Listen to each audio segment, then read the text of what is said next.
party people. What is crack-a-lackin'?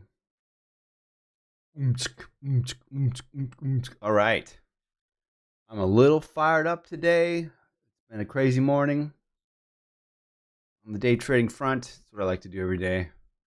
Start my day out, trade the market open, put like 2-3 hours in there. Call it. It's been a good month till today. That's right. Not everybody can be a hero. I'm trying to be a hero. Just try to get it right. Make a little money at the same time. Have some fun. Isn't that why we're all here anyways? All right. So, we got a first round of feedback on our layout. Let's see what the client said here. So, feedback from, let's see, I gotta get to the email here. Boobity boobity boo. Here we go. First notes. Missing the celery cars. So this is Alana, the senior editor. Missing the celery cars, noted. Box cars are highlighted in orange. I'd be curious to see what the other meatloaf photo with the mashed potatoes looks like. I'd also don't think we need the gold Matchbox car. We'll kill that one. So, Matchbox car. You've gotten grayed out. You're axed. We'll find something else to put in there, maybe. What else we got? We'll throw. I believe I had the meatloaf potatoes in there. So I replied and said, the mashed potatoes read on the stop motion, but since you don't see the full car, it wasn't reading as mashed potatoes in the shot. But I told her I'd send her a version with it anyways. So this is a full bleed. This is the type with the crop. You know what we're looking at here. And then we have the, you know what? This is too dark here.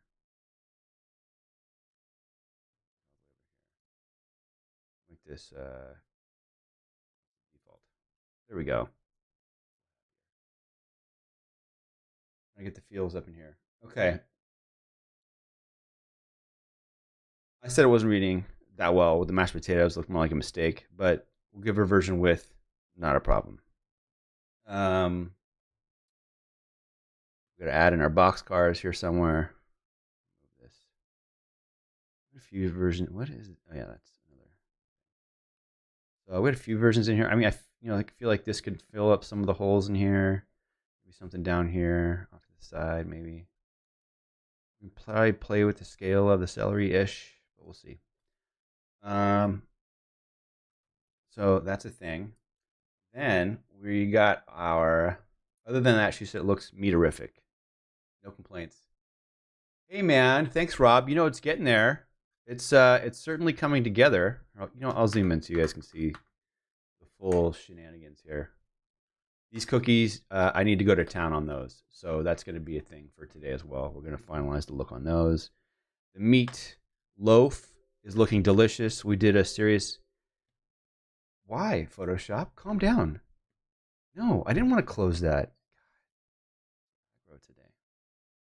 Anyways, meatloaf. The meatloaf we went to town on. I can go to our original here. That's not it. I don't think I have the original in here. There's kind of ish without the liquefying and darkening and all that stuff. What I did. I do kind of want to bring this down now that I'm here. Juice it up a little bit.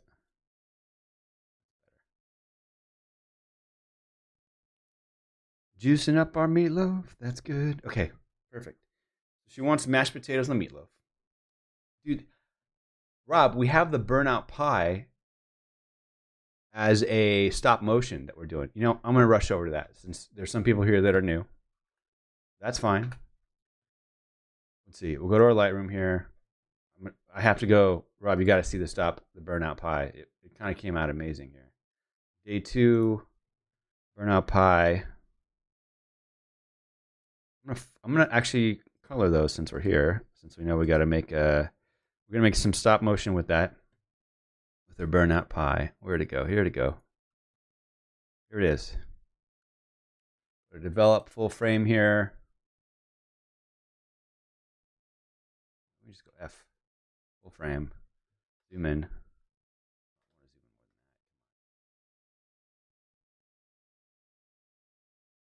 Go 100%.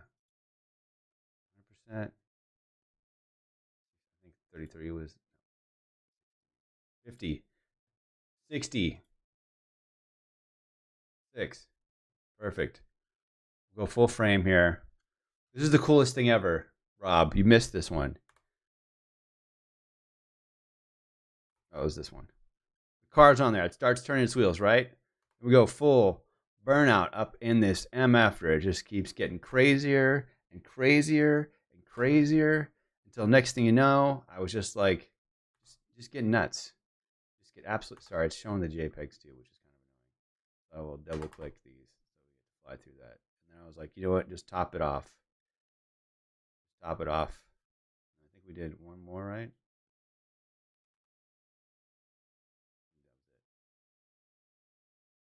Yeah, that was it. But still, lots of fun on that one. I'm looking forward to automating that. Yeah, stop motion will be part of the TikTok videos, so that'll be cool. All right, back to where we were with this one. All right.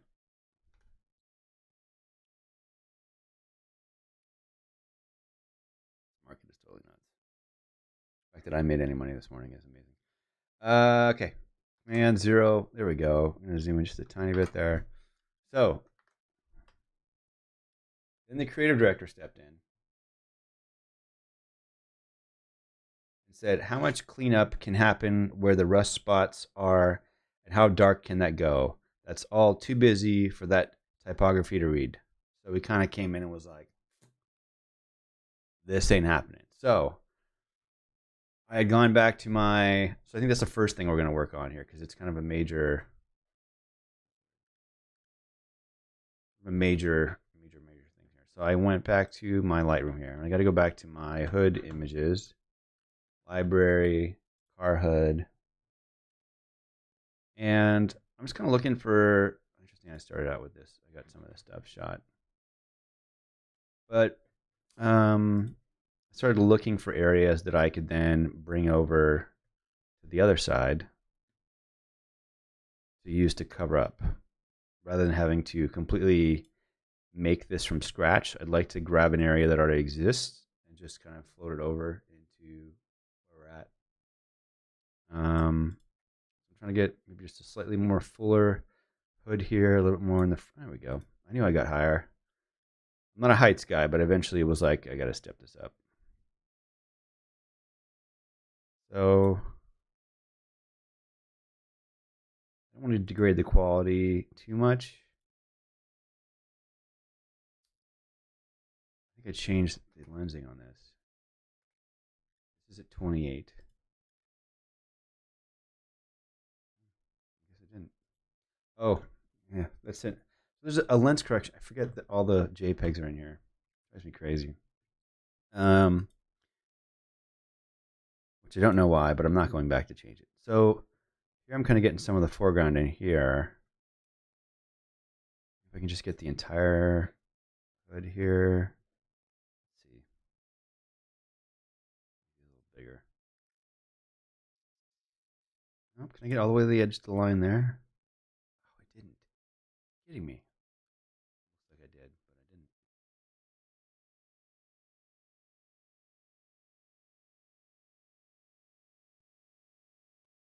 I think I'll give this a shout here.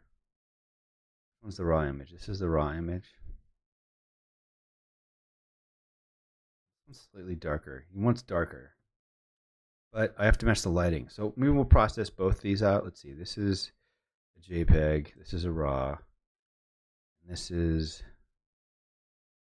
a RAW as well. So we'll take these two. And what I'll do, I'm gonna flag these. I'll go back to the first one that I processed. It was all over here. We'll copy our settings. Copy. Yeah. Copy. Go back to the other ones that are flagged. These two. We'll paste the settings. And then I should be able to just export with previous, and then I'll send these out with the rest of them. All right, go back to our bridge here. There's our hoods. We got to start tools, Photoshop, load files, Photoshop layers. Okay. Let it do its thing. Let it do its thing. Really? Stock market anymore. It's just pissing me off. How's everybody doing today? All three of you.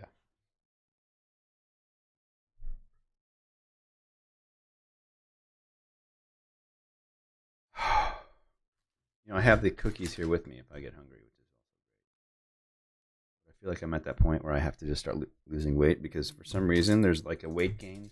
I feel like, like when you start college, there's your freshman 15. Well, when you start streaming, it's like your freshman 30. So that didn't help me out at all. All right.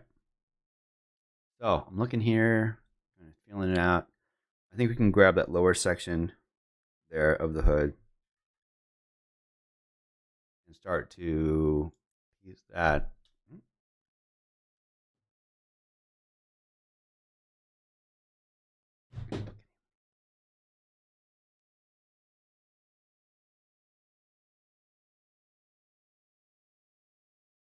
Piece that into the rest of what's going on here.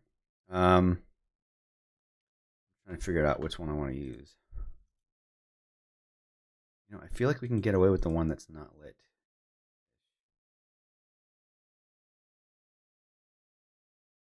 Yeah. All right. Marquee. Take this whole area here. And C. Go here. Go full frame. I'm going down to my hood here. Now I'm going to turn all my adjustments off here. I'm just going to grab this stuff. I have this. Right. Take this off. I don't think it's going to matter. No, it does matter. But, whoops. All right. I just need to start redoing here. All right. Release clipping mask. I actually like it without it, but we'll see. All right. I feel like they're going to comment on the floor next, but that's just what I think. All right. So I'm going to group these as my adjustments. Car adjustments. Call them ADJs.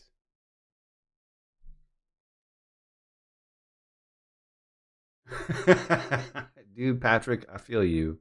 I feel you on the gaining weight part. It's kind of like, I'm going to move this chat over so everybody can. Boom. Maybe I should. Oops. Move the whole thing. Hold on, guys.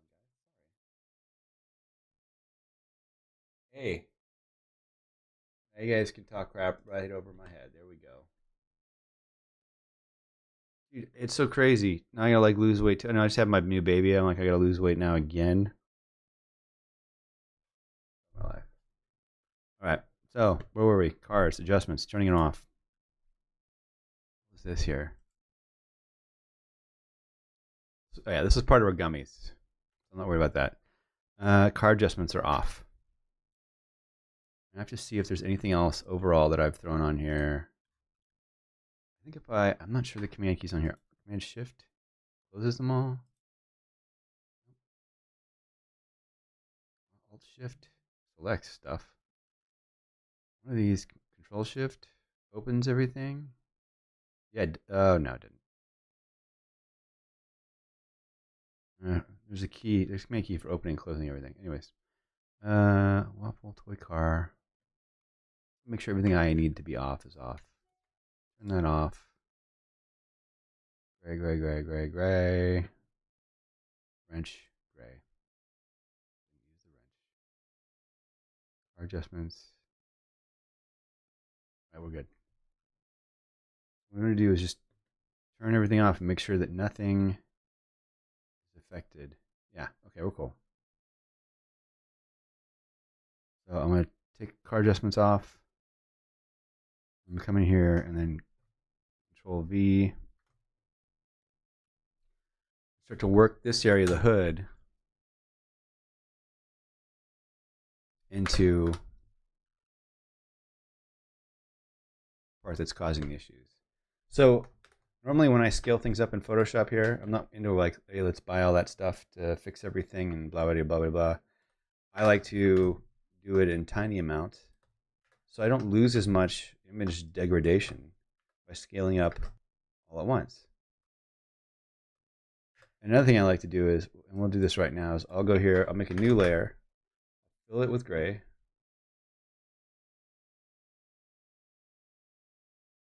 And put this on overlay. Go filter, noise, add noise. 3, perfect. Filter, blur, Gaussian blur. 0.3. Okay. I'm changing this 78%. Now I'm going to zoom in here. You guys can be able to see what I'm talking about. So this is kind of how I've thrown my film grain into my image, which will allow me now to airbrush in places and not lose any. See that? Really, let's see, maybe. So you see a little texture in there? If I turn this off, texture's gone. So not only does this help me when I'm airbrushing and smoothing things together, sympathy weight, that's kind of what it's all about, right? Not only am I smoothing things out when I start airbrushing, but it actually sharpens up the edges a little bit. And I can actually go in and sharpen the grain layer, and that'll help me out lots of bits. So that plate obviously needs to get cut out properly. You see here, I'm getting a grain variation difference here on the two hoods here. So I'm going to go back here, and I'm just going to shrink this down a little bit more.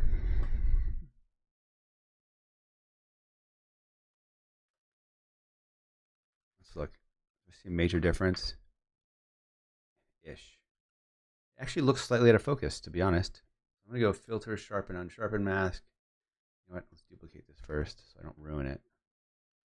Filter, sharpen, unsharpen, or filter, sharpen, unsharp mask. Why they call it that, I don't know.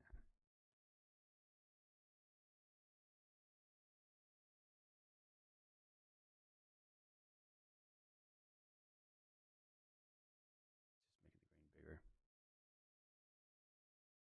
If I turn it off, it's not helping me right now. So now I'm going to leave it. Let's just see where we end up with our airbrushing and moving things around. And then we'll figure out what we need to do. So this is here. I'm going to copy. I'm going to delete our copy because we don't need it at the moment.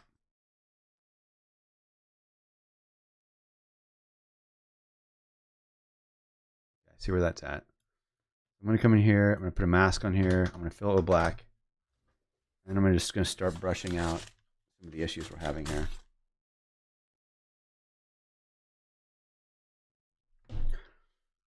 All right, Wacom tablet pen. Brush DX0. All right, here we go. This is super casual, this part. There's a lot of figuring out of. So there's 3 ways that I could do this, right? There's one, I could use the patch tool here and try and circle this out and bring it down. I can then stamp the whole thing out. I can try and heel brush the whole thing out. I want to try and stay as true to the surface as possible and use what I have, which is other parts and pieces. To me, that would be the easiest. So I'm going to go X, make sure I'm on my soft brush. I'm just going to start at 40 and start brushing this stuff in. So he didn't say, let's read. So this is massive, by the way, because listening to what they want is key, because you'll sit there and spin your wheels and do shit over and over and over again if you don't read the comments right first and give them what they want. The other thing I've learned working with I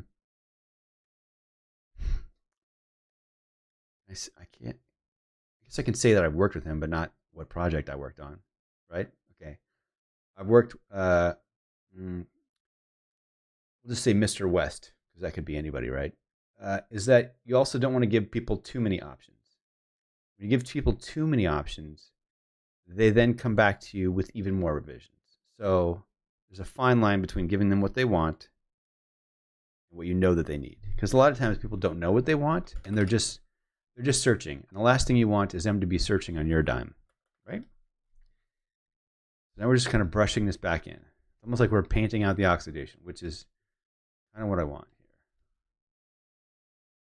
here. Okay, and I'm going to back up way much here so I can see, because I want this to be even and not super blotchy either. Little blotch is good. Super blotch, not so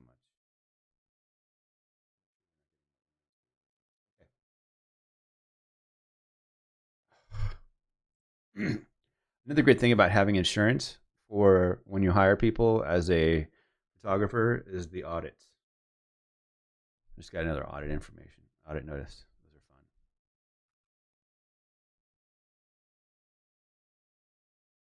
Maybe I'll do a whole segment on how I do my business setup, because I work as an S corp and not as an individual because of that SB 95. Well, I was a corporation before then, but you don't get to write off as much stuff. Plus, you're liable for everything. So it can end up being a nightmare if you're not protected, which is the whole point of a corporation. That's why everybody gets so mad about people treating corporations like people.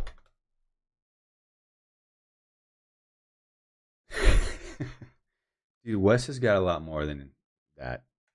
Let's put it that way.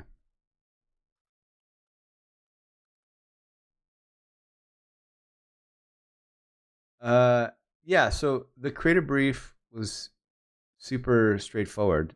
I had just kind of gotten a little bit of direction. Hey, we're doing a food thing. I'm noticing this is darker. I'm just going to throw some curves on this one. Control-Alt-G, clip them to there, and I'm going to make these.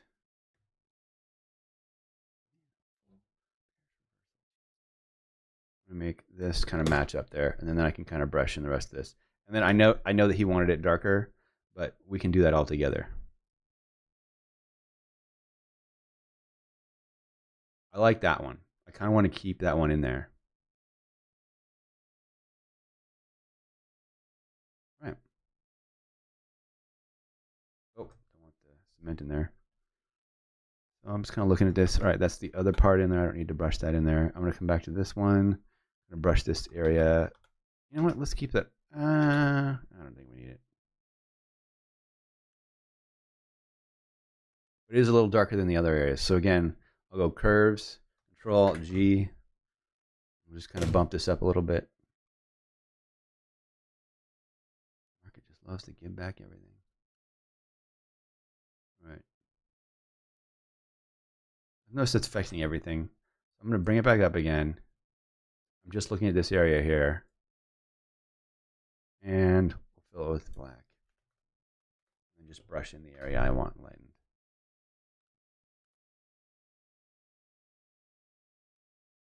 %. There we go.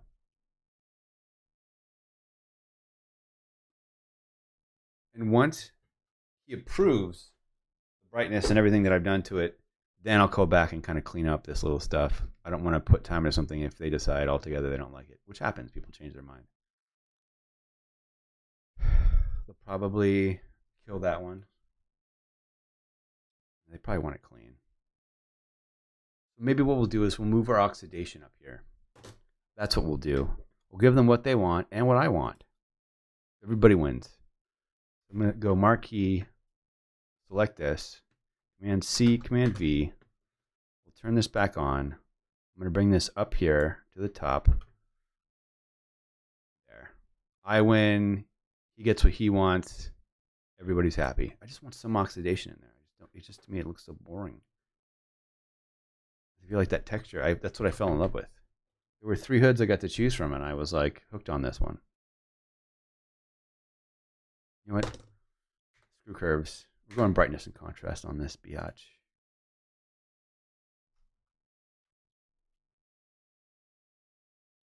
I'm not gonna lie, Patrick. That was the craziest time of my life. I spent 5 days working one-on-one with that dude. It was the craziest time ever.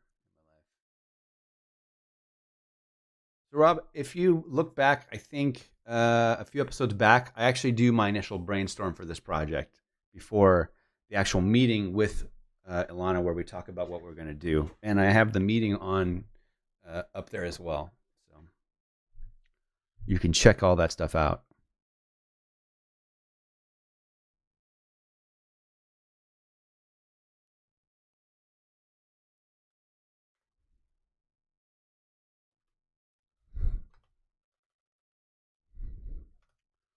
It's funny, I guess having worked in movie posters, I've had the opportunity to work with a lot of famous people, which has been interesting. There's a lot of stuff that's true about people, and a lot of stuff that's not.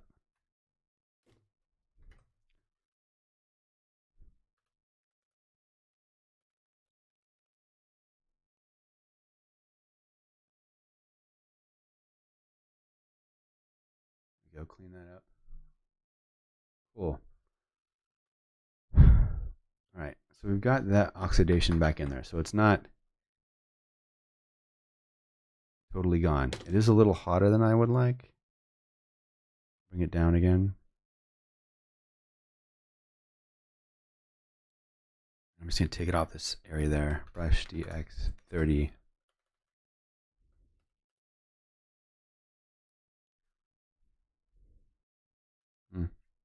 Just make it lighter. Oh, let's go curves.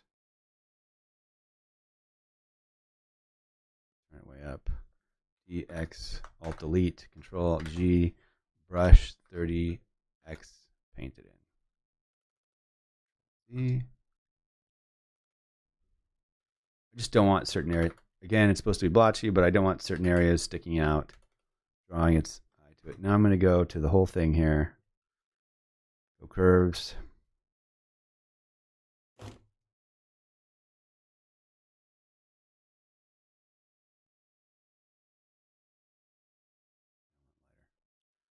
DX, Alt Delete, brush X.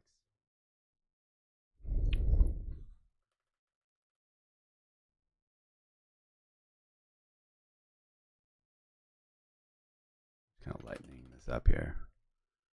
Cleaning up some of the blotchiness in here.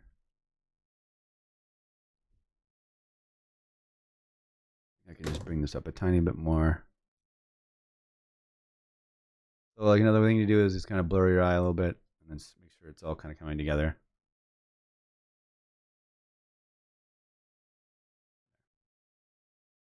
I'm actually going to turn off the type. Another go. It's blotchy, which is fine.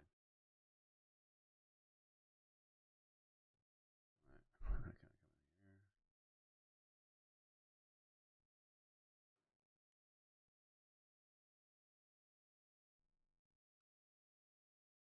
So quiet in here. Babies, kids. Patrick, you got kids?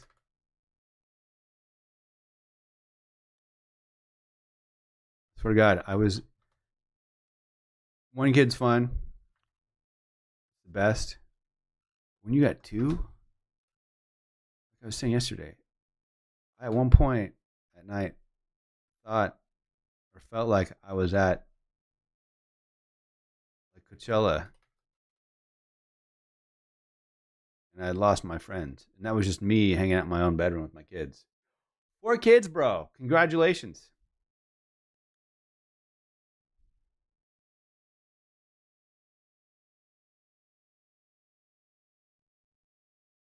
So far. Good for you, man. Pretty fun.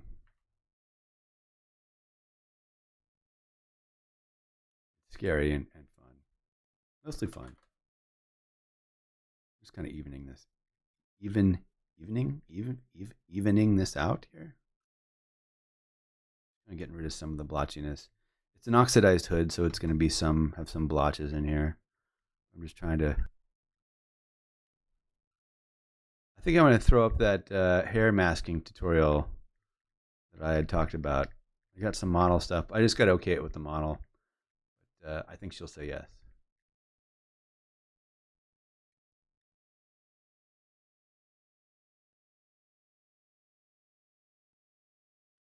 Make sure it's also appropriate for Adobe.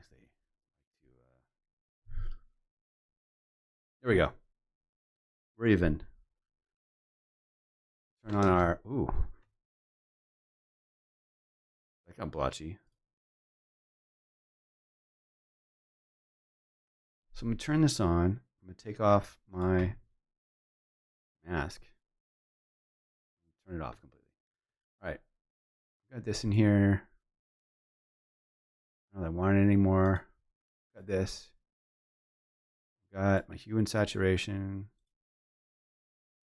Darken my foreground. Bring this in contrast. And now I'm just going to go overall curves. I'll probably go darken, and then I'll just bring the blacks up. More levels. Curves.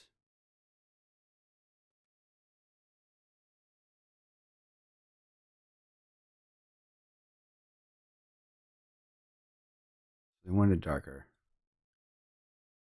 How much cleanup can happen where the rust spots are, and how dark can that go? We're all too busy for the typography to read. How dark can it go?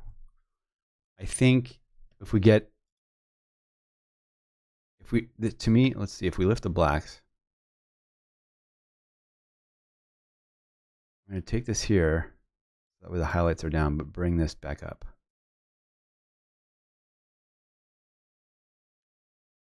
I think we'll have to bring this back down because I need the shadows to match.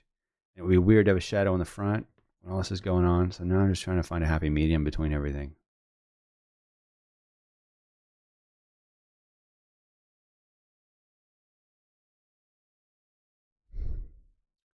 This to me is cool.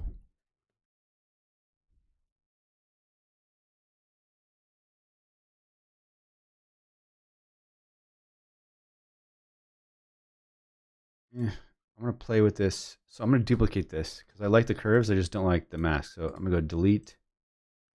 I'm going to go gradient X, hue.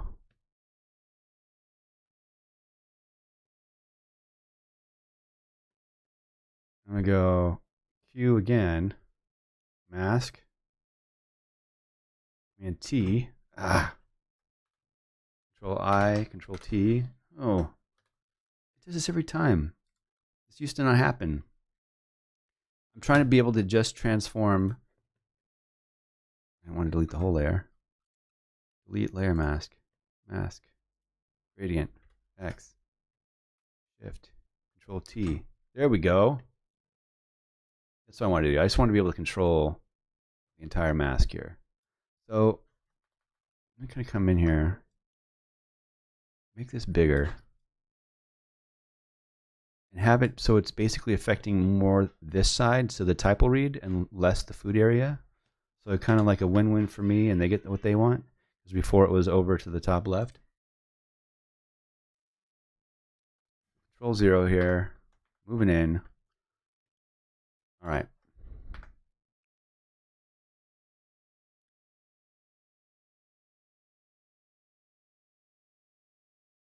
I'll throw my type back up.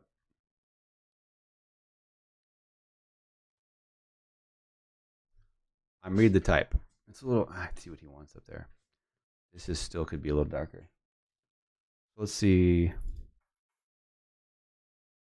I'm going to darken up that upper area there. We're going to go to, what is this here? All right, I got that. I'm going to darken this. It's lighter. So we're going to throw curves on here, and we'll go curves, darken. And this will basically just be for the top, so the type will read. 30x 20 32. We'll go 20. Just darkening this area so it reads.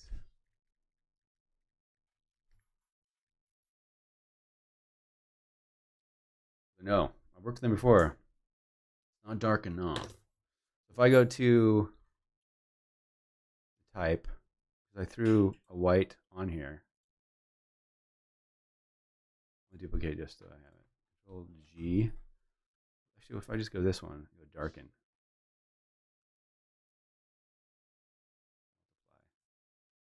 Blackish reads.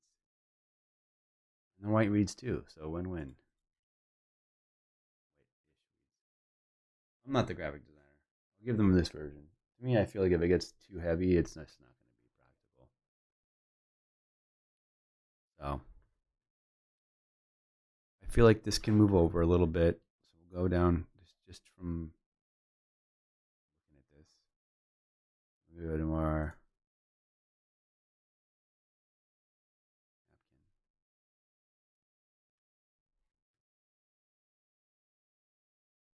napkin. Command keys. Don't get grabby with me. There we go. Right. I think I'm not working my cookies now.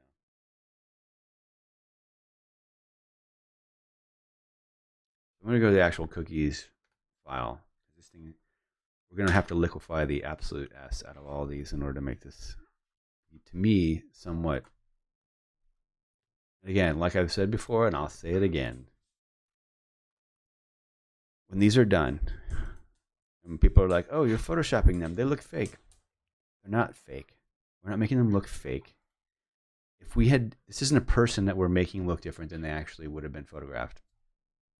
We're taking something that if we had made, say, 100 or 200 or 300 of, if we had a budget and a food stylist, they would have looked perfect. But that's not what we had. We had shaky hands and $2 brushes to make this stuff with. So I'm gonna start cleaning this up. You know what? Actually, I'd already saved the other one. I want to save the layout because this is, double check, B2. The only chance I change the letter after is if it's a completely different version.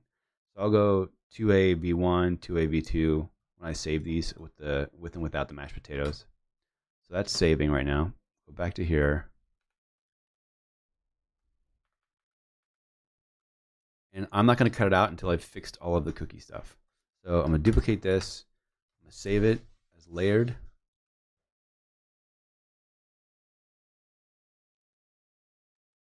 And this is the nitty-gritty stuff that I love. This is the stuff where I get to get lost in the details and be OCD and have a good time. Just zone out. Just get freaky deaky. So, duplicated it. I think we're going to start on, I'll create a new layer. We'll just start on the bottom and work our way up. Stamp tool, caps lock. Let's go with the normal brush here.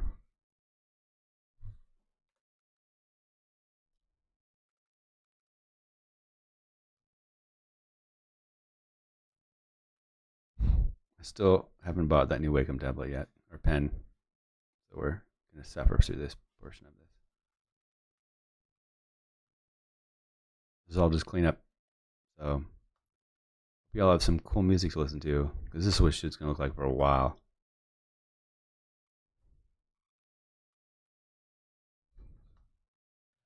But our goal is to basically kind of attempt to make these look not perfect, but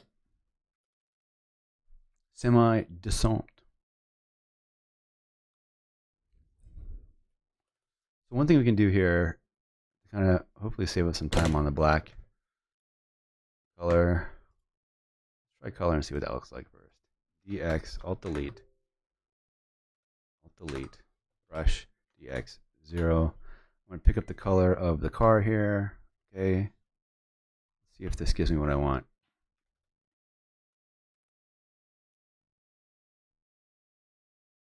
Yeah, see, now I don't have to paint that black out. I'll go to 0. I don't have to retouch the black out, and I can just make this. Oh, it doesn't want to give it to me, does it?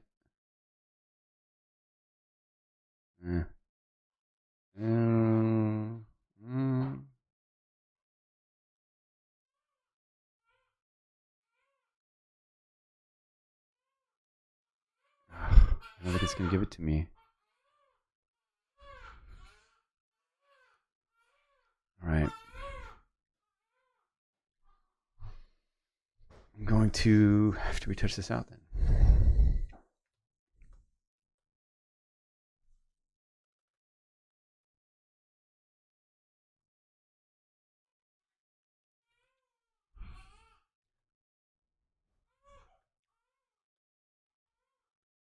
So I'm going to see. I'm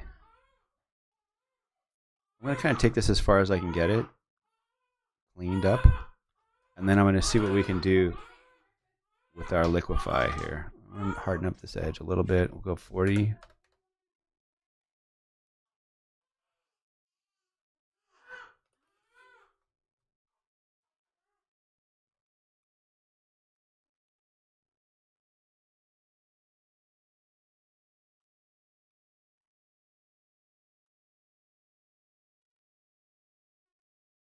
And I'll come to this side. I'll go 30 and just kind of try and blend this.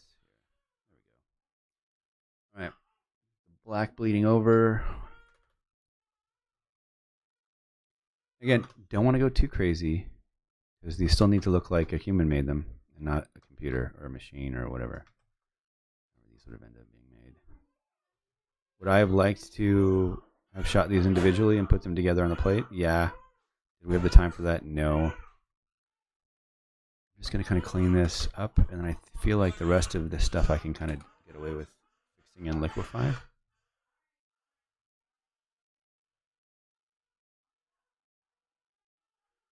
Hey, Azar. Azrul? Yeah, I've said your name before. Hopefully I said it right.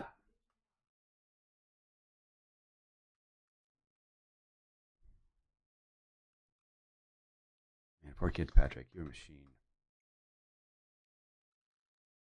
My dream is 4. I think I may achieve 3 if I'm lucky. I'm a little old to be breaking out the little ones. Old. 42 is not old, right?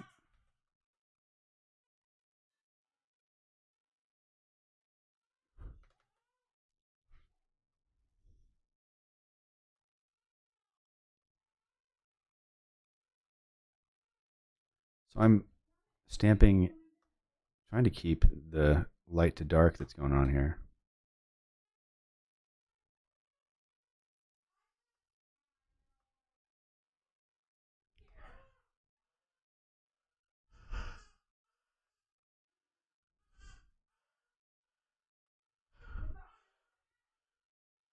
And I'm going to take this here. You can do layer, stamp, flip there, a little bigger.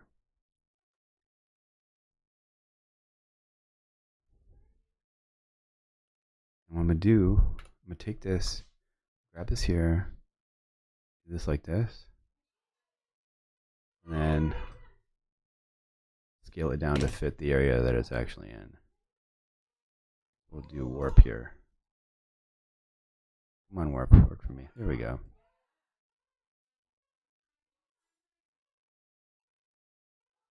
Just kind of getting the...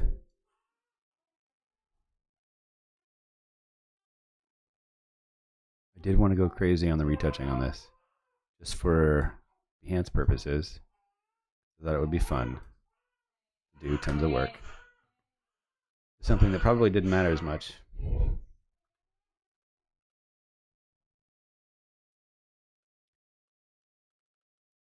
There's really not much for me to talk about here. So if there was... Why is this showing me red? I'm masking this out. Whoa. I want a quick mask. Somehow. PCs give me crazy buttons. Alright. Back to where we were here. You're right. Never too late to start or quit or do whatever you want.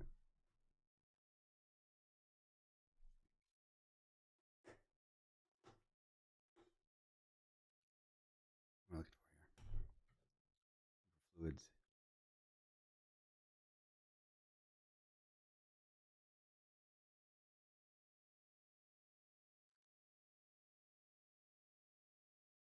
Alright. Here we go.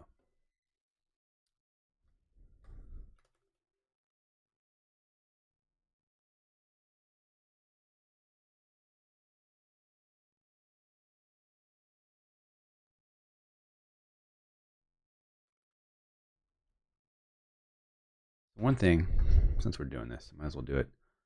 We can do layer. I'm gonna do my grain like I normally do, except we're gonna get crazy because we're making texture.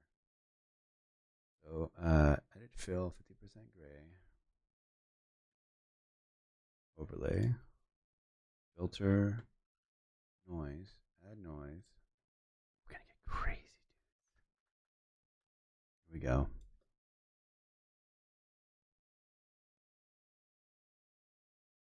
Doing like that. You're like, oh, it looks gross. I know. Blur, Gaussian blur. We do a little less. And then I'm going to do it again. Yeah, that looks about right. And we're going to go brightness and contrast. I'm going to pump these highlights up. Use contrast. There we go. What we're also going to do is, because it's all grainy everywhere, is we're going to then tone this down.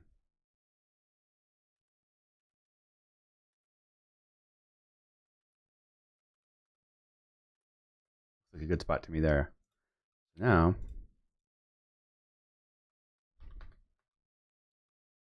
and then at the end, I'll just apply this to just the areas that have this on there. So at least help me trying to clean this up, making it look pristine. I feel like almost at a certain point, I could probably start airbrushing. Let's see if that will allow me to do that. Okay, calm down. There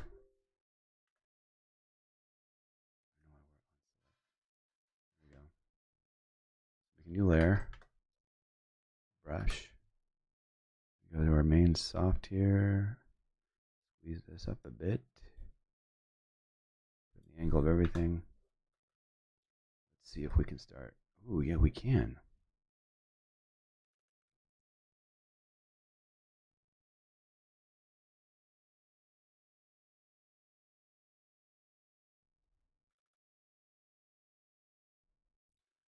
Again, I'm going to try this out on one cookie to see how crazy I need to go.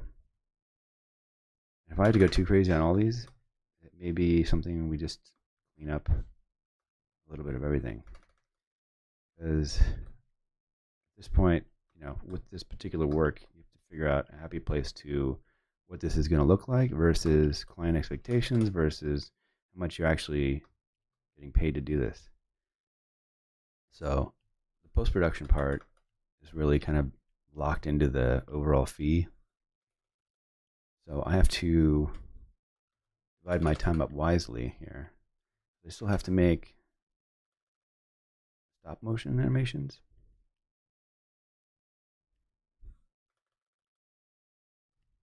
You see how that grain that we made really helps just kind of keep that sparkle going.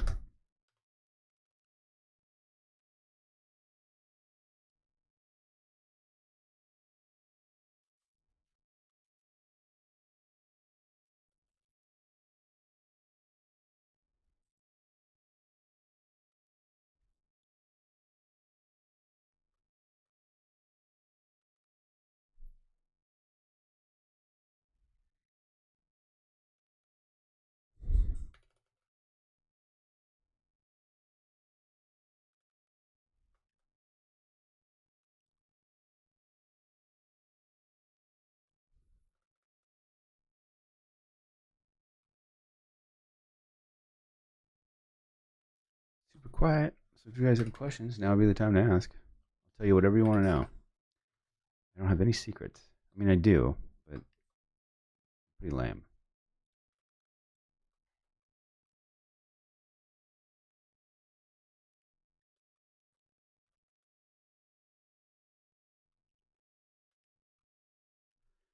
Clean up that. Come here, clean up this.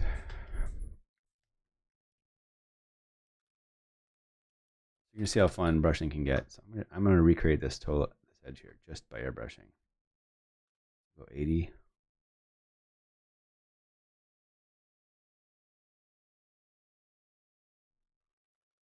Just brushing this in. Literally, you can have no idea that this was done with an airbrush. You'll have thought that was cloned or part of the cookie.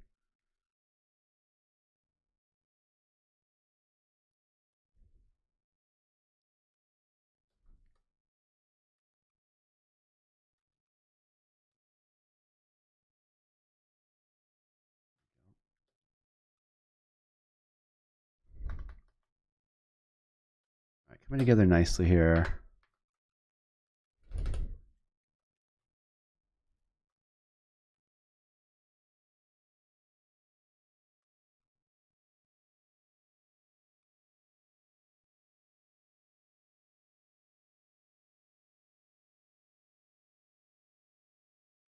A little light. Pick up some of this darker color here. Here. Bring that. There we go.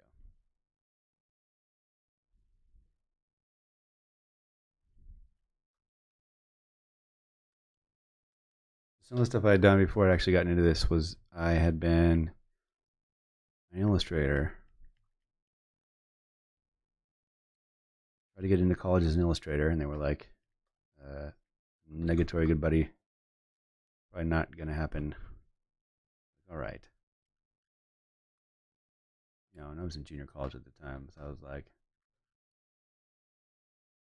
you know, no rush really. I mean, the average entry age for the college I was going to was like 22, 23, and I was 18 at the time, trying to get in.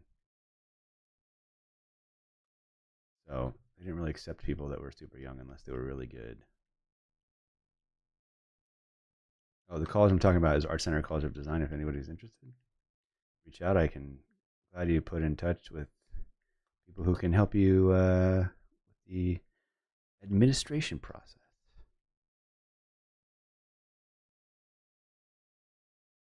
I'm gonna take this, get the cookie in here. I'm gonna put my mouse charge up here. I haven't charged it in a while.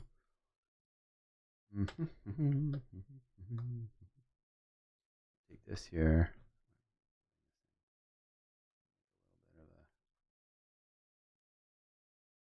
more tire spokish here. So I'm actually going to my eraser to just kind of, with this little imperfection, come back. There we go. Back to here. Save what I've done so far so I don't lose it.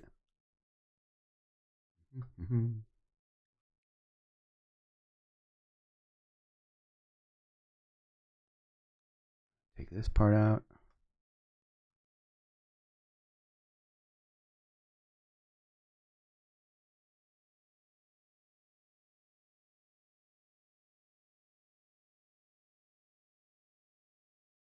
Fine line between fake and real here, people. 30. I'm gonna rotate this just to line up with my area I'm trying to clean up here. There we go. This we can liquefy into the area that I want it to be.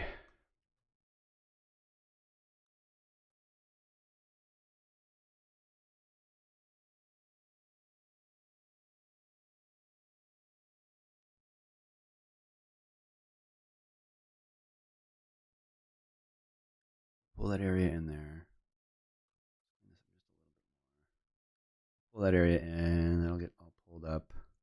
I think what I want to do here, and I'll show you as a little trick. So I've got my dust brush here. Dust brush. I'm going to go here. This is how I'm going to do some highlights. I got it here somewhere.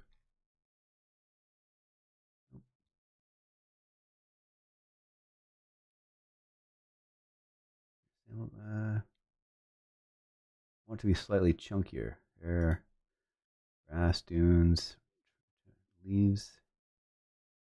Here somewhere. Debris. There we go. That's too big. This will be great for just doing, take this highlight here.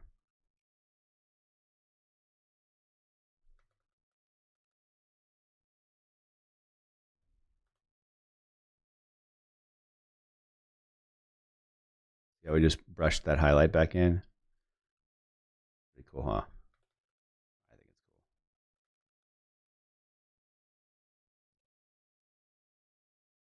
Great way to bring highlights back. All right, now we've done that. Go back to my other brushes. Here. All right, I want to kind of bring this around here. Doing this at 30%. Is that my highlight? Yeah, it is. I don't want to do that to that one.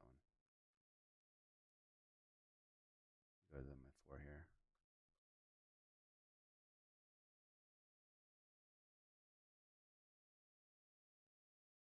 Eraser. Brush.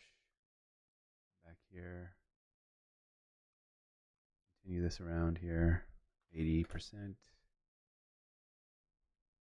Again, my rule is the smaller you are, the higher the opacity, or the least opaque you have to be, and then the larger you are, the more opaque you want to be.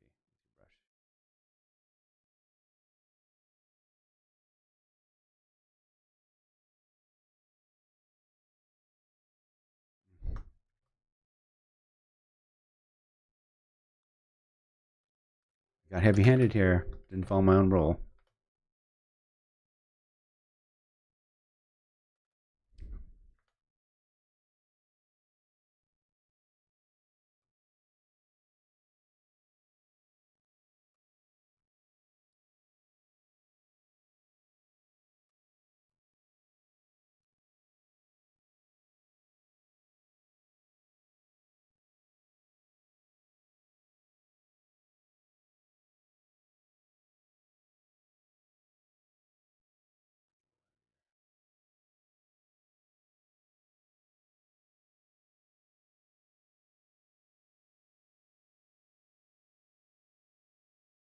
Gonna bubbly this part out here.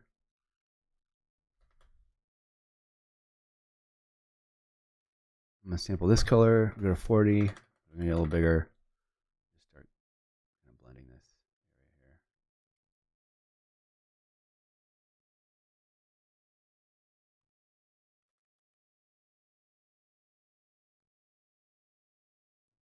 here. 10% now. There we go. Now, since I'm able cancel.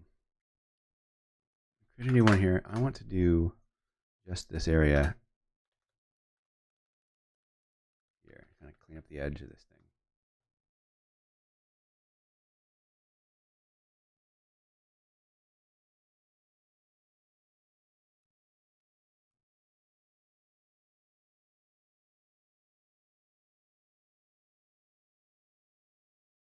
Clean up the edge of both of these while we're here.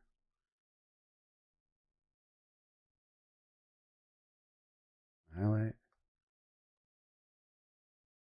50. 0, because we're doing the edge. All right.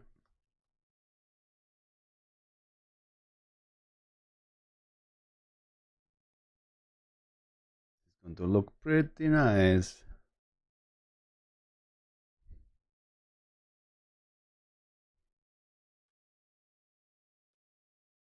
What we'll do is, while I'm here, I'll do this live. Well, I can't show you the text, but I'll probably send this to her and ask her if it's okay if I clean up the cars this much. Because I really don't want to spend all this time doing something that she's going to end up being like, yeah, no way, I don't want to do that. I like the way they are. So, we'll see. Hopefully she's in a place where she can respond.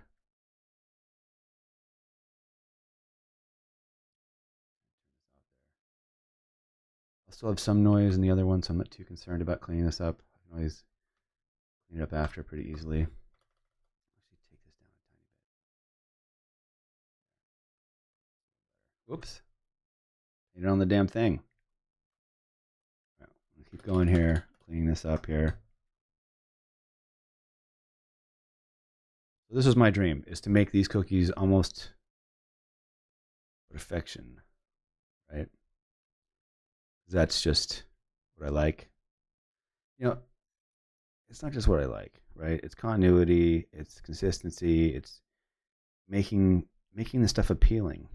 Not that these cookies aren't appealing, they're still going to be slightly imperfect, you know, handmade-ish, but I don't want that to take away from what the readers are looking at, right? I don't want them to be like, oh God, those cookies are horrible. No, you want to keep them handmade-esque, and yet still make them appealing. It's a fine line. I get it. But the other portion, the other thing as an artist that I keep in mind when doing this stuff is I'd rather push the perfection stuff just a little bit harder than people want or would request, because my name is going on this. And so I don't want something with my name on it to look, to just lack quality, integrity,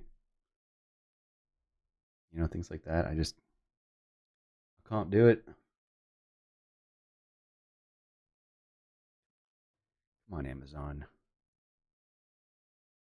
Am I day trading while I do this? Yes. Why? Because I can. The point of being your own boss, you get to do whatever you want. All right. This spillover is fine. I just want to bring this back this way a bit, and then we'll darken it back up. I'm gonna ride along the edge here. And I'm gonna go Command-Shift-N, brush, Control-Alt-G, and then I can basically take the darkest area, like some of these dark areas here, and just go boom. Oops.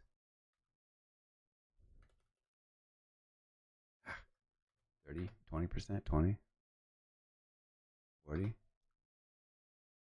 40 is where we want to be.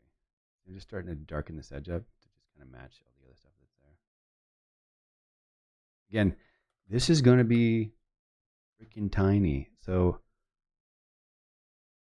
they're not going to see these details. All right. This will get masked out. I'm not too worried about it. So I'm just going to kind of paint the darker. We still have the darker area in here. I'm not clipped to it, so I'm going to go back to here. I'm going to make a new layer. I just don't want to fudge the stuff I already fudged. I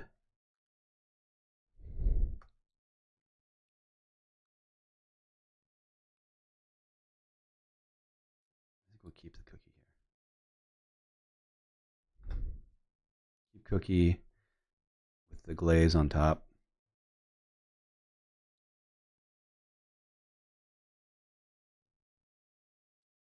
Glaze.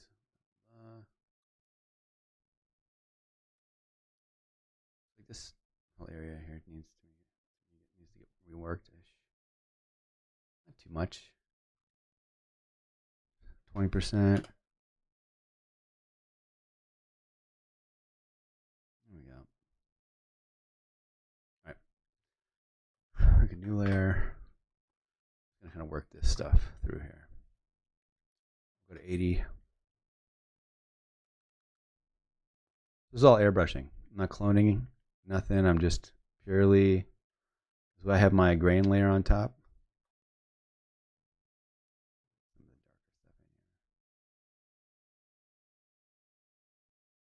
Cookie, please. 30. 20.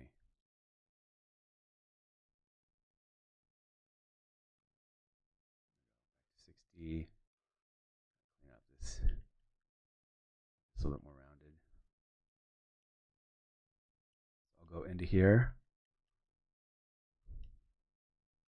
Bring this into here. And take this darker color, 20%, and just brush over this. Nice edge in here. Get rid of some of that red still. Back to my white. Yep. I think I kind of want to, let's see how, keep that. This will get all masked out. So maybe I'll start working on my mask on this whole thing. So I'll make a new layer, DX.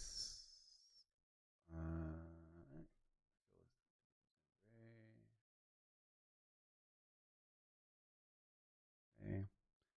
In my background. Go here, Control 0, marquee.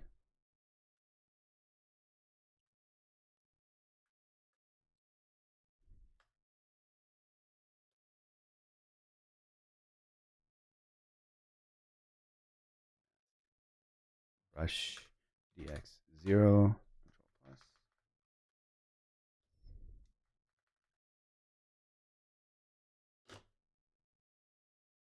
Fucking call that shit. Oh, sorry, I can't say bad words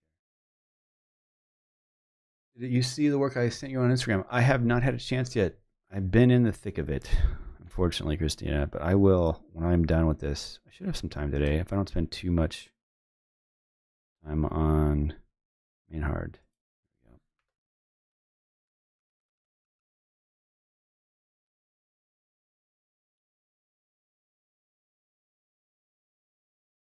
Oh, there's my brush. Being funny.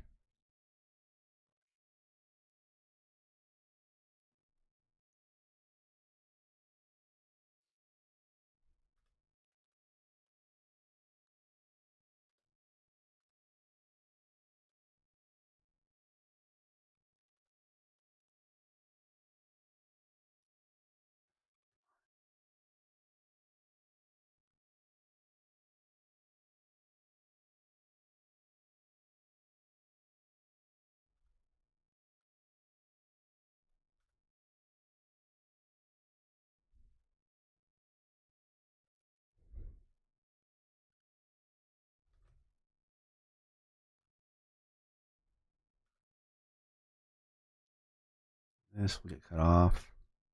I'll go right into the plate, and then I'll take the plate as if it were coming around. That way I know exactly what I need to get rid of there.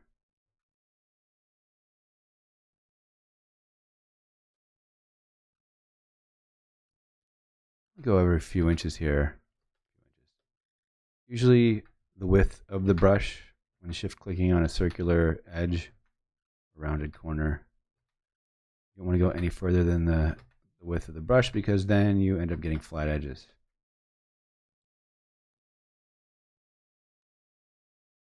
Save, so I have this all saved up here. Thank you for reminding me, Christina. We'll get to it, I promise.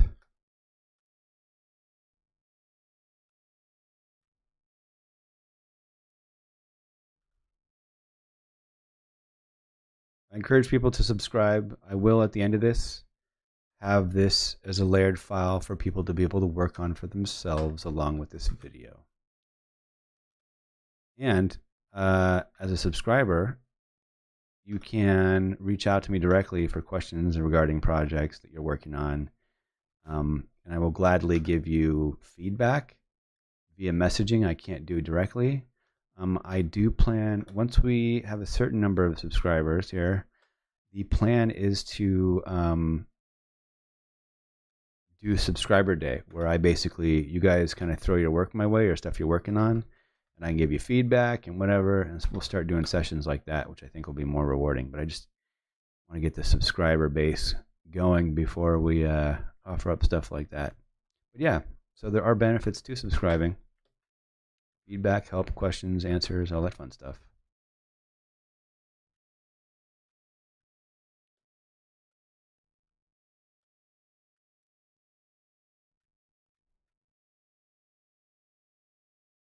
These broadcast platforms are not free. If I can get my subscribers to at least pay for the broadcasting, that would cut down my business expenses.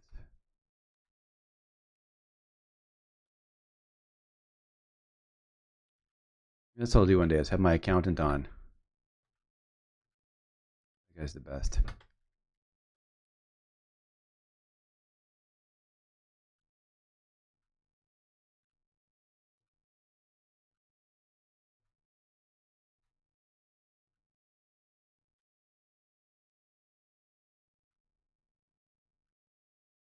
Wow, I just broke my rule. Don't go bigger than the size of the brush.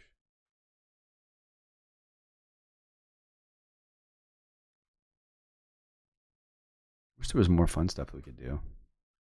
Talk about. Nobody's kind of saying much. I just can't believe nobody's any questions. Like, I watch people on Twitch and Behance, and I'm like, I got 50 questions at least, minimum. How did you do that? How long have you been doing this? When did you get to do that? How did you do that? So many things. Like free information, I'll take it.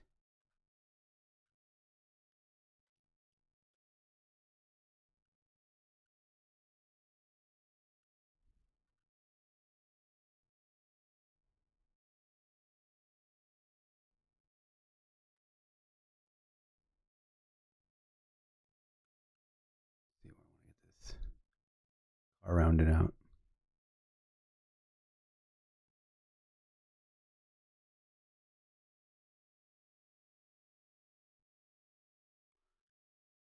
So I'll do the full. What's my favorite cookie? I had been eating them. Let's see. This Jeep's pretty good.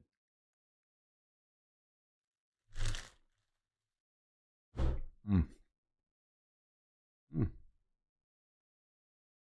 I mean, for being a few days old, it's pretty good.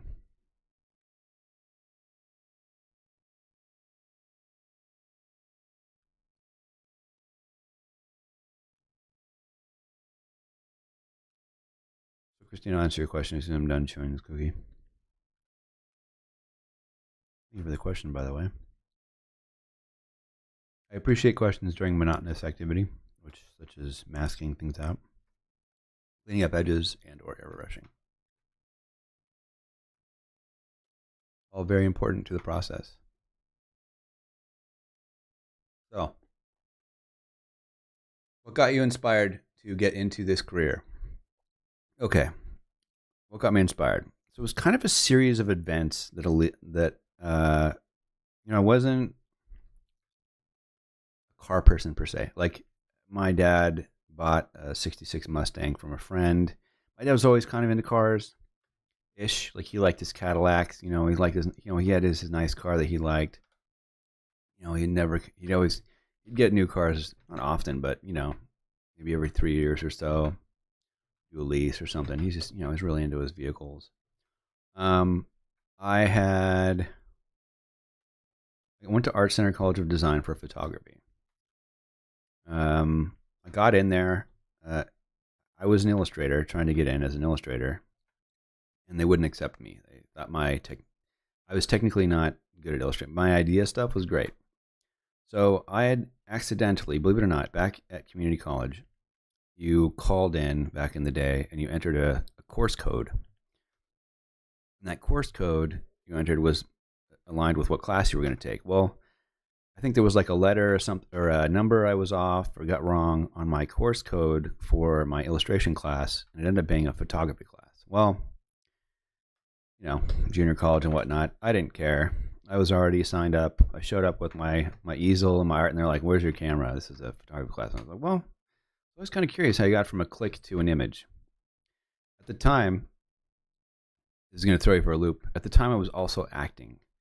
I was doing commercials, I was doing theater, and I had been auditioning for mostly commercials stuff and doing lots of improv classes. And the thing about having ADD and doing theater is it's really hard to memorize lines. Like I did the play, Patrick, you might remember this. High school, I did the play Love. Love is a 97-page book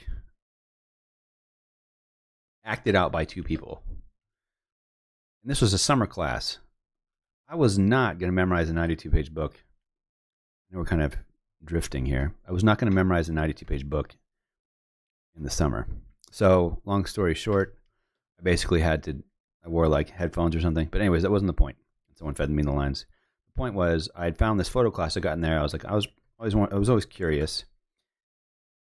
First day, the guy walks out there, takes a picture, then shows us how to develop it, then makes a print, and I was hooked.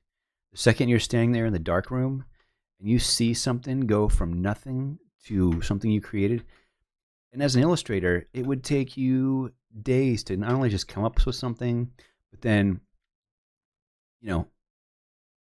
execute it out, do the outline, the drawing, and then come back and have to basically finalize it. It just took forever. Whereas with photography, I could come up with an idea, shoot it, develop it, and print it all in the same day. And I didn't have to, fudge with trying to get the thing to look the way I wanted it to. So I was hooked. And at the same time, I was getting in trouble in my theater class for not memorizing my lines. We all kind of were. And the guy was finally he stood up and he was like, "Anybody who doesn't give a fuck about my class can just walk out right now, and I will give you, a C or something, as long as I never have to see your face again." And I was like, really into this photography thing. So I was like, "I'm out, man." I took his word. I walked out. I was the only one. It was kind of in shock. This guy's really going to leave. Acting was fun, but it's just so much work. And let's be honest, when you're on set, you're just standing there.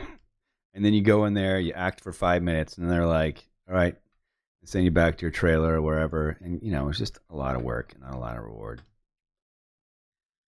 Plus a lot of memorizing, that was the part I hated. Loved improv. That was fun. So I find myself doing photography. Then I went to Art Center to show my photography portfolio literally just after I had taken the class. And the guy there, Steve Lavoie, amazing. He was in charge of, bringing people on and, kind of like a guidance counselor. It was like, you need to take our night classes, Art Center at night. I took the Art Center at night classes. He was actually teaching one of them. Followed everything that he had said.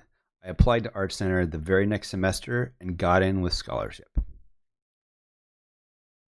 So then I was hooked on photography, obsessed. I'd gotten in there at 19 years old. I was one of the youngest people in there. It was pretty cool. I was loving the crap out of it. And then about my 6th semester, my dad had lost his job, and my entire loan for my living expenses was gone. I was literally stuck with having to basically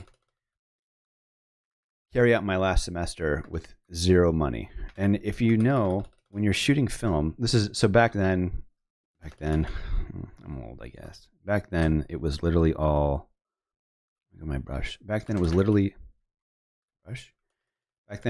all film. It was all we did. And digital cameras were kind of just coming out. So this was 2000, 2001. My last semester was around 9/11. I certainly remember that. But basically we were, I was there and, I didn't have the money to shoot stuff. I couldn't pay to buy film and get it developed and whatnot. So I was just kind of like, I think I'm going to have to fake it. I'm really going to have to fake everything that I was going to do. So, because there was no other way that I could pass the class, right? So what I started doing was shooting things. So I had a motorcycle at the time. I took my motorcycle and I sold it for a really horribly low price to then buy a scanner. I bought a scanner and a computer to basically be able to, and I think I bought a digital camera. I wasn't sure. I bought a scanner with the money from my motorcycle, and I started shooting film, scanning it in, and then photoshopping mistakes into the film so it looked like I shot it on film because we weren't allowed to shoot with digital. So that was the beginning of me getting into Photoshop. Fake it till you make it, right? I was faking it just to graduate. Or not even graduate, just to make it through the 6th semester. So I started adding film grain. That's where I got into that. I started adding little I would shoot little light leaks in my film and then Photoshop that in there. And there wasn't really guides on how to do Photoshop. I was literally learning as I went type of thing. I was at the time working with a photographer by the name of James Fee and a master printer named Leor Levine. And I did spend a lot of my free time. So I was a TA for James, and I also worked with him. He's the only living photographer that the Getty Museum ever bought every single piece in his one of everything that he had ever created. The only living photographer, because he was shooting with a process that involved cadmium. And when you're shooting with paper, it was old Agafa paper that had cadmium in it. And when they found out that cadmium was toxic, they outlawed it. And so there was kind of there wasn't much cadmium paper left. So the technique was used combining developer and stop bath, and then turning the light on in the darkroom and flashing it, and that would activate the cadmium, and the cadmium would then turn the highlight areas orange on black and white printing. So it It was a technique that him and another artist by the name of Edmund Teskey had developed together.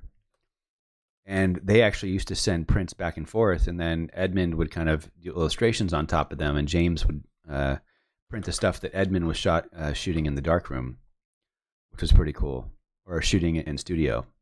So they had developed this kind of like artist kind of collaboration back and forth, which was kind of unheard of in photography. Nobody was doing it.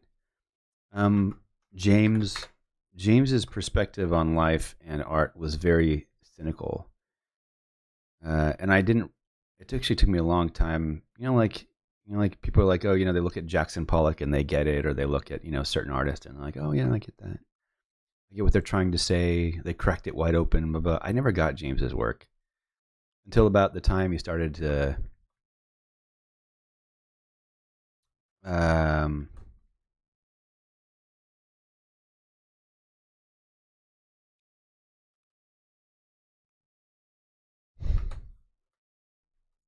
Can't talk about it actually. Almost got a little emotional there. It's probably not allowed here. So now that I've got a grip, all right. So I was really close to James, and one day he was a recovering alcoholic. I was what, my 20s, 22. I didn't know what was going on. One day it was Halloween, and we went out. He had a studio in downtown Los Angeles, and he was like, "Hey, why don't we go get a bunch of alcohol? Because there was a party down one of the other studios." He's like, "Why don't we get a bunch of alcohol, and we'll invite people over, and you can take pictures of them in the studio, do portraits of them." And I was like, "Yeah, that would be great, James." Well, I didn't know he was going to sit there and start drinking the alcohol. It was kind of the beginning of his downfall, so I feel a little guilty, even though I shouldn't. But I was there that night, and he started drinking Crown Royal and Bushmills, and it just got a little crazy and out of hand. The next thing you know, I wake up the next day, and there's literally like a coffee table in front of me of just alcohol everywhere. You have to understand, like, when you see your mentor start to kind of unwind in front of you, it's really disturbing, and it really F's you up.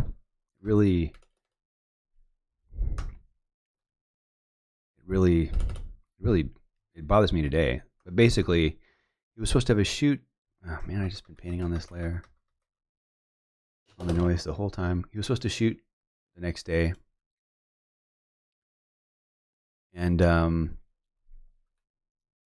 was going to help him out with the shoot. And we woke up, there was a bunch of empty alcohol bottles on the table, and he said, "Oh, I'm going to go get a shower, and then we'll get ready to shoot these models." I was like, "Okay." And I just kind of grabbed all the alcohol that was on the table and bailed, because I knew that he was an alcoholic. I didn't really know what that meant at the time. I just grabbed all the alcohol that was left, threw it in the back of my truck, and I kind of left. Well, I guess apparently after that, he'd kind of come out and had fallen through his coffee table and ended up having an aneurysm. I was in the hospital. And I felt kind of guilty for what had happened. But after that, he had kind of gone back to work-ish a little bit, and then went through a bout of depression. One day decided to start drinking, Stop Bath and Developer. In his dark room, and he collapsed, and kind of went through a battle of cancerish for a while. He taught me a lot, and we used to basically go to the Museum of Photographic Arts in San Diego and teach printing demos on how he did his process. But he's the guy who kind of taught me how to manipulate imagery in the darkroom, along with Lior. I had the opportunity of printing for Moshe Bracha and Matthew Ralston, those amazing photographers who have done tons and tons and tons of work of all types. So it's a huge opportunity for me. And then a few years later, I don't know, I had so I went, yeah, how I got into what I'm doing. So yeah, so I'm basically, when I was printing for Lior at the PC Color Lab in downtown Los Angeles, I started doing. Moshe Bracha was asking me to, or wanted to start retouching his images that he was scanning. They had just bought a scanner over there, and so I started retouching for him. Because at that point, I basically, after I had finished my last semester in school, having cheated my way through everything, they had I basically started TAing at Art Center. I was giving tours, and I was working in the student store. And I basically I didn't know where to go. I didn't have any money. I didn't have anybody to work with. I was just working at Art Center, and you were only allowed to work I don't know, 30 hours a week. I was working 60, but I figured out that if I had submitted my timesheets separately, they wouldn't catch me. So I did that for a while until I finally got caught. And then finally, a guy who's one of my best friends today, Everard Williams, he's actually one of the instructors at Art Center still, kind of came to me and said, yeah, you're out. You're done. You got to go. He was the interim department chair at the time of the photography. I was like, all right, man. Well, you need to recommend me to somebody, because this was all I had. This was my income. I put everything I got into this school, and all I've got is this portfolio that everybody's telling me is built on technique and doesn't say anything about me. So I was frustrated, man. The guy was like, here's a photographer, Robert Carrion. Go talk to him and tell him I sent you. Gave me his number. Robert Carrion's still shooting today. Lots of car stuff.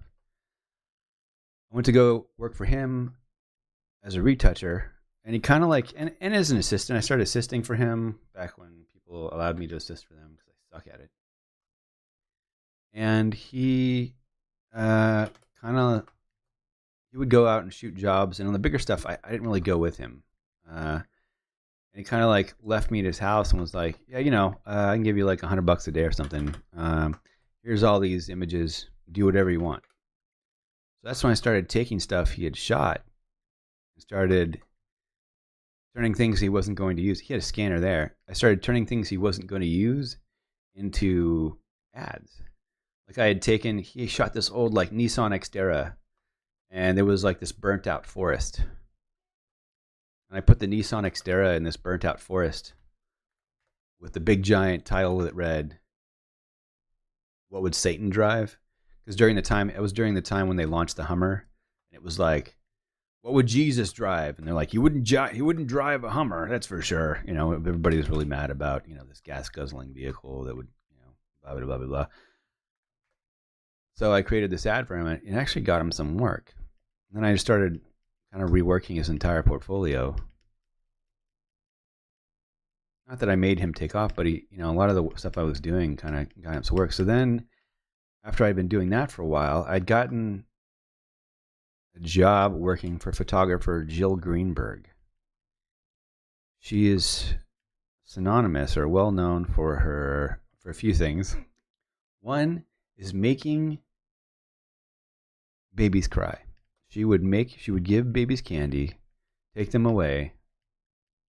I don't know if you guys have ever heard of her, and then make them cry and take pictures of them. Super controversial. Not as controversial as her John McCain photos, where she had basically put John McCain. She was shooting him, right? She turned off the key light and the side lights and had the bottom light on, and she took pictures of him that way. So it made him look kind of like you bottom light somebody that looks scary. So she had done that with him, and then she had also been known for kind of these monkeys that she had been photographing.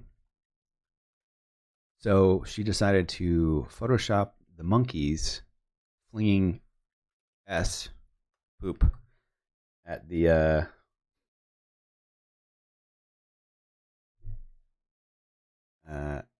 at John McCain.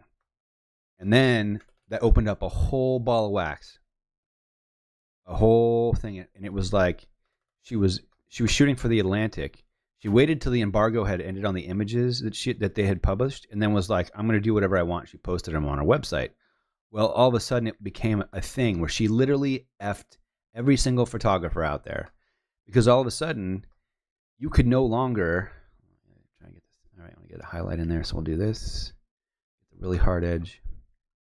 You could now, it was like, all right, how are we going to trust people to come in and shoot and photograph politicians if we let this one person in and they came in? So she basically ruined getting hired for everyone.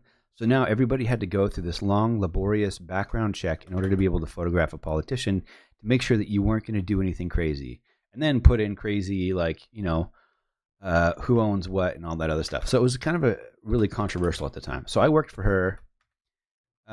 It wasn't pleasant for 6 months. It kind of had been a theme, I guess. Most people had kind of been just working for her for just 6 months, and then, she would fire them and hire somebody else. I don't hate anyone. I don't have anything against anyone. I felt like what she had done at the time was wrong, and it really effed everybody else. I don't have anything bad to say about her necessarily, but, because people change and so on and so forth. I mean, she could be a completely different person now. But at the time, I just thought that was a bit harsh. And it kind of, really put a lot of people in an uncomfortable spot and made photographers look bad, which was kind of the worst part of it. So, she, what do they say? Good press, all press is good press, right? So who knows? So now I'm kind of just stamping this highlight in here just so I have something. I worked for her. That was an experience in itself. But I got to work on a lot of cool celebrity stuff that she had shot. Simon Cowell from American Idol. Ice-T, Bernie Mac. She did the Charlie's Angels movie posters. So speaking of which, so you wonder how I got here. The Charlie's Angels movie posters. So when I had started, at this time I was living in West Hollywood. I was working for Jill, and I was kind of getting the feeling that this wasn't going to last forever, especially when I was getting emails like, "Hey, you effing idiot, blah blah blah blah blah," and I was like, "Okay, this is getting abusive. I need to go." So basically, we started to do these Charlie's Angels things, and part of the work that she had gotten was to she got to scan the images for the agency, because she had her own drum scanner from the film that we were shooting. And then so I would do the scans and send them to the agency. And when I sent them to the agency, I would do little drawings. I kind of developed a little relationship with the office manager, Jeffrey Stewart. And I basically started doing little drawings, little cartoons on each one. And he had kind of got me, it was a way for me to kind of develop a relationship with this guy. And at the time, what I was doing was I was taking Jill's images and creating ads for them, and then with my own portfolio. Because now I was thinking, I was living in West Hollywood. You'd see all these buildings with, brush this. You'd see all these buildings, these big giant movie posters, and I was like, man, I want to get my work as big as I can get it. And what's the biggest thing you can do as an artist? An entire building, right? So I was like, man, I want to get my work to be the side of a building. That was just like nothing to do with quality anymore. It was just like bigger is better, right?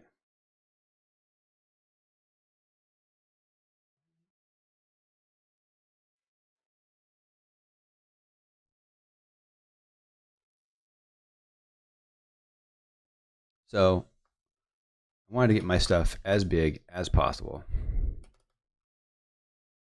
And movie posters were the way to go. So I just slowly started to build a relationship with this guy by doing little drawings on there. And then finally, when Jill had let me go, I was like, hey, can I come down there and show my portfolio? And he's like, yeah, sure, I'll set up a meeting for you. So he set up a meeting for me. I went in there, I showed my portfolio. They're like, well, we don't have any openings now, but why don't you reach out to this agency, Pulse Advertising? And I was like, okay. So I reached out to Pulse Advertising. They looked at my portfolio and they're like, yeah, you would be great. We'd love to start you out as a photo editor because of your photography background. So we'll start you as a photo editor, and you are more than welcome to build movie posters and participate in critiques when you're not doing photo editor duties. And I was like, this is perfect. It sounds exactly like what I want to do. So I started working for them, and literally I would spend, the second the day was over, I would stay there till like 10 o'clock every night, just building movie posters. The first, and then, then I was like, I got into it to the point where I was like writing copy. The first thing I got to work on was Anchorman. That movie was freaking awesome. With Will Ferrell. I got to go in there, work on Anchorman, and they're like, and then we start building like billboard ads, right? And they're like, what do you got? And I was like, start coming up with copy lines. I'm like, hey man, if you're looking for news, we're looking with you. We don't just bring you the news, we read it to you. Just digging into my inner Will Ferrell, having a blast. The most fun I ever had. Then it went on to be, I got to work on National Treasure, and that body double shoot. I got to start doing body double shoots. I shot the poster for Ocean's 12, the teaser, where they're kind of like top down, walking through the. Actually, let me pull that up. Take a little brief break. Pop this out here.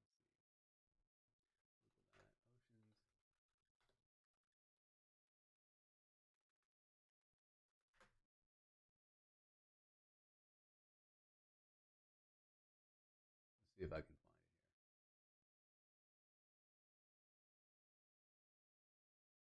it. This.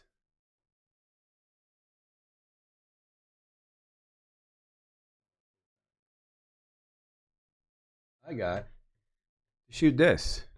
This is my shot. This is from the top of the agency. I shot down. This is literally everybody that worked there. This is like my first claim to fame. The first thing. It's actually funny. This is one of the posters I designed. That's bizarre. They use a whole bunch of different stuff for different things. But yeah, so this wasn't even the people in the movie. This was just people that I shot at the agency walking across from the rooftop. So there, I had started doing movie posters. And, they kind of weren't moving me up. And the movie poster industry was extremely what I would call small world. Even smaller than the automotive world, right? Everybody had worked at every other agency. Literally, I had gotten the person that I interviewed with at Vox Advertising was now working as a creative director at Pulse while I was there. And, I had been working on my portfolio. And one of the things is when you go to work for an advertising agency, there's a what do you call it? Like a no conflict clause. I don't know. I forget what they call it. Anyways, you're not allowed to go work for another agency while you're working at another one, because oftentimes studios will hire multiple agencies to work on a project, and they don't want that information getting across. So while I was at Pulse, I went to go, I did like a sick day or something, and went to go show my portfolio at Vox. First place I interviewed at, I was like, hey, you guys have any openings? And they're like, no, we want to try you out first. And I was like, okay. I'm like thinking I break my claws, but all right, I'll do it. It's funny because they know that I'm not supposed to do it because they have the same rules too, but they didn't care at the time. So I started doing that, and the next thing you know, I start working there. And what are they working on? What was it? Shall We Dance with Jennifer? Who's that? Jennifer whatever. Well, it turns out it was the exact same movie poster project that we were working on at the agency that I was working at. So that was why the clause was there, working in action. And of course they're asking me, what we had done and what they had submitted, just completely breaking all my contracts at that point. But at that point, I didn't care. I was kind of, miserable where I was, and I was like, I'm gonna get fired. I'm gonna get fired. You know. The funny thing is, the day that I had,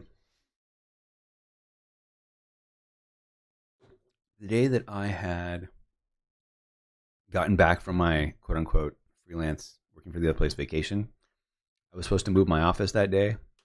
And literally, they had me move my entire office. And then by the time I was on the last box, which was my stuff, they called me into the office. And they're like, so, we got word that you had worked at another agency. And we have, you've broke contracts, so we're going to have to let you go. Here's your check. And I was like, man, that's the fastest you guys have ever paid me. I'm out of here. So it worked out for everybody. But yeah, so I had, the day that I had gotten let go, I had made friends with some people. And one of the people that I had made friends with was there. It was a client of somebody who worked in like the home video department. And she was like, hey, I've seen your work. And the funny thing is, while I was at this agency, they had gotten this job to shoot this DVD cover. And they hired me to do it. Like the woman who ran the home video department was like, yeah, you can shoot it. But she didn't run it by the owner. So she basically like, here's the budget. And I was like, sweet. So I used the budget to what I had. And I was like, then I get to pocket the rest of the money, right? Because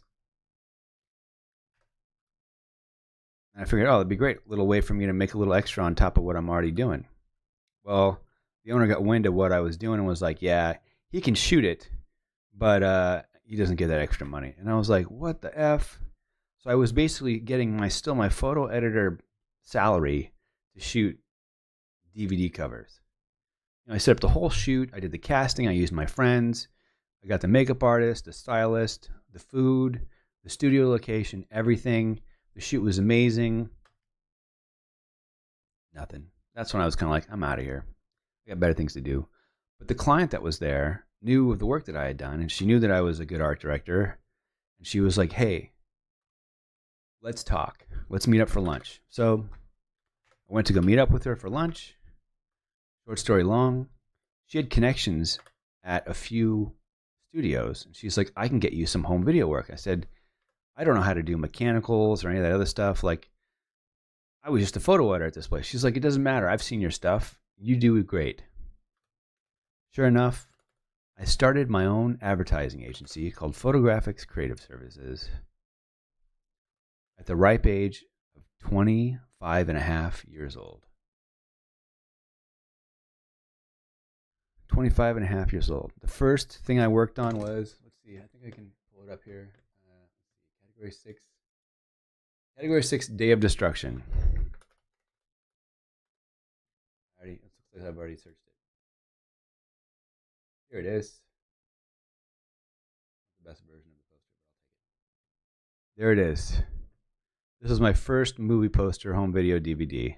This is actually the plane that my dad had when we were a kid. My dad was a pilot. Had this twin engine Aero Commander 685. But this is the first Photoshop gig where I'm literally like, so all this stuff is stock photography of Chicago, stock lightning, stock clouds, and I made all of this from scratch in Photoshop. Then I'd kind of started working for Code Black Entertainment. I worked for Vivendi Music Entertainment. I worked for Bauer Martinez Entertainment. I started picking up agencies left and right. I got to the point, and I can say this because it's already done.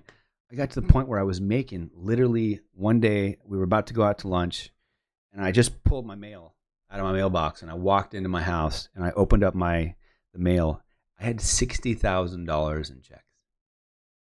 And I was like, holy shit. I'm 25 years old. I was like, holy shit, I just made 60. Finally I was like, I got a business management company, helped me manage my money-ish. They kind of stole from me. That's another long story.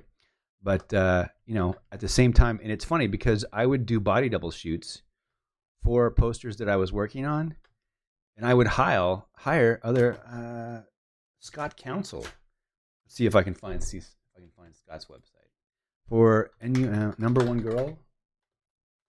Girl was supposed to. Now we were doing B level movies. Here we go. Images. Number one girl. Yep. Somewhere. I got this. Yeah. Here we go. This is the DVD box. So this is number one girl here. So I hired a dude to shoot this, and this was actually an image I bought from a friend of mine who shot 3 cars on the roof of a parking garage in downtown LA. We shot the body double and all that stuff. It was, I worked on another thing called New York Doll. Google.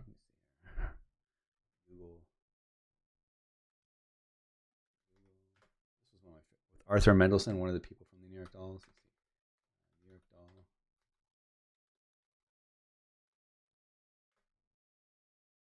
Oh, there it is.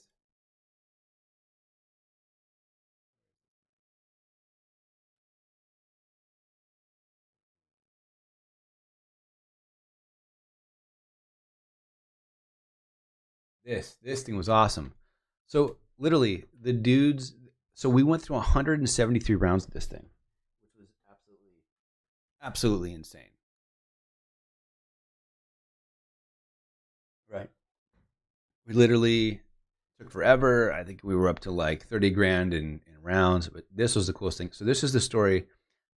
Uh, the New York Dolls is a band that literally basically started punk. And Arthur Mendelsohn, I think his name is. Arthur Mendelsohn was the guy who kind of founded the rock group, and literally is one of the people who like started wearing women's clothing, like doing long hair, wearing leather with high heels on stage, wearing makeup. Like this dude started that, and then he quit that and became a Mormon. So it was just one of the coolest documentaries I've ever got to work on.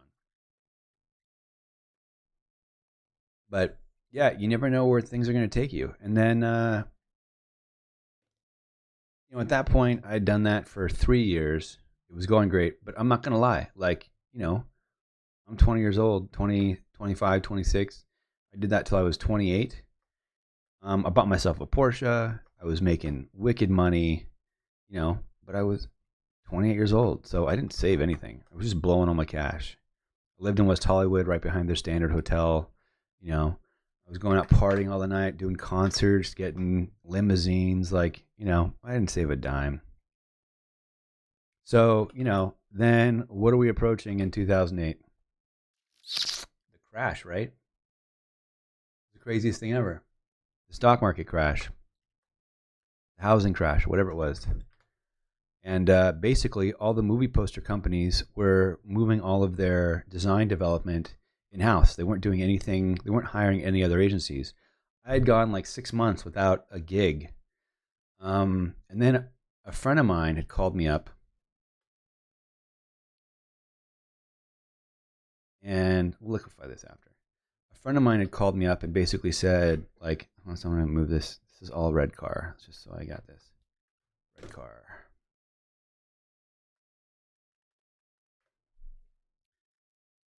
A friend of mine called me up and said, hey, we're hiring for the Walt Disney Company. We're looking for a product developer. And, one thing when I was in school doing illustration, one of my dreams was to work for the Walt Disney Company as an illustrator, but, beggars can't be choosers. At that time, I wasn't saving any of my money, so I'd blown everything up. I had this massive car payment for this Porsche and blah, blah, blah. And, he's like, yeah, we're hiring, looking for manager product development for I think it was for specifically for the home department. And I was like, what does it involve? And he's like, basically anything you wouldn't install into a kid's room, like sheets, furniture, all that type of stuff. I said, what? I'm like, are you actually like designing furniture? He's like, no, you're working with licensees that, develop the furniture, but you're kind of overseeing what they do. And I was like, and I could draw Disney characters. I could do all that stuff. And so they're like, I'm like, what if I apply for the job? He's like, you could, but I don't think you're cut out for it. How do you think you'd be cut out for it? I was like, well, what would I need to show? Like how to develop products that are Disney related? And he's like, yeah. I was like, okay, no problem. So I went to IKEA, and I took pictures of all of the kids' rooms on the kid floor at the store. And what I had done is I brought them home, and I had photoshopped each room to be a different Disney theme. So I created patterns and prints, put on the bed sheets. I drew like Monsters Inc. characters to make them look like lamps. And then, the girl who had helped me start my own agency was helping me with a resume to get this job. So I went through the entire interview process, and they're like, I met with the main guy, this guy named Robert Story. I'm like, he saw my work, and he's like, oh yeah, you can totally do this job easy. I see where you're coming from. Like I didn't come from a product background. I came from a Photoshop background, but he's like, I see how you get the Disney brand and the different franchises and how this all kind of comes together. And I'm like, yeah, totally makes sense to me. I got this. So it went, I don't know, it was like 6 rounds of interviews. Finally, it got to the GM, and he's like, he was like, agency, advertising agency, blah, blah, blah, photographer, retoucher. How is this guy qualified for that? He's like, I want to meet him. So he met me, and he saw the work I had done with the IKEA place, and he's like, and the fact that I could draw the Disney characters from scratch-ish. I kind of used tracing paper over the characters and did it that way. I could draw, just not perfectly. So he's like, all right, well, he's like, let's give him a style guide and see if he can design like a Disney princess room. If he can do that, we'll hire him.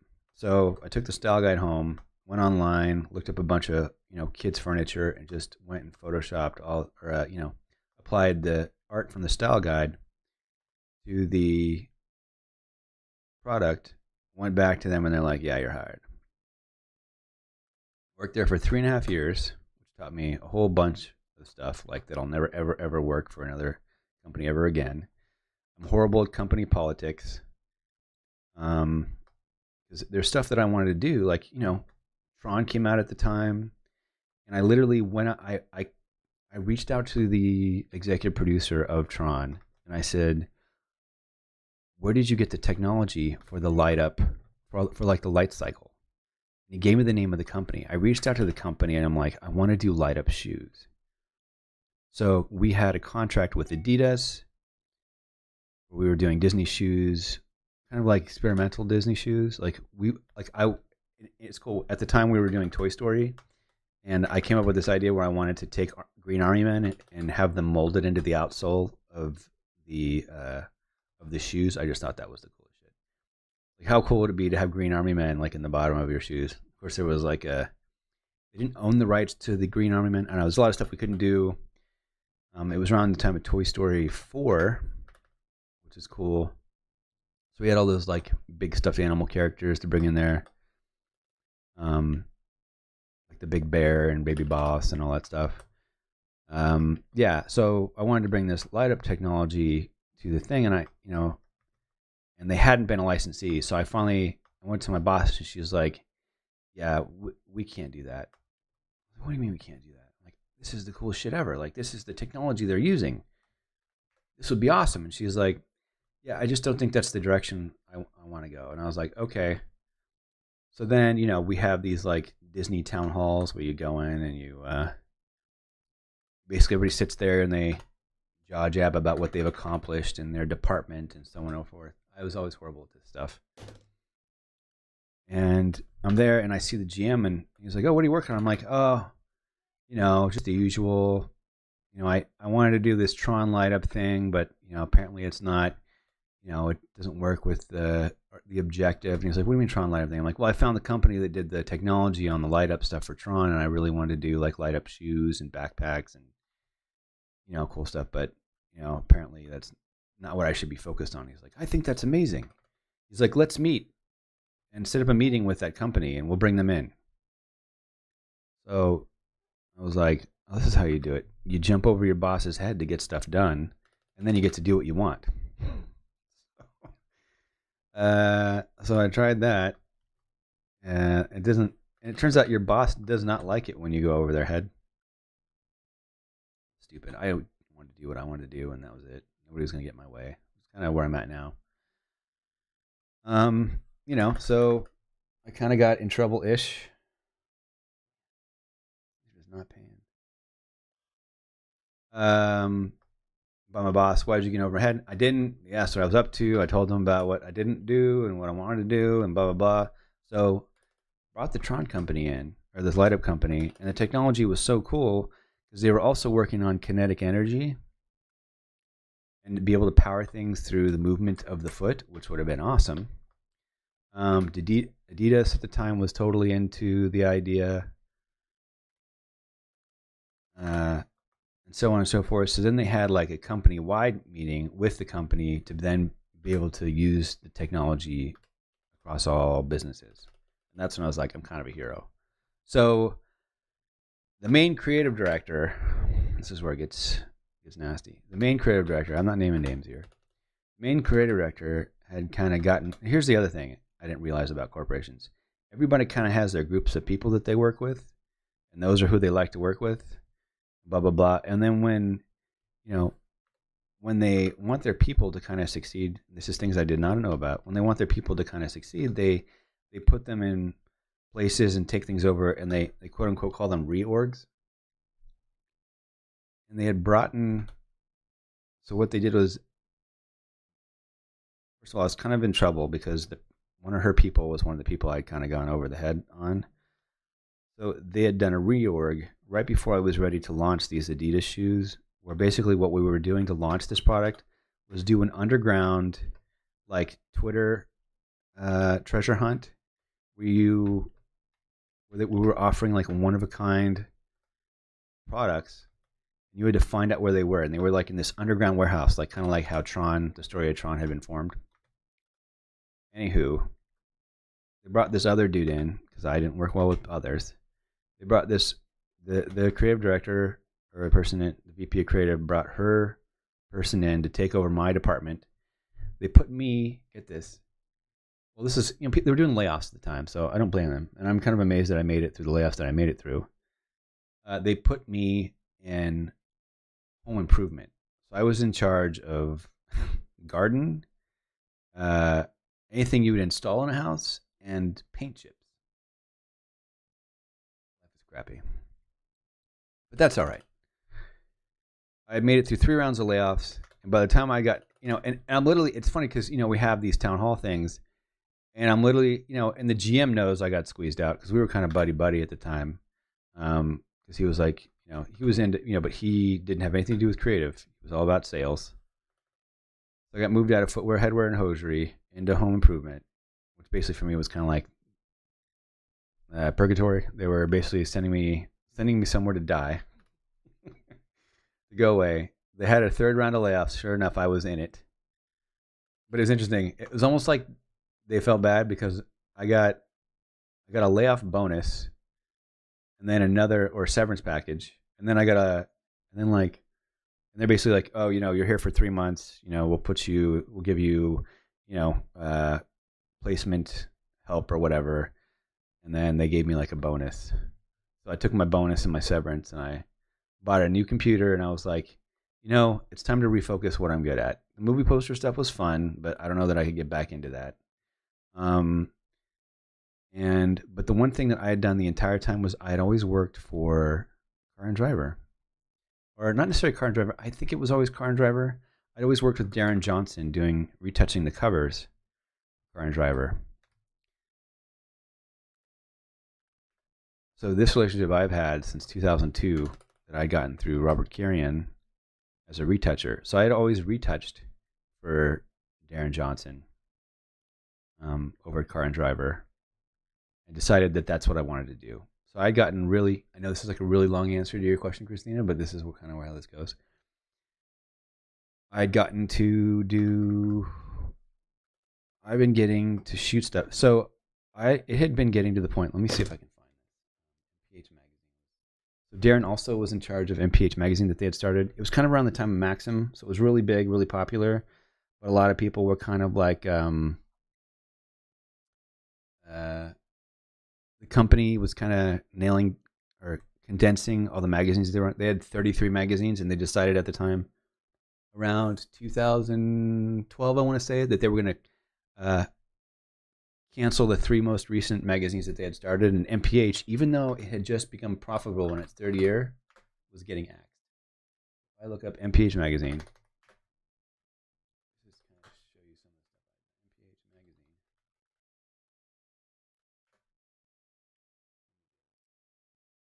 There's one that's my favorite. This one. So this, believe it or not, this cover here. So noticed a little bit of the Sin City influence in there. So I also, had my entire royalty-free library that I'd collected from Amazon. You're killing me. That I collected from the agencies, having been in charge of the photo studio or whatever. I had the rain texture. I had bubbles on black, bubbly water on black. I had splatters that we had done, all this stuff because they had worked on Sin City. I had the water on the ground. So literally, these cars had been shot on the floor of the Detroit Auto Show. This was what? Does it say the year on here? 2009. It says right there, 2009. These cars have been shot on the floor of the Detroit Auto Show. They gave them to me. They shot pictures of Detroit City Street Day. And I'd gone in and done all this work to these images. I believe Robert Carrion had shot them. And then it said photography by Robert Carrion. So as you can imagine, as a creative, I'm like extremely. Hold on here.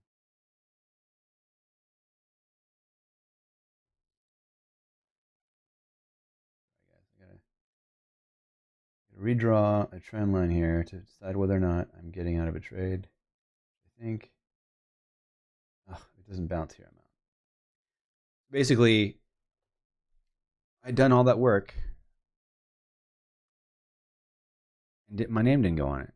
So it was really hard to get more work. I mean, it was like nobody knew that I was doing what I was doing. So that part was frustrating. And then I'd gotten another job. I started working with another photographer named Jim Fetz. And then I think it was for Motor Trend that he had shot, I don't know, I think it was a Mini and a BMW in a studio. And they had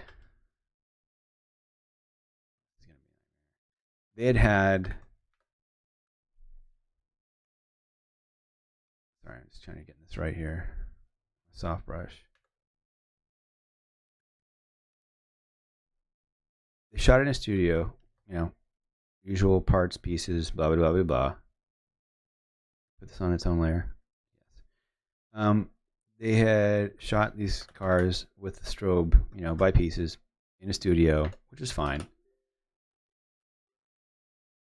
And then the art director came to me and he's like, hey, we want to throw this in an underground tunnel on a curve. But they didn't have that shot at all. I was like, wait. So you want something that you don't have pictures of? Yeah, can you do it? And I'd kind of, unfortunately, branded myself as like the save it guy. Like, hey, we've got this problem. Can you save this? And I was like, sure. And by that point, so basically the photographers were making all this money to go out and shoot this stuff with their name on it. And I was coming in and doing all this work and adding and blah, blah, blah, blah, blah. And I was just like, I'm done. And at that point, the only reason why I hadn't, I went to school for photography and, the necessity of kind of staying alive and then, the movie poster stuff and getting a little sidetracked had kind of become, everything that was going on there.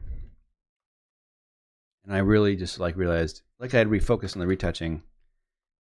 I needed to decide what was important for me. And at that point, when I was doing all this work, I realized I just needed to start shooting. So I had, at the time, been working with the photographer. I really don't want to mention, so I'm not gonna mention them. We were a photographer. They were doing a shoot for Racer magazine of these two Mazda. It's like a Mazda series, and basically, the Mazda series, we shot at the Mazda factory, but these cars didn't have any engines in them. And I had Car and Driver, because of the level of retouching I had done at the time, had basically helped me kind of pay for the program I brought up before, Virtual Rig. So I had that program, and I'd been playing with it, and I'd been shooting cars, and I'd been shooting places in Pasadena as like tests. So I'd like shoot cars driving by, and then I would, super fast shutter speed so that they would be still. And then I would shoot the backgrounds of where they had driven by. And then I was using Virtual Rig to motionize the background and create like rig shots, basically. So the photographer I was working with at the time knew that. And they were shooting these cars. And the creative director, at the time I was working as a Digitech on this shoot. And the creative director was like, man, it's too bad we can't get shots of these cars moving. They're so cool. And the photographer looks at me and he's like, well, Sean can do it. And I'm looking at the photographer. And I'm like, dude, I do all your retouching. Like, basically there's that saying like, why buy the milk when you can get the cow for free? And so that's basically where we're at. And I was looking at him and I'm like, you really want to open that can of worms? Like, you really want to let this client know that I am the one who does all your stuff? And not only that, but I can do the retouching on top of it. So if I can shoot the stuff and do the retouching, then there's really kind of no need for the photographer. So the guy's like, yeah, do it. I was like, all right. So I had my camera. I had everything with me. I pulled it out of my car. I set it up. I got static shots of the vehicle. We jacked up the vehicle. We spun the wheels. So I got the wheels in motion. And I've composited my first action shot. And I sent it to them. And they put it under his name. They apologized afterwards. But that was the first time in Racer Magazine I got an image published. And this guy, as I'm doing this stuff, and I send him this image where he sees a car that's bleeding again. Is now all of a sudden like, oh my God, there's so many other things that we shoot static that we can do in motion. And then they start sending me stuff. And then it's just like one thing after another. Can you do this cover? Hey, we shot this on the racetrack by the stock photographer. Can you retouch this? Can you retouch that? And I was like, yeah, sure. And then they're like, they had, I think there's a racetrack up in Sonoma Raceway. I forget the name of it, but there was a race going on up there, and I said, hey, I know you guys can't hire me as a photographer because I've been wanting to shoot. And it seemed to me like most photographers coming up were shooting racetrack stuff, kind of like get their way up. So I was like, hey, can I go shoot this race, Willow Springs or whatever? And they're like, all I need is credentials. And they're like, yeah, we'll give you credentials. We can't pay you. And if we like the images, we'll print them. So I was like, sweet. So, and I didn't have any money at the time. Like, I didn't pay for nothing. Barely make a rent. It was like $800. So I looked up the racetrack and I'm like, oh crap, you can camp right there at the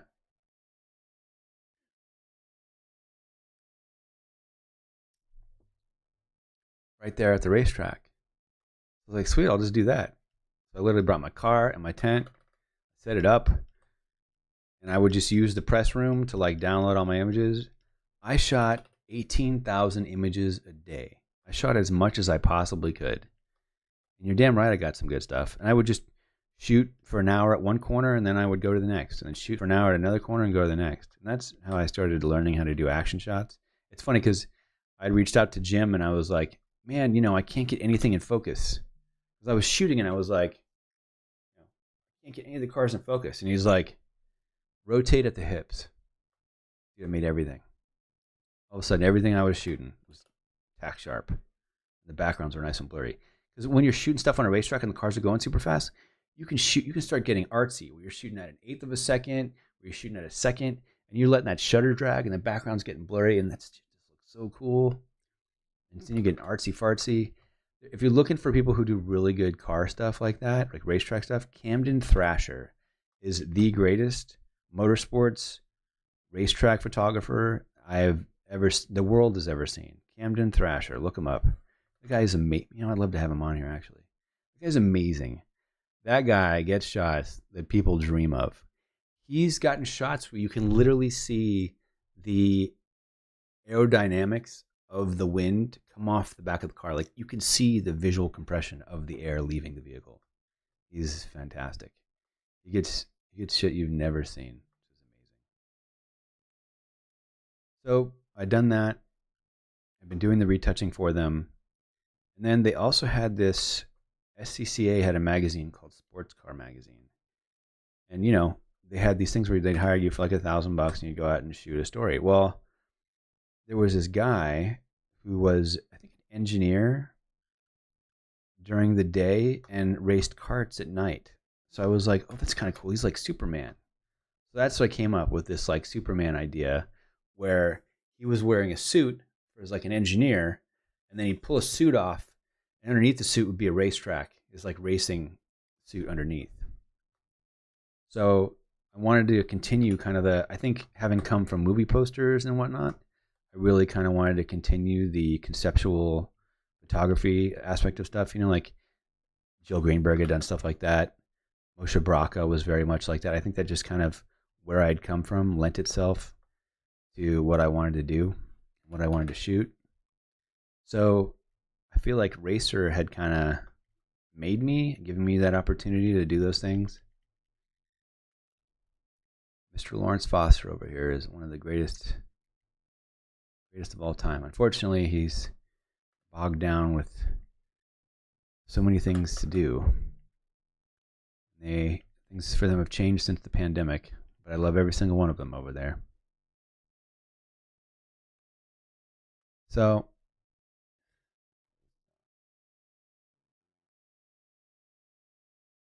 really, we don't want to bounce into the close. We're just going to sell off. How is it? There's an hour left. Hopefully this hour gets bought up. I'm going to be positive here.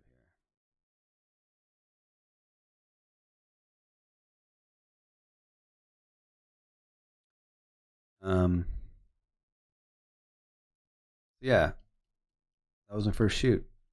And you wouldn't believe who, it's funny because I had the shoot coming up. I rented a bunch of gear, a bunch of strobe equipment, and I couldn't find anybody to assist me. And you know who I reached out to? My old buddy who got me my first gig and was the head of the photography department at Art Center. And I said, hey, I can't get anybody else. There I was again. Like, man, you got to find me a job. You're going to send me out in the streets. And I reached up to Everard and I was like, hey, man, I got the shoot coming up. I don't know nobody's available to help me. Will you help me? And he's like, I'll be there. You just tell me what time. Great end of that story. Everard came out, showed up, helped me shoot. The whole thing was the coolest thing I'd ever done at the time. Pretty neat. So that was my first shoot. I wanted to shoot other like conceptual stuff for them. And then the photographer I'd gotten I've been retouching for the Mazda stuff. And I got a Toyota gig, which I was originally supposed to be a Digitech for. It was the launch of the 2016 Toyota Tacoma. And it just so happens that they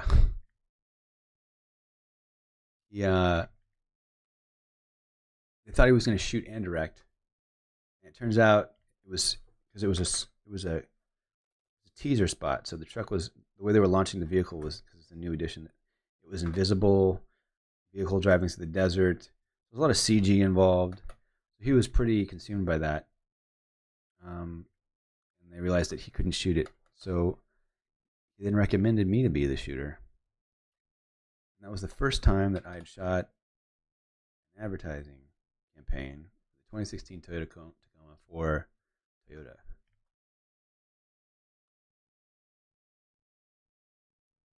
There's one thing I'm probably going to teach you that they're not going to teach you anywhere else. I had gotten that gig via, there's two things you got to know here. Zeph, hey, Zeph, you still here, dude? I'm going to ask. Who's here in the chat? Because he works at an agency. I think he would understand what I'm saying. I guess he's not here anymore. But basically, client and the agency are two different teams.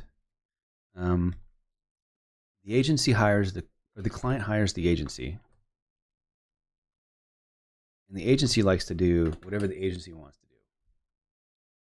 The agency comes up with the idea for the campaign. They launch the thing. Now, sometimes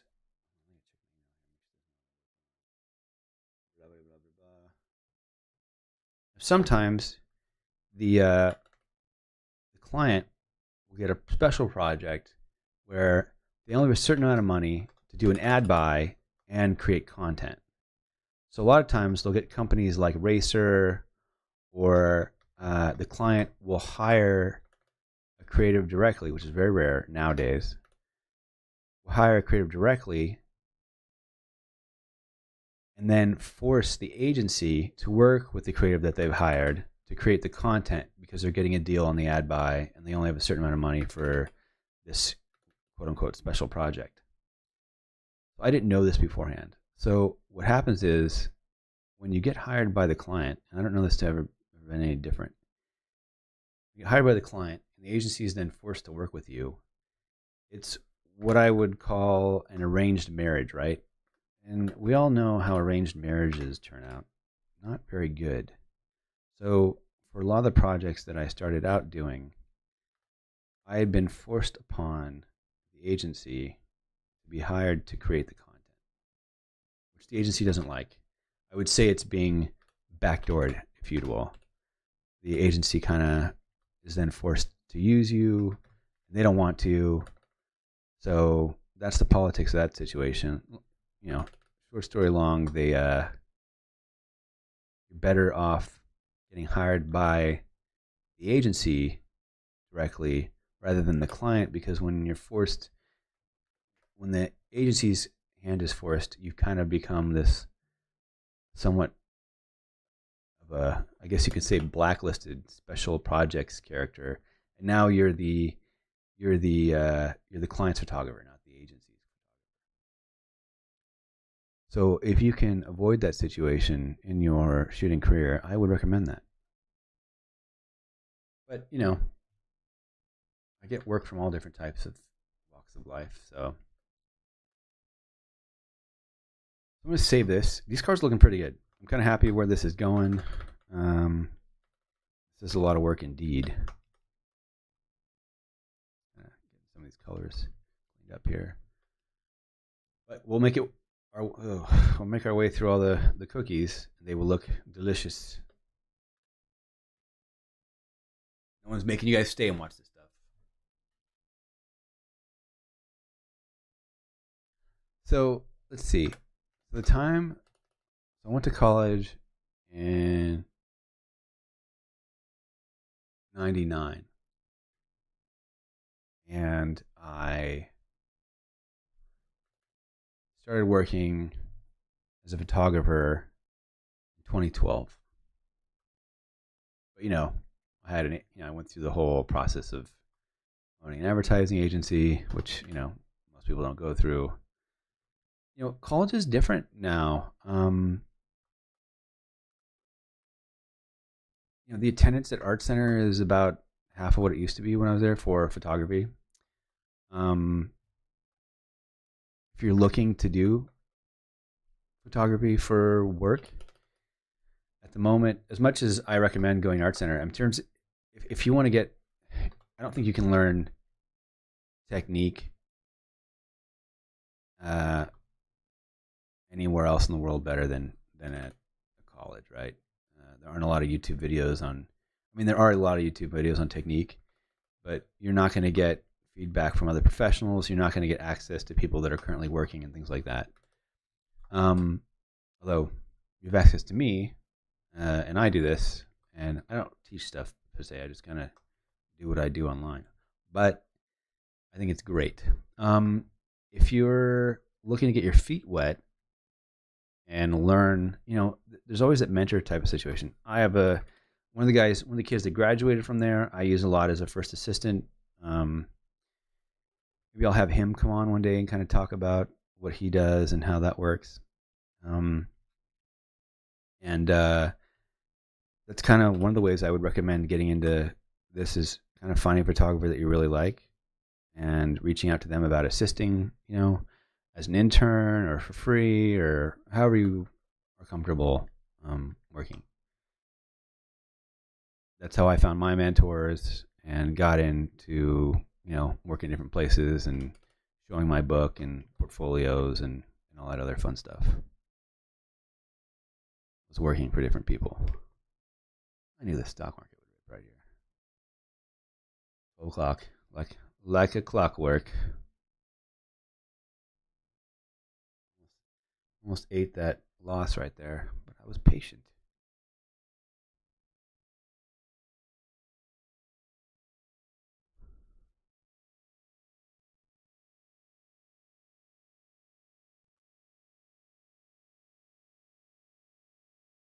There's a lot of work to clean this up. It's like, hey, I'll just make the cookies look good. Here we are, how many hours later?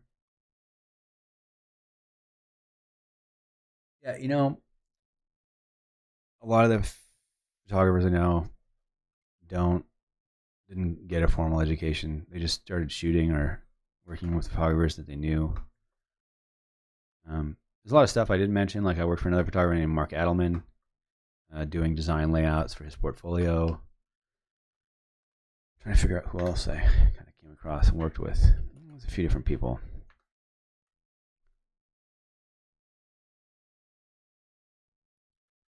But I think definitely, being an entrepreneur and a business owner has definitely made me enjoy life a bit more. I get to be around my kids more than I ever would if I had a full-time job.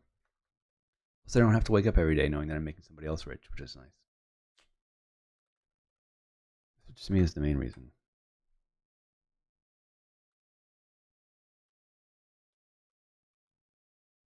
So next question that takes 60 minutes to answer.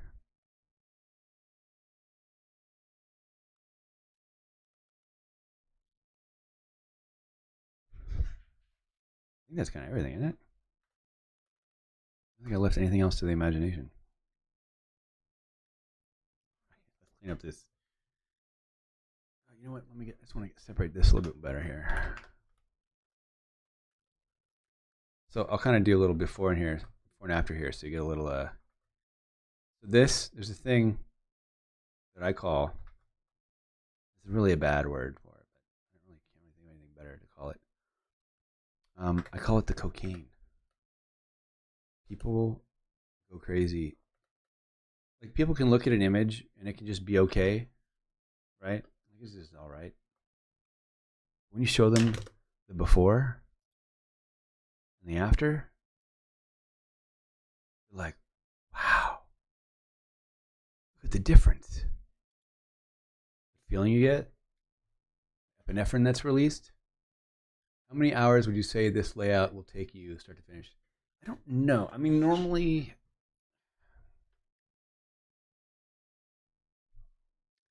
all right, 12 o'clock. In what, 2 days? I mean, I'm kind of taking my time on this because I'm streaming it. Normally I would kind of rush through this-ish. But this particular one, the cookies are kind of what's owning me right now. I mean, as you saw yesterday, we didn't spend that much time yesterday doing the initial layout. It didn't take me that long. Again, all the pre-light work and the building on the spot really kind of helped me save some time with this. So I feel like that kind of helped me get to the bottom of this. I would say, in all honesty, I don't know. I want this part to look good, so I'm putting the time into it. But I could be done with this and call it. But I want these cookies to look just... I want them to be compelling is what I want, right? Isn't that kind of the end goal? So I'm going to call this the... Spam risk. No, thank you. I was going to ask Alana what she thought of these, but I kind of want to just take it to the next level. And then, as we say in photography, it is better to ask for forgiveness than it is to ask for permission, especially when there's permits involved. Oh, I didn't know I was supposed to not be here. I didn't know I needed a permit. We're just doing this for school. This is a personal project. Actually, I'm just taking pictures for myself because I think this place is so pretty. You know, that type of stuff. I would say I'm done, but I want this to look a certain way, so I'm going to put the time into it. You guys don't have to stay. It's up to you. But I want this to look like I gave F's. So, putting the time in.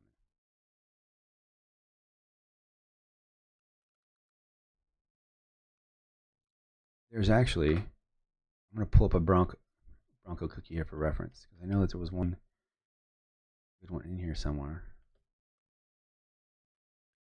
I kind of want to match its awesomeness. I'll save this. And giggles. Clean this up a little bit here. Like, I'll leave that edge of the cookie. I think that's fine. Like this, I want to completely redo. So with that said, I'm going to go to my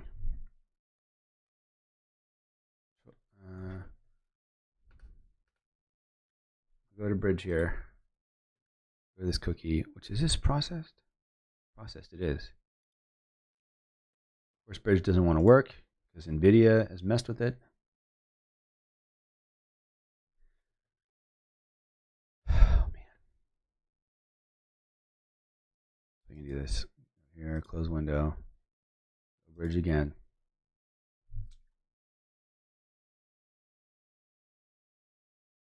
Hey man, I will keep it coming. No reason to not stream this. So I'm going to go here. Use our selection tool here.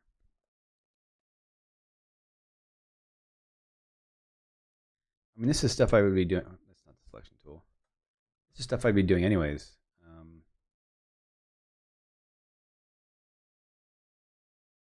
Take pride in my work, and I want the cookies to look good. So that's what I'm doing.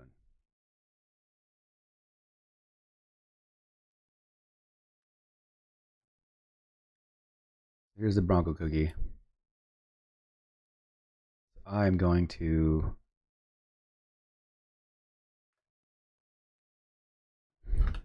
brush in the Bronco area here. I'm going to make a new layer. Call this Bronco cookie. And I'm going to do... Let me take a break here. I'll be right back.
we're back to the cooking madness.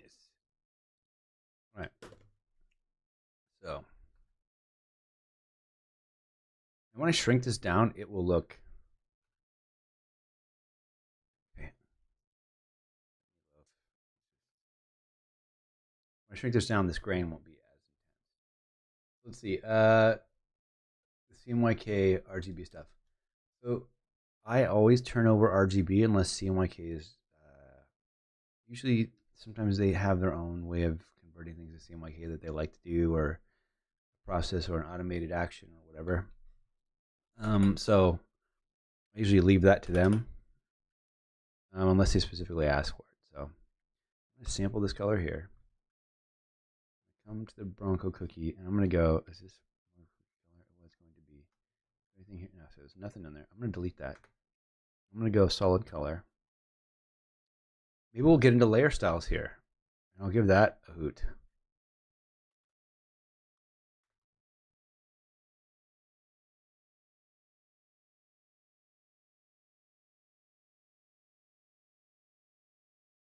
Man, snap down 43%.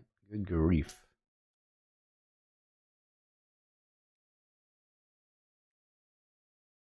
Consolidation day.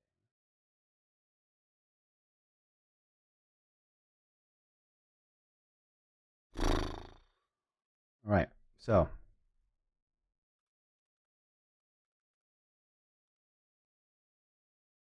I'm gonna get my brush here. I think I'm gonna go with a harder edge.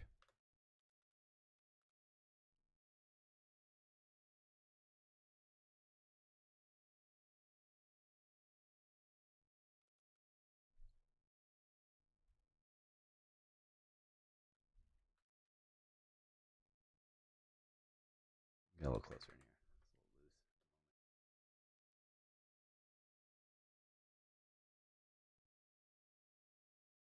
I think we're gonna layer style this. So basically, what I'm gonna do is paint this in here, and then we're gonna do a bevel. We use bevel emboss, layer properties, layer styles, do all that fun stuff. I don't normally get to do. I gotta paint this in perspective here. Get that going. This going.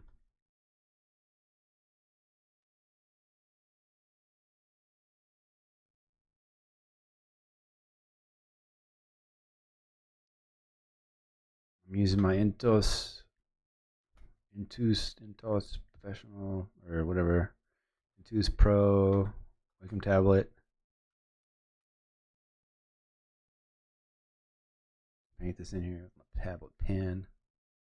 Doing tablet stuff. This way. I'm kind of imagining a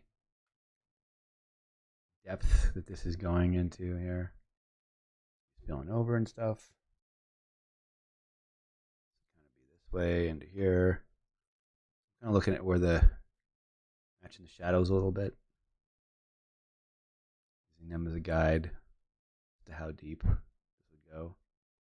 I think once we throw the bevel in there, it's going to kind of matter.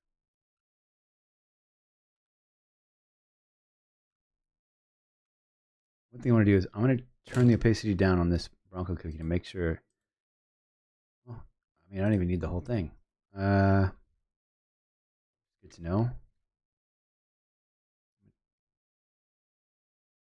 Yeah.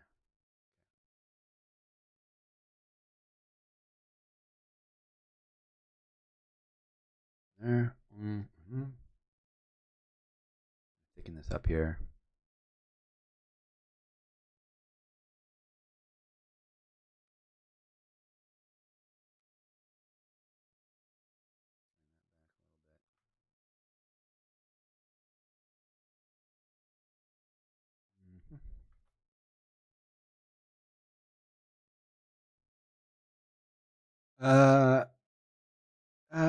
I'll send them the full res, and then that kind of lets them with the bleed, and then they get to kind of do their thing to it. I think that's kind of the dream, right?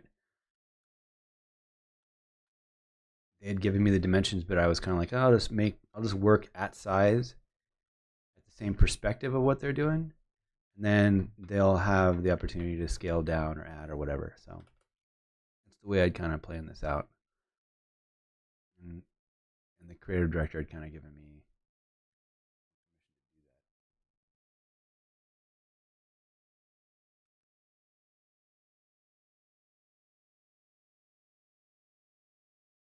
That's what we're gonna do. Paint this in here. How far do I have to go? Do all the way to the end.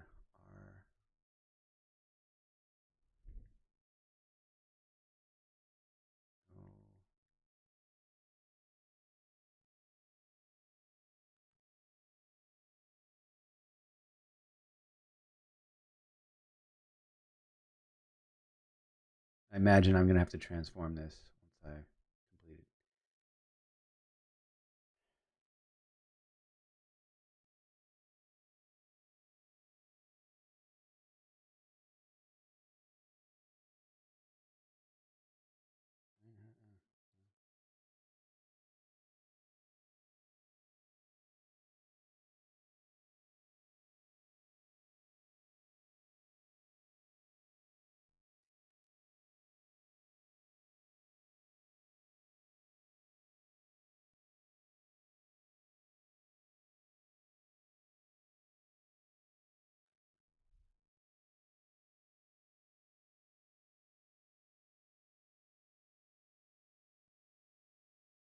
Coloring this in here.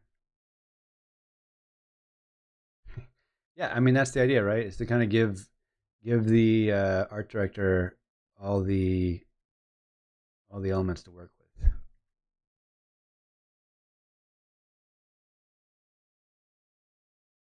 Half the time I do this stuff, and they're always like, "Hey, can you extend this image by 2 inches?" I'm like, I didn't shoot 2 more inches, dude.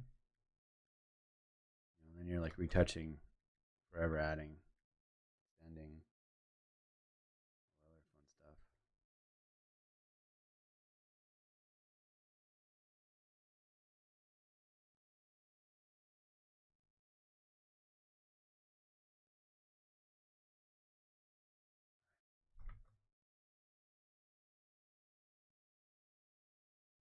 Going right into the C, and then that should do me solid. Turn the cookie off.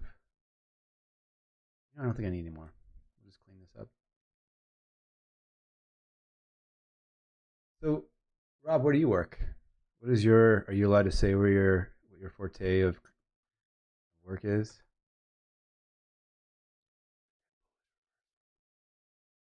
Come on, shoot up. Sorry, I'm looking at stocks.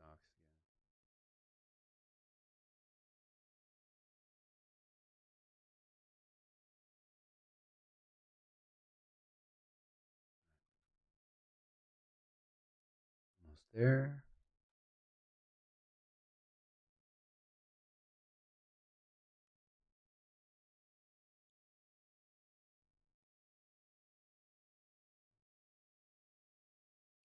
Push, push, push into the close. There we go. Consolidating all day. I was waiting for this.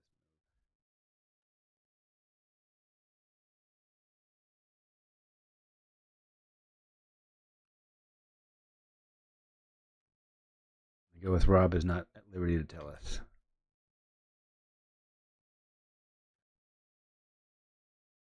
So, pull that back there. See how bubbly this gets once I drop it in. So, here we go, bevel and boss. Another cookie off. I'm going to get this cookie where I want it to be. I have to transform this. But I'm going to duplicate it. As we know, I like to have copies of everything. Control T, Control 0. See, this is what I don't like. Why can't I just, why do I have to control the whole thing? I have to do Control Shift N, Alt Delete, Control D, turn this off, Control T, Control 0, Control plus. And I have to refill what I just did. So I'm going to kind of distort this a bit.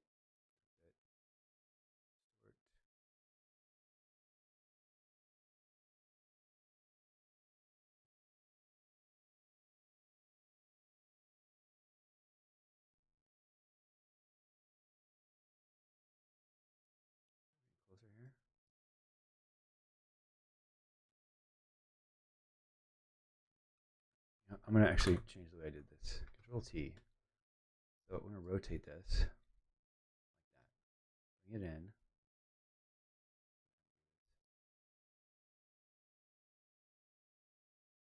I like her bee. I'm a bee. I'm a bee. I'm gonna try and keep part of it. So I'm gonna reshape mine. Let's make a new solid color.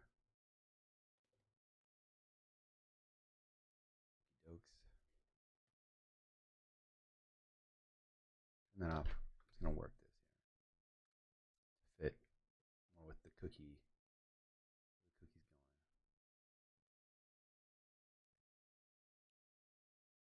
Okay, O, make the O a little bigger.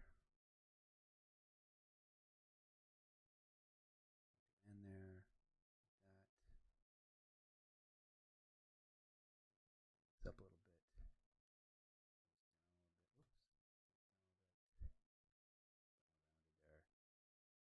Around.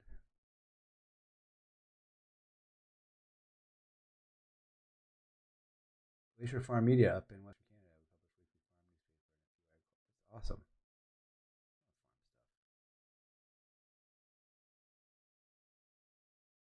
If you ever need an ag shooter in the States, I'm your guy.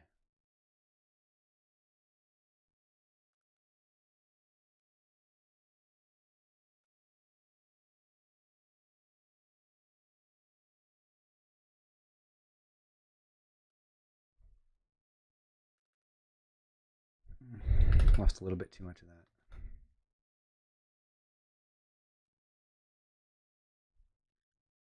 That R could be, I feel like could be more like this. Match the thickness of there of it. And then kind of come into her B,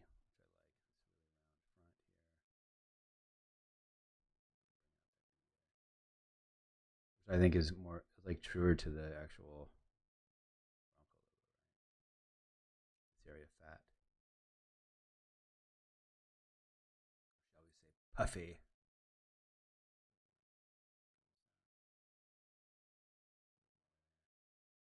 Yeah, I'm liking this. Just looks more frosted.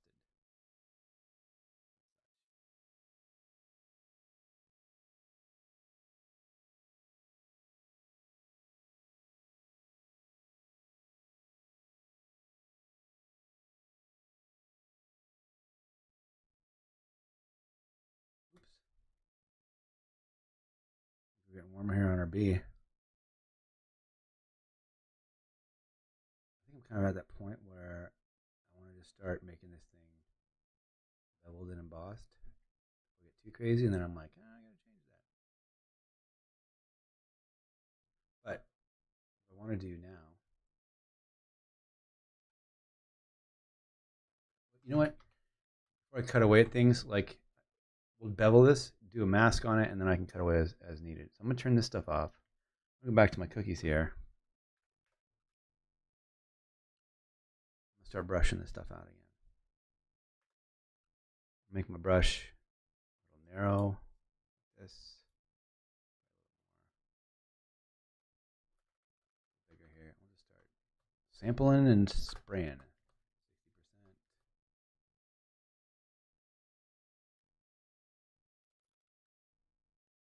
This little white here, I'm gonna keep that and then bring it back in. This here, I like that. I don't want to get too crazy with this stuff. Super duper airbrushed. We don't want that.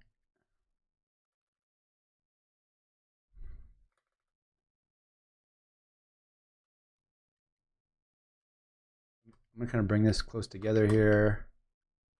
Colors. I like what's going on here. Clean it up. I like that it's not perfect because these were handmade.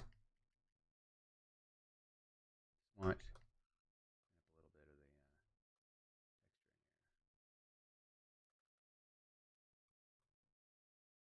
texture in here. Go to 30 as we get bigger. This here.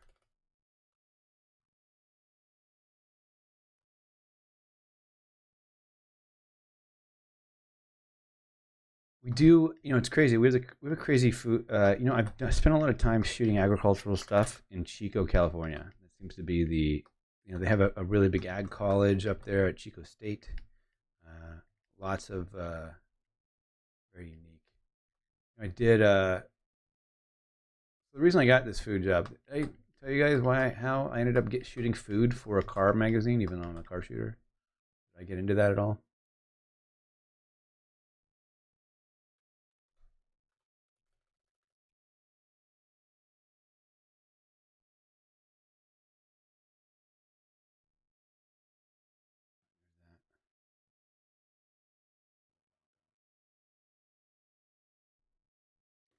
So, Control S, bevel and emboss.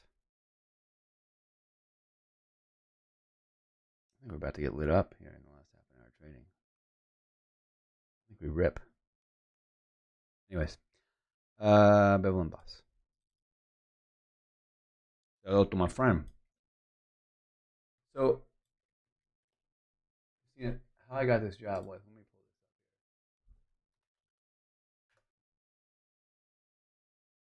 up. So again, I've known Darren, the creative director there, for a very, very, very 02, 03, long time. And drinks. No, I'm not. I have this blog. Well, I haven't added to it since, when this last post was. So I used to have a blog about meat, and I covered anything and everything that had to do with meat. I covered people that had restaurants. This is Kai Lubeck. He's from Germany. He tried to open a currywurst, which is basically like the German equivalent of In-N-Out in Germany.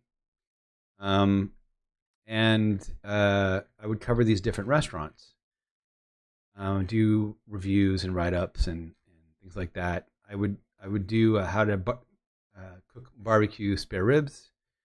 I covered barbecue competitions. I covered people that raised cattle.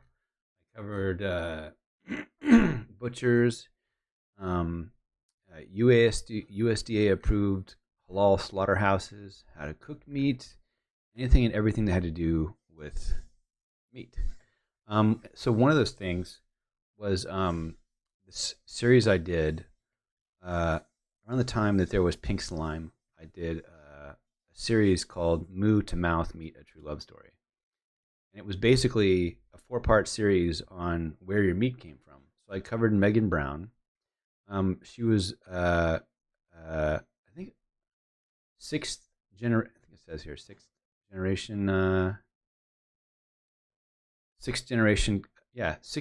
cattle rancher.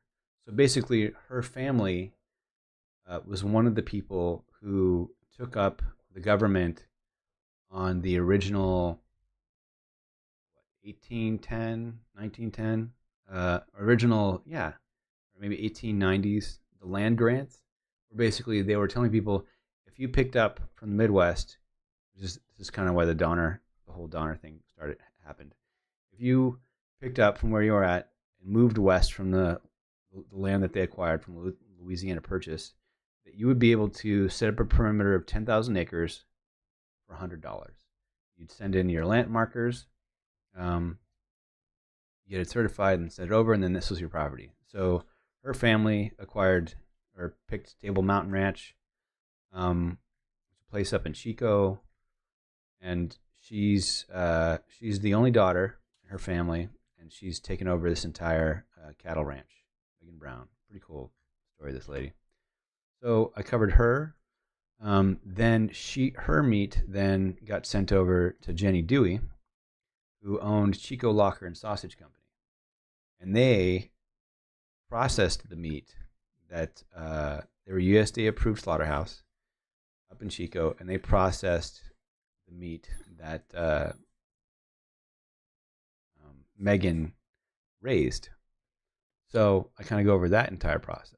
Then from there, you had this local self-sustainable butcher shop West Hollywood called, where some of the meat went actually, within necessarily butcher as much as they did act as a butcher shop. So a lot of times the stuff they would get was already quartered up into different butcher houses. And this place, they were one of the first same-sex married couples, and they were actually they actually spoke in the Library of Congress about being one of the.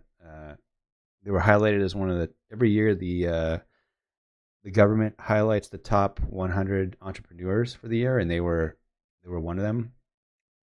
It was just hard being, a same-sex married couple opening a business that was self-sustained, organic, local farms in West Hollywood. So it was very unheard of at the time. So this was just a little 4-part series that I had done to educate people on where their meat came from. But I covered literally anything and everything that had to do with meat. So Darren knew of this and thought, hey, Sean would be perfect for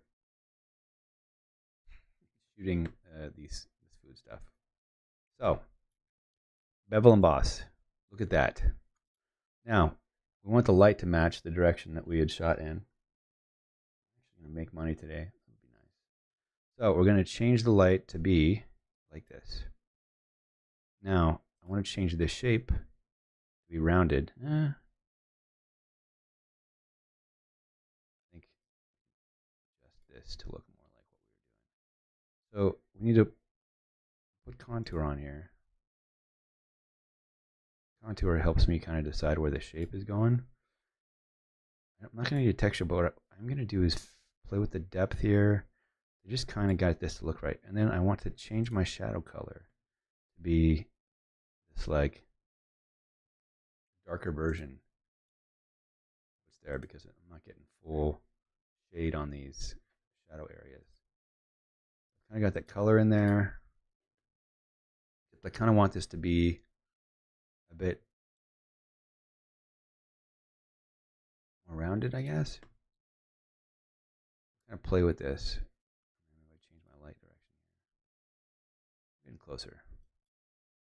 Change the size to be rounded. Soften it maybe. Make the depth up. Depth isn't what I want. I want more roundness on this. I feel like I'm kind of working backwards here.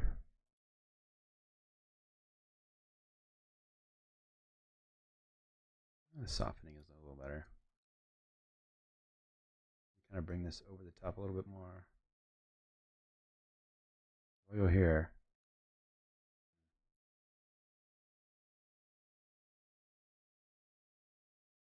Play with the opacity of this stuff. Kind of match what I'm. That's a little better. It's a little too perfect. That. And then we'll play with the depth. There we go. I think the shadows are a little heavy here, but this gives you an idea of how I would use the bevel and emboss here.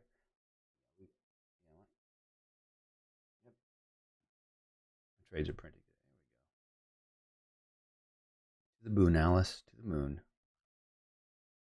Okay. It's a little too smooth. More highlight in here. I'm going to go to my highlight here. Turn that up. Yeah, the shadow works. A little better.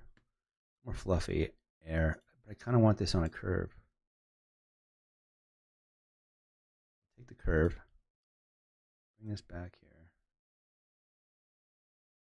Back over here. Maybe a little bit more towards where the sun would be.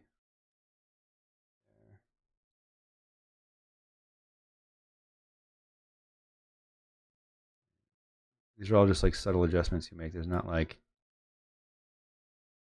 one wrong or right answer here. Just kind of look at that one. Now, see, I get the effect that I'm looking for. I'm going to zoom out here. Right? But there's the darkened area on the inside that I'm not getting. So what I'm going to do is I'm going to turn that off. I want to airbrush the rest of this out because that particular setting, layer effects, gives me will give me what I'm looking for in respect to that bevel.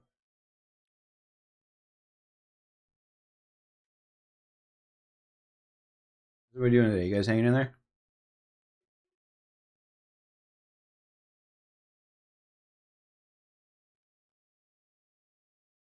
All right. Go brush. I'm glad you guys are still here.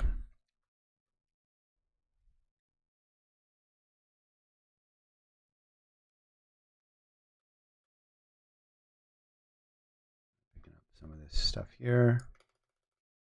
I'll worry about those highlights later. And I think what we'll do is we'll kind of do an inverse cookie to bring some of those highlights back, which we can also use with the bevel and emboss area. Kind of cleaning that up just a tiny bit there. Bring back some of those highlights later. That's almost completely gone there. You know, Lionel will probably be a little bummed about, but I want this to look amazing for everybody. I think I'm hoping that by showing her something that's compelling, that she'll be more inclined to like it. So we've got this here. I'm gonna throw it my mask so it starts to look the way I want it to. So if I were to mask on here, it then affects the bevel. So I want to do the mask separately.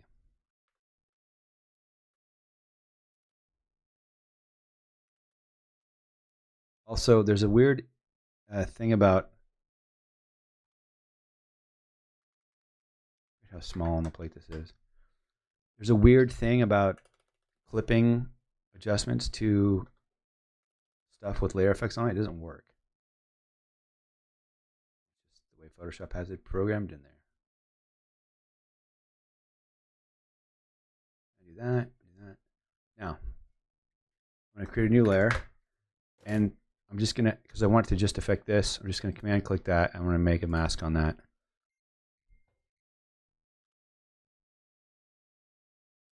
I'm going to take some darkness here, from here, 20%. Just kind of definitely have a shadow coming on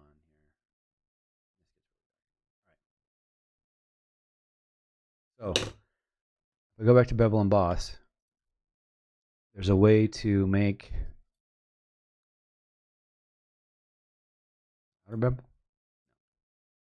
inner bevel, emboss, down.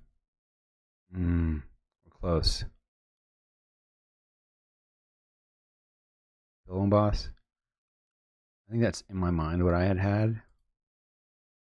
Stroke emboss. Maybe we're going to do two kinds. We'll do the outer bevel or the inner bevel. So that way I keep that. And I want to adjust this a tiny bit because I want a little more detail in my emboss.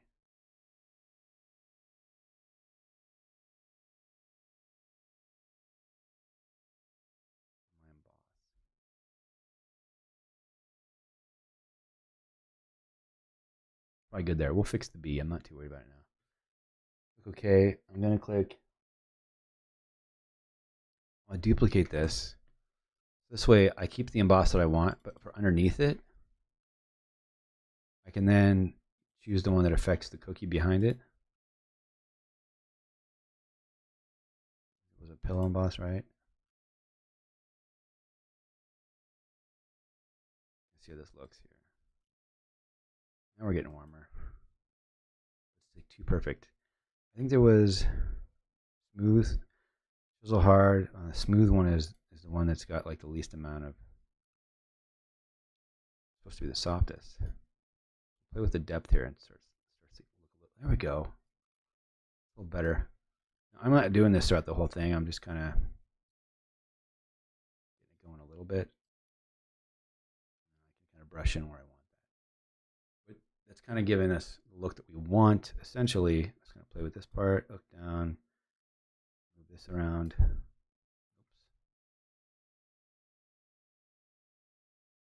I don't want it too deep. Oh, that's better. Dude. That's what I want.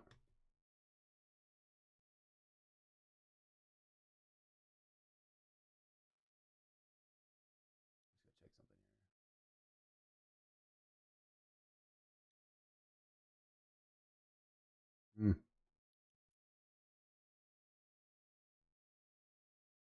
You don't know.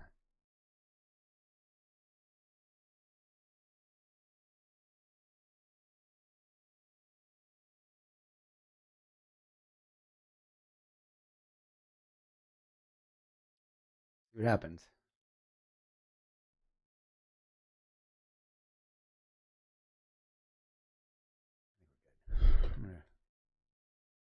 All right.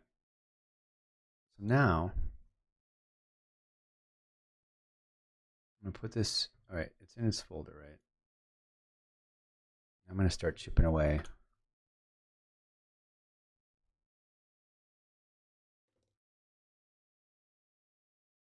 There's my bevel.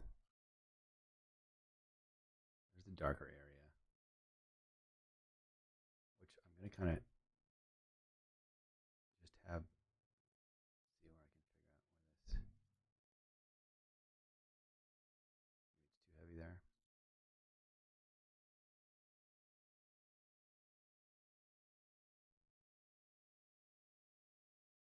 I feel like this bevel emboss here is a little too thick compared to everything else, or maybe it's just the shadows are super heavy. So we'll lift those shadows there.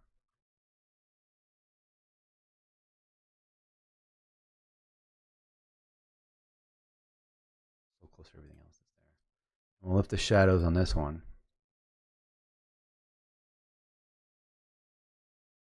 There we go.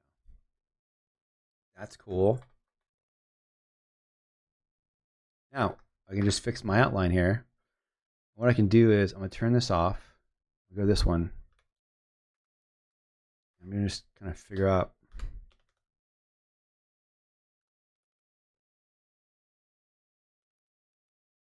Go to the hard brush.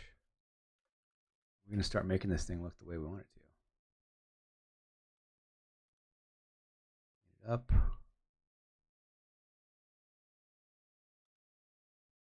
We know what the bevel looks like. Round these areas out.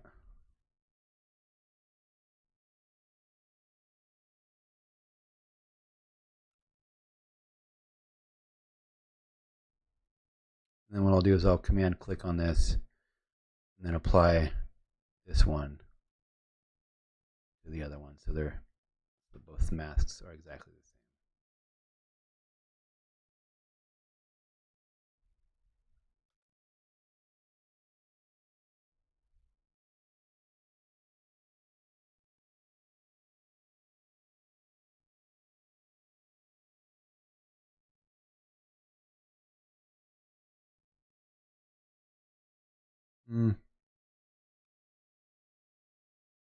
Didn't like that. I did turn vegan athlete, Rob. I went with all the stuff that I knew. I'm not full vegan now. I would say it's split 50-50. With all the stuff I learned, there's a whole other story that I haven't told you guys about. Before I got married, I know that my dad was adopted. What the hell is going on here? Is this masked? It is. I know my dad was adopted. I don't love my last name. Never did. Got made fun of growing up. Bullying's mean, so on and so forth. And I was like, I want to figure out what my dad's. I'm gonna do one. I think it was like 6 months, probably 9 months out from getting married. I'm gonna see if I can find out what it was. Maybe when I get married, I'll switch my name to my dad's birth name, and then I don't have to be stuck with the Rice name. So I went to this website. It was like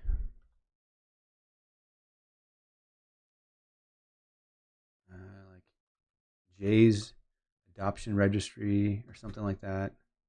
Jay's Angels or something. I forget what it was exactly. It was like it was basically, it smelled like a bunch of retired court clerks that, wanted to help people fight, that had access to locked and sealed information that they could then kind of leak without making it official, so people could kind of get people on the right path.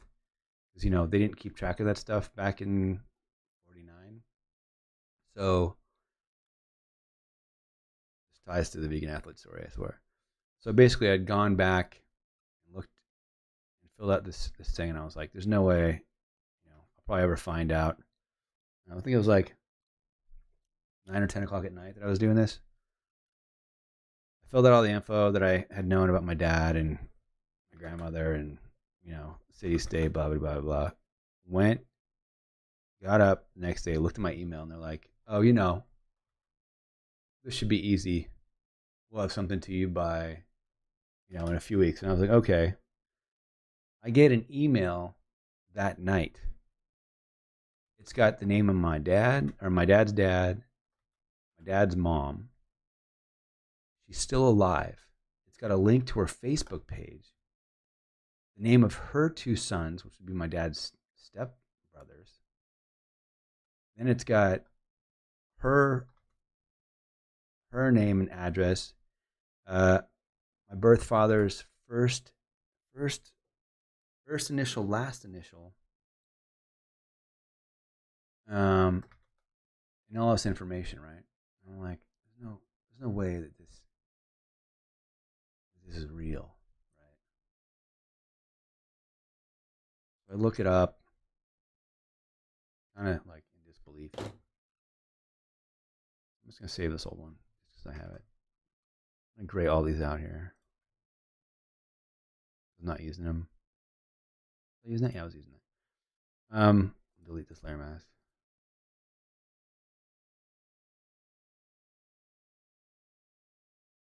And basically,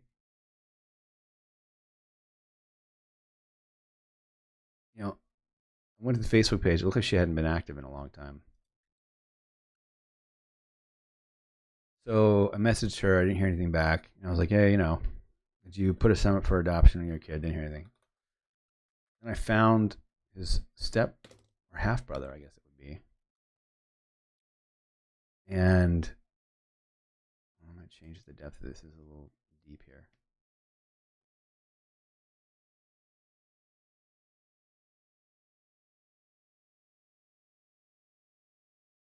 I want harder.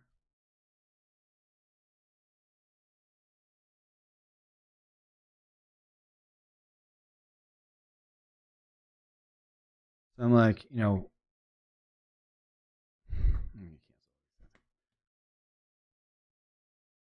exactly the same as I left it.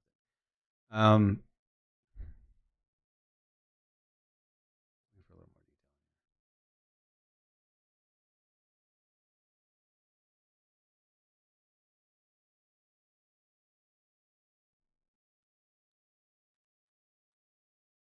It still looks, yeah, it looks like a cookie farted on it. It's perfect. I was like, sending email like, "Hey, I felt like the first email I was kind of sent, it was kind of probably uncomforting. Maybe he knew nothing about it. I didn't know. So I emailed these guys. I sent them a message on Facebook. I'm like, "Hey, I'm doing some family history research, and your name came up, and I wonder if you have time to chat a little bit. I'll ask you some questions." And he was like, "He's a nice guy." I said, "Yeah, sure. I'm currently on vacation, doing golf stuff. I'll call you when I get back." Okay. Dude, I was like, "All right, cool. I don't want to waste your time, but I'll just come right out and ask, did your mom ever put a kid up for adoption?" And he's like, "I'm gonna call you right now." I'm like, "Okay." He calls me, and while he called me, I'd also messaged his aunt, which would have been my dad's his aunt, which would have been my dad's aunt, which would basically would have been his mom's sister. I said, "Hey, did your mother ever put up your sister for, or did your sister ever put up a kid for adoption?" And literally, as he's calling me, she messaged me and says, "Yes, she was 13, we were told that it was some redheaded kid down the street. And I was like, what? And then you hear in the background from his wife, what the? Are you kidding me? And he's like, you can't be serious. I said, yeah, that's what it says. It says here, I'm just trying to make a new layer here. Control Shift N. Back to the Photoshop here for a second. Mask this. Just want to like, too perfect. I'm just going to put some like these dark edges back in. Grab some of this here. I'm on a mask. Go here. Add the layer mask. Pick up some of this stuff here. So he was like, oh, you ever... And he's like, are you serious? He's like, no, Mom, I've never said anything like that. And I was like, yeah, it turns out it's like, that's what your aunts tell me. That was the thing. And I was like, really? He's like, really, just freaking out. No idea. And I was like, shit. Just open up a can of worms. He's like, I'm like thinking, like, oh man, I could break up a family here. Like, what did I just do? I'm talking to the guy, and he starts telling me all this stuff that he's going through and why he couldn't get back to me right away. And I'm thinking, he's kind of just blabbering, and I'm just like, you sound like my dad. It's kind of freaky. It's like, man, this guy's just kind of jawing his jib like my dad would do. Sit there and talk to me about stuff that has nothing to do with me. Like I care. And I care that it's not, but it was just funny. And he's like asking so on and so forth. I did a bunch of, and it only gave me like the first name and the first initial and the middle of the first name and middle name initial and the last name, which happened to be Wright, WRIGHT. And it wasn't 100% official. There was no way for me. Basically, it turns out that like, yeah, when my grandmother was 13. I'm trying to get this one more time. Let's get this just a little bit darker here. Do mask. Get some of this up in here. Nope, I want to do it on the mask. Get some of these darker colors up in the cookie area. Probably even go a little darker. Yeah, so they're just like, oh yeah, when she was 13, they sent her off to an unwed mother's home. They kind of told everybody in Texas, or that she went somewhere in Texas and blah blah blah. I was like, this is getting crazier by the minute. So yeah, it was a pretty interesting story. I ended up finding out who my grandfather was before I sent it. Here's the craziest part. So I sent a document, emailed the judge. I'm like, hey man, I really need these because the registry place couldn't give me the name, couldn't give me the official documents, but it was all kind of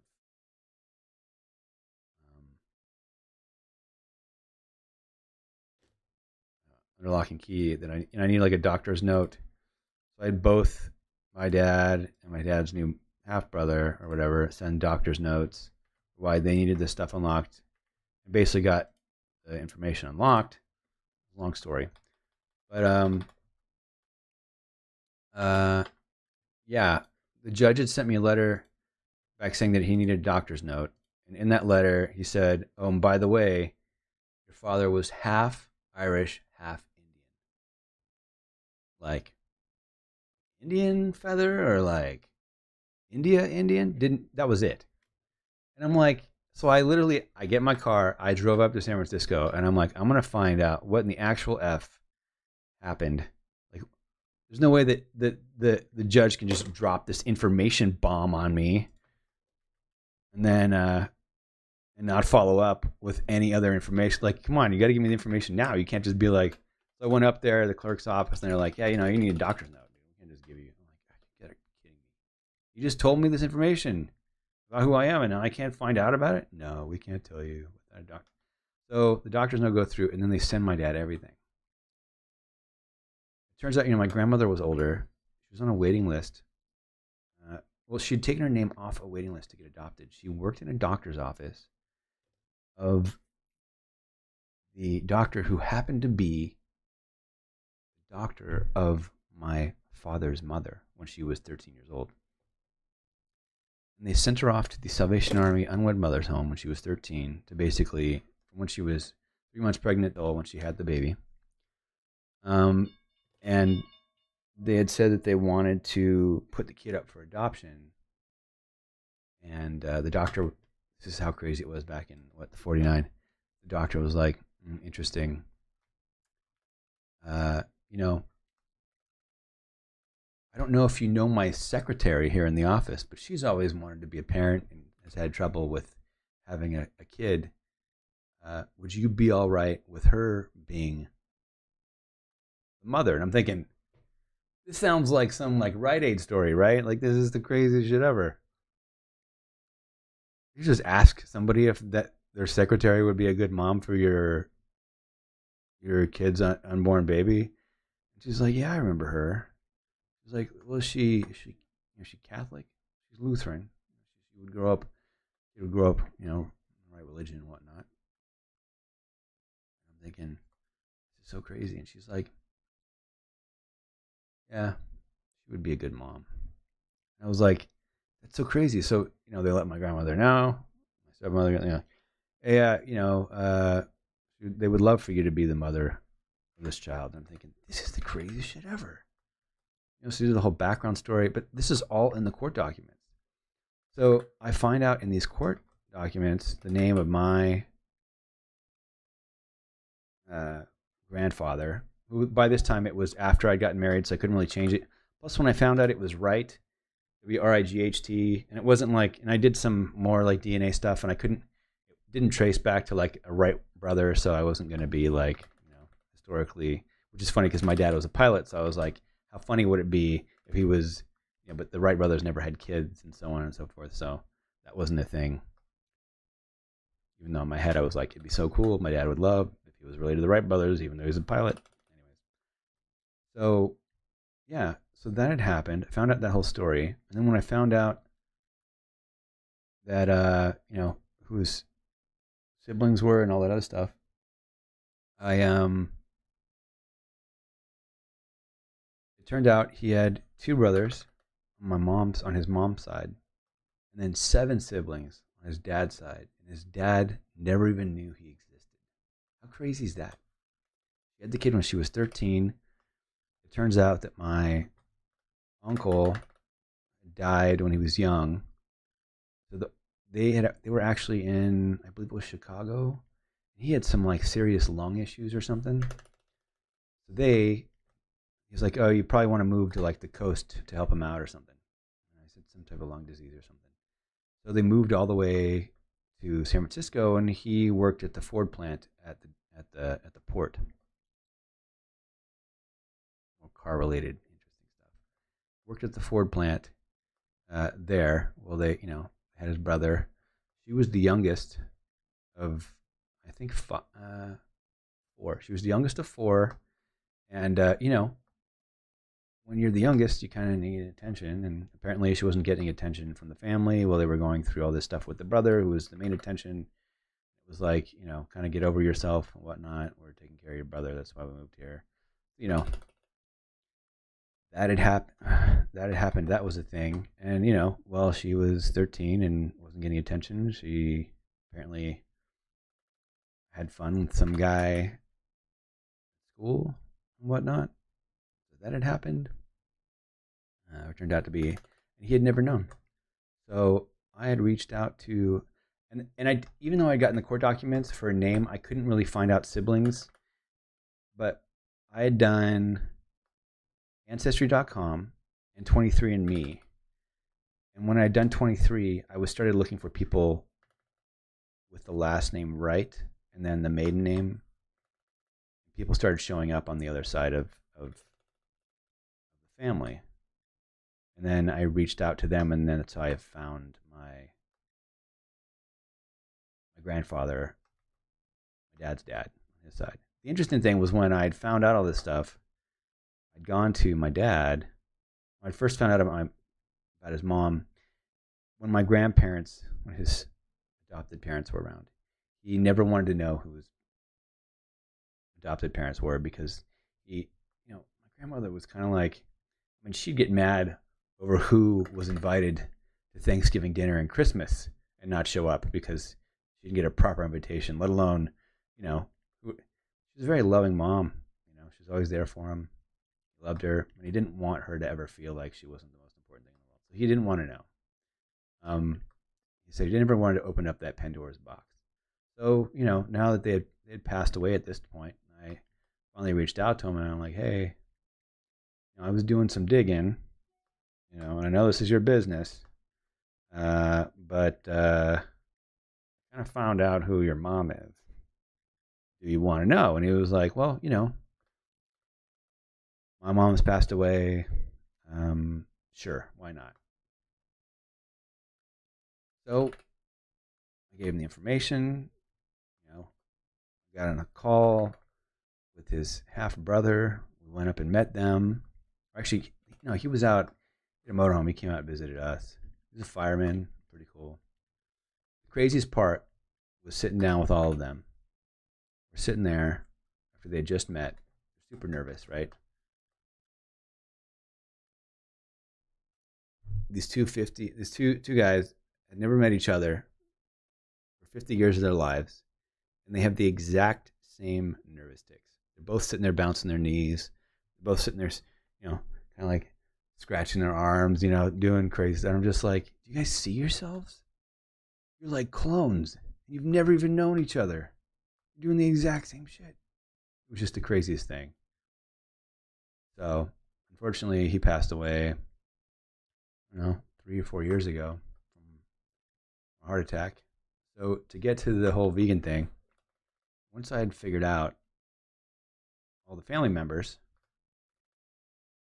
so just to give you a short story on the other side. So my mom's dad had left their family. She had really bad asthma, and my grandmother had to basically, in Croatia, she basically had to leave the city called Sisak, Croatia, and go to, or no, they were in Zagreb actually. Zagreb is near Sisak. They had to leave there and go to the coast, the Dalmatian coast, to kind of make life easier on my mom, who was suffering from asthma at the time. She was 3 years old. Well, my grandfather was working at the time, was like, I ain't got time for that. And he left. He picked up and left. Started a new family. So I had gone to Croatia before. Was it before I got married or after? Yeah, so I'd gone to Croatia for my honeymoon, and then I went again after to do more family research stuff. I went there, and I'm in Jabrelija, which is a city in Slovenia, meeting, I don't know, 50 odd. It seemed like 150 people.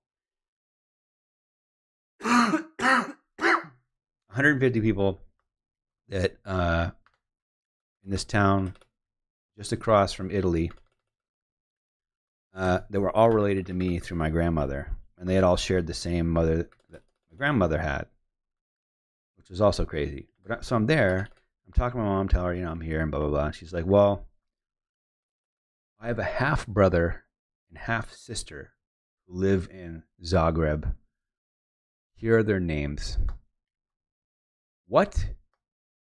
You mean I have an aunt and an uncle that I've never met? I was like, you got to be shitting me. I've got an aunt and an uncle. She's like, yeah. I was like, why didn't you tell me that? And she's like, I was so mad that my father had gone off and started a new family, and that I had to grow up without a father. Basically, my grandma kind of remarried, you know. She was kind of raised. He was a dick. She was kind of raised under the pretense that her father left her for a reason and blah blah blah, and she was worthless. Really, really horrible. You know, old European crap. So that was that. So I'm there, and you know, we have Facebook now, which is crazy. So I get on Facebook. So I forget the names at the moment. But by the way, at this time I had spent a little over a year and a half learning Croatian via Skype from a woman in Serbia that I had hired, because I wanted to learn Croatian before my honeymoon so I can go and see my uncle and my family and everybody and speak to them in their native language, you know. Šečešlosi, you know, Šečešlosi dolibel, Svako kod danas, svakom pogledu se bići na predilom, kind of, good old fashioned Croatian sayings. But, I spent all this time going and learning Croatian. That way I'd speak the language by the time I got there. So I found out the name. I went on Facebook. I looked for people with the same last name. Yeah, so I'm Croatian, Slovenian, German, French, Irish. French is an interesting part. And then Italian, German, French, Irish. German, French, Irish on my dad's side. Croatian, Slovenian, kind of Eastern European on my mom's side. So I was there speaking to some there, in Croatia, in Zagreb. My mom tells me I have an aunt and uncle in Sisak, and I'm like freaking out. So I go on Facebook, I look up their last names. It's 9 p.m. when I get this information. It's so Slavs, Croatians are Slavs, Ukrainians are Slavs. They're all kind of like this Slavic origin, the Slavic people. It's funny. I remember the first time I was in Croatia, and my wife also happens to be Croatian, which was totally random. First Croatian woman I'd ever met. That's another story. So I'm there. I go into Facebook. I put in the name of my mother's half sister, and I find 3 people. And I look for the people that kind of even slightly look like her-ish because they, share the same dad. And I reach out to one of the people. It's 9 p.m. And I'm like, hey, do you know this person? They're like, they get back to me. Like, yes, I know. I'm like, no way. And I think my mom gave me an address. I'm like, do they live at this address? She said, I'm not sure. Let me reach out to them and find out. She said, yes. She thinks she was talking to her mom. Yes, they do. I said, oh my God, that's amazing. Do you have a phone number? And she said, yes. So this is Miss, welcome. We've gotten crazily off topic, but I'll show you the main layout here. We're doing the revisions for this spread for Car and Driver on food-themed automotive. You got automotive pasta, waffles that are car-shaped, hot dogs that are car-shaped jelly, gummies, burnout pie, and car meatloaf. So I'm just cleaning up the cookies to where they look presentable. Crazy wicked tangent. So I'm there. I'm in Croatia. I'm like, you have a phone number? And she's like, yes. So I call them. In 2 hours, I went from not knowing that I had an aunt and uncle in Sisak in Croatia to now having a phone number. So I call them up. And I ask for her. I say, hey, is blah there? And they're like, this is in Croatian. Yes, let me get them for you. I get on the phone. Hello, my name is Sean Rice. My mother is blah blah blah. No, I said no, I didn't say it. I said is blah blah blah there, and she's like yes. And she gets on the phone, and I said yes, I'm Sean. Hi. I said I'm Sean. Go say yes, I'm Sean, and she says in English, I know who you are. What? How do you know who I am? Turns out my grandma used to go to Croatia, I don't know, like every 3 years. When she had been ever since my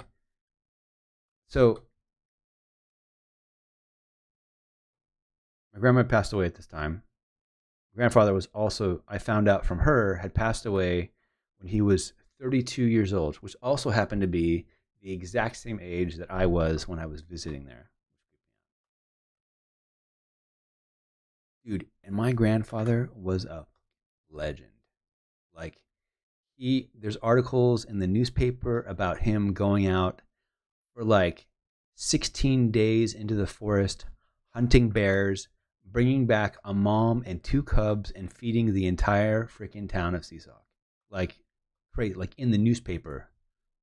You know, this guy was a freaking badass, like a freaking bear slayer, man. So I meet this uncle. So I go and I'm like, can we meet up? And they're like, yeah, well, let's meet up the day after tomorrow. So I'm like pretty emotional now. Like I've literally, and it's funny because there's things that I know about my dad. Well, I've got a lot in common with my mom. There's things that I like doing that my dad doesn't like. Like I always kind of feel I had kids, loved fishing, hunting, and archaeology, and all these things that I literally had my parents could give two F's about. And I go and I meet my uncle and my nephew, and they love the exact same shit that I love. They're all hunters. He spends his free time combing the rivers for antiques. Like, I mean, I must like tell me more. Like, I sit there and watch the History and Discovery Channel all day long. I just love stuff. I can't get enough of it. And not to mention the fact we goddamn look the same. I'm gonna pull up some photos here and show you since we're so into this, Rob. I do have children. I have two children. So I go there. Hold on, pull up. I got all this stuff on here. I go CSOC. I go there and I meet. His name's Twersko. Look at this dude. This is the uncle. Didn't know I had. We look. I'm gonna scale this up. We look exactly. Look at this guy. You see the resemblance? Is that not insane? Low battery warning. The craziest shit ever. I know. I would, but I didn't plan on sharing personal information. But like, so then she has photos of my real father. Let's see here. Hold on. I took pictures of all of them. Like, it's just so crazy that I go and I meet these people. Let's see. Do I have them here? What else we got here? That was when I just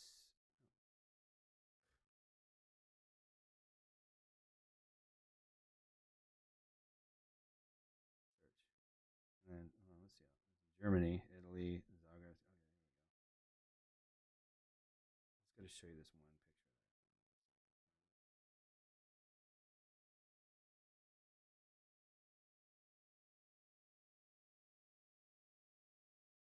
So close. One more second. I promise I'll make this quick.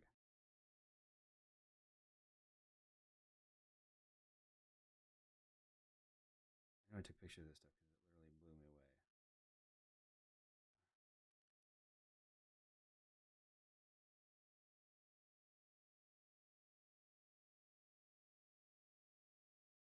Get it. Give me 1 second. Kidding me?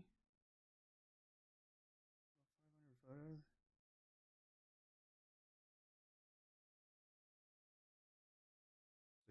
So this is me. This is me in Shibralia, Slovenia, and there's everybody. All the people. There's like 4 generations of people that I'm related to, and we're all in this one room, and they're all helping me out, filling in my ancestry.com stuff. It was the coolest shit ever. These people also lived on their own land with the farm. I was just in disbelief. It was the craziest thing ever. I couldn't believe it. Really, I don't have this. I could swear. There's one thing I'm looking for. It's right. It's right here, right?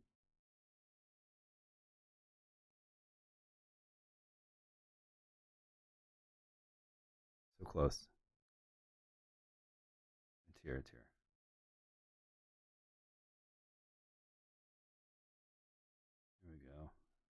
Here he is. I had one picture of him. So that's him.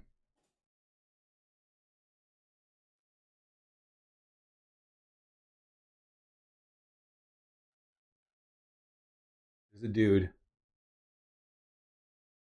Mr. Man, this guy ever. So yeah,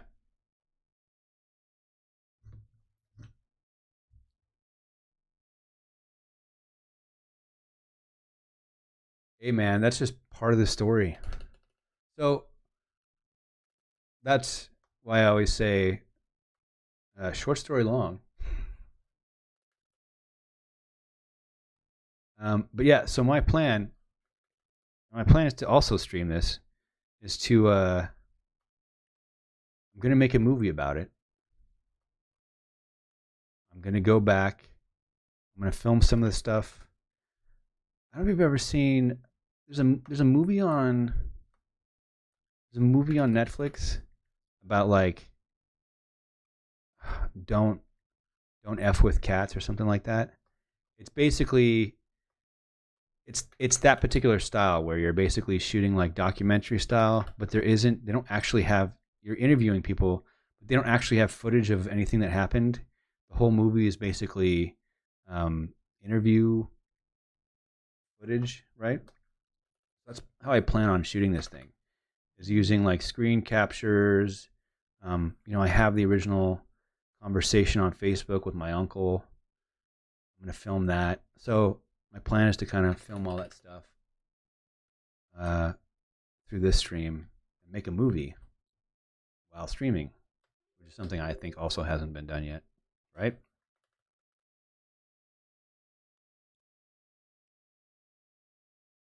I just think my kids would love it.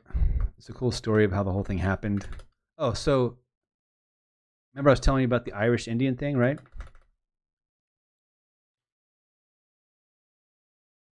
Yeah, the movie Don't F with Cats. Doing a movie in that particular style because I don't have footage of the people that I'm talking about. It's all kind of. I think I'll probably do. I got to go meet some of them. The problem is like I need funds to do this. So I got to go to Croatia. I got to go to Slovenia. Because I want to meet them all again. I got to get a translator because I haven't spoken Croatian in like forever. Um, Maybe it's a GoFundMe thing. Maybe once I build a big enough audience here, I can take that and start doing that. But that's basically what I would do with the funds is make that movie.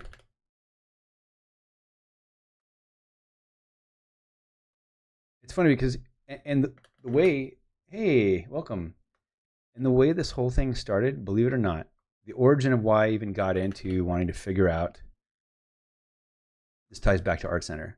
Why I even wanted to figure out who my original birth parents were was because literally my last day of my sixth semester, you get portfolio reviews, right?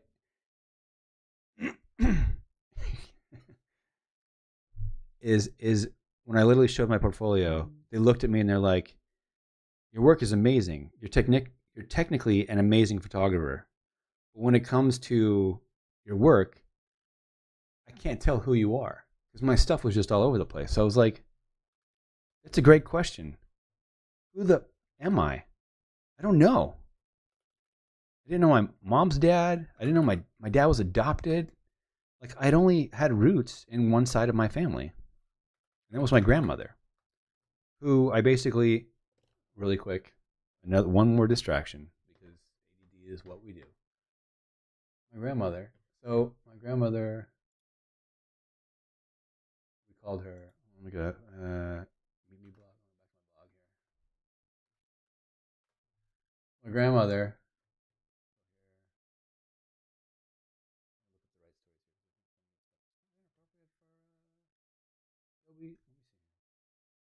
Basically, I went and lived with my grandmother the last year of her life. One, to take care of her, and two, to document all of our family recipes. So I stayed with her, wrote down, and translated. Here it is. This is my grandmother, Baka. Baka's grandmother in Croatian. And she made apple strudel. So basically, I lived with her. Like I still have these pots. I have these things that I used to cook with her with. I have her. What do you call these, towels or whatever? That way, when I cook, I use them. It's like I'm cooking with her. Reminds me of her.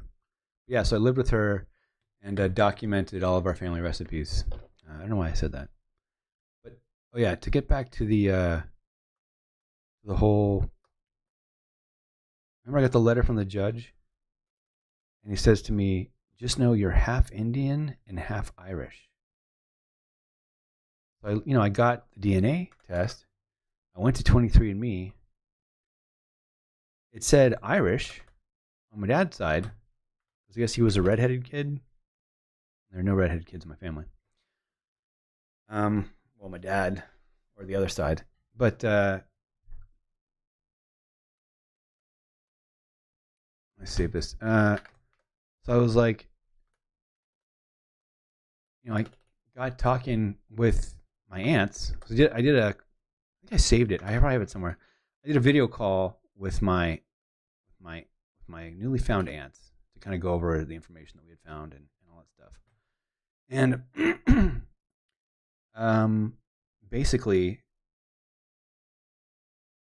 I'd asked him, I'm like, when I got a letter from the judge, he had said in the paperwork that I was half Irish, half Indian. I said, why would he say that? And she says to me, well, it's probably because her grandfather was in Oklahoma, and he grew up. He was born on the Choctaw Indian Reservation in Oklahoma, and he spoke Choctaw fluently. So when I guess my grandmother had met him, she had thought that he was part Indian because he spoke the language. He basically dedicated his entire life to being, working with, helping the Choctaw Indians reservation, which I thought was interesting. Kind of a neat little tidbit. So, not Indian, but he was very involved in that. You couldn't make it through the Cats movie? I actually liked it. I thought it was, I don't know, I was riveted the whole time. My movie would have nothing to do with that. So anyways, the vegan thing, right? That's the whole reason why we brought up that story. The reason for the vegan thing was when I had looked at across the family tree of everybody, right? My dad's father had died at the age of 32, heart attack. My dad has had 3.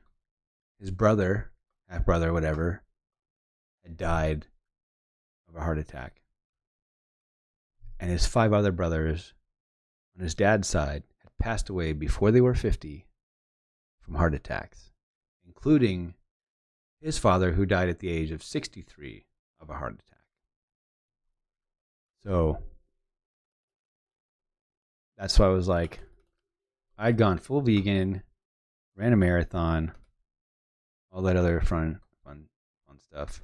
But yeah, the main reason I was like, well, it looks like we got to cut cholesterol out of the diet because I got kids coming, and the last thing I want to do is be a dead dad.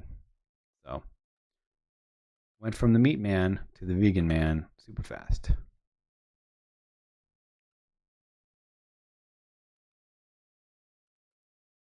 And the pandemic came, and I couldn't exercise. And it was just a nightmare trying to get food. So that kind of went by the wayside. Now it's just kind of half and half.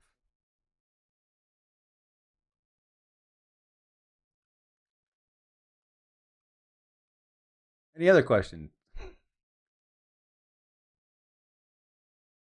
Hey man, it's also interesting is, I mean, my entire family on my dad's side was literally, here's the interesting thing. I found that somebody in my family on my dad's side had fought in World War II or World War One.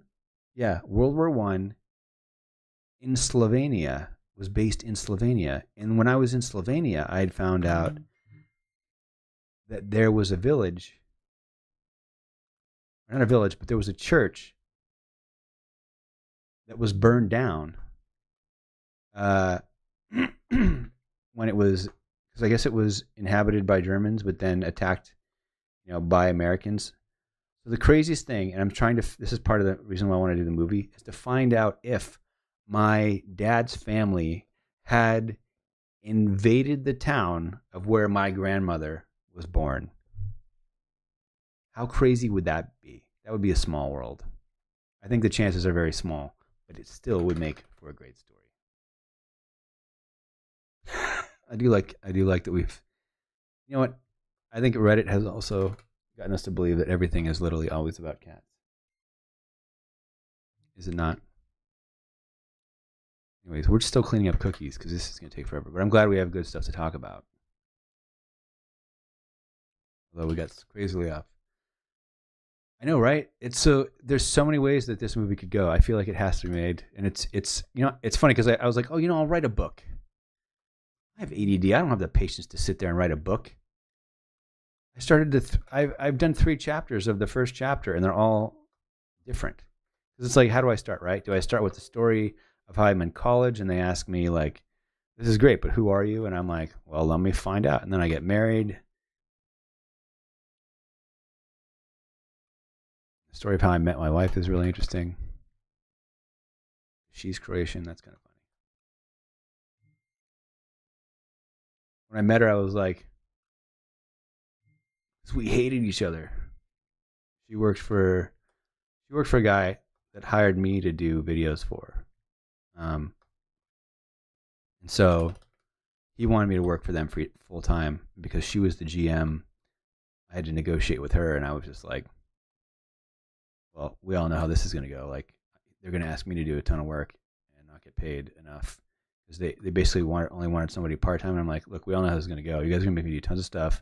You'll pay me part-time, and then I'll be left with, doing all this work and not that much money. So I'm like, I want 6 figures, blah, blah, blah. And she's like, no. Her and I fought for 3 months about getting paid to where she was finally like, we'll just keep you freelance. I was like, cool. And then we actually met on a job. And I saw her, and I was like, we were filming, me and this other guy, we were filming.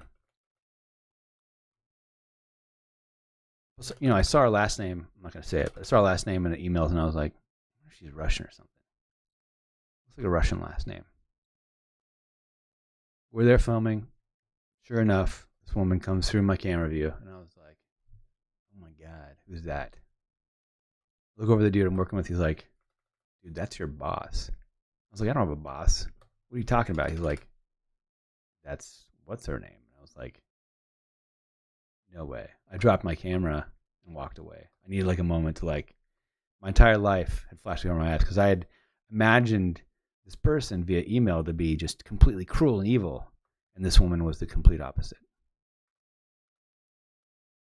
And then I met her. I was like, I'm going to spend the rest of my life with this woman. Even though I was with somebody at the time, I knew I was going to marry her. You just know. I knew that I was going to marry her so much that I had a date. I had a date with somebody else the day before I went out with her because I knew I was just going to be with her forever. You just know. Sometimes you just know. So the story about the burned down church. So when I had done research about I believe Rob had mentioned when doing ancestry stuff, finding about all the military stuff. So I think every male on my dad's side of the family, even going into cousins and stuff, had fought in the Civil War. You know what? I got to get something when we're in this really cool Civil War story. I got to get a sword and talk to you about a sword, which also stems to the family stuff. But anyways, I'll grab that in a second. That's a whole other story. Anyways, lots of people had fought in the war. And when I did the research, I found out where one of them was based. One of them was actually based was in Slovenia. And it turns out that when the Americans went to attack the Germans, when they were holding up posts in Slovenia, they had burned down a church before they had left. And it was rumored that the Americans had done it. So what I was saying was that there's a small, tiny, tiny chance that my father's family may have burned down the church in the city where my grandmother was born before they had met. I was saying that would have been crazy. Which brings me, so I'll get to the sword story and then I'll go get the sword because it's the coolest story ever. Because the internet is amazing. Imgur is amazing. If you guys aren't on Imgur, get on there, get on Reddit. There's information for days on all these sites. Totally crazy story. So the way I kind of got into doing research about how to find my father's adopted thing was I started looking at Ancestry. They have the census information. This was chapter, it's funny, this is actually chapter 2 of the book that I started writing, because I'm like, how I kind of got into this was this sword that I have. So I have this, I won't talk about the sword, I'll tell you the story first, and then I'll go get the sword and show you. Oh, I'm so big on the page. I got to fix that. Sorry. Big face. Oh, I never scaled it up.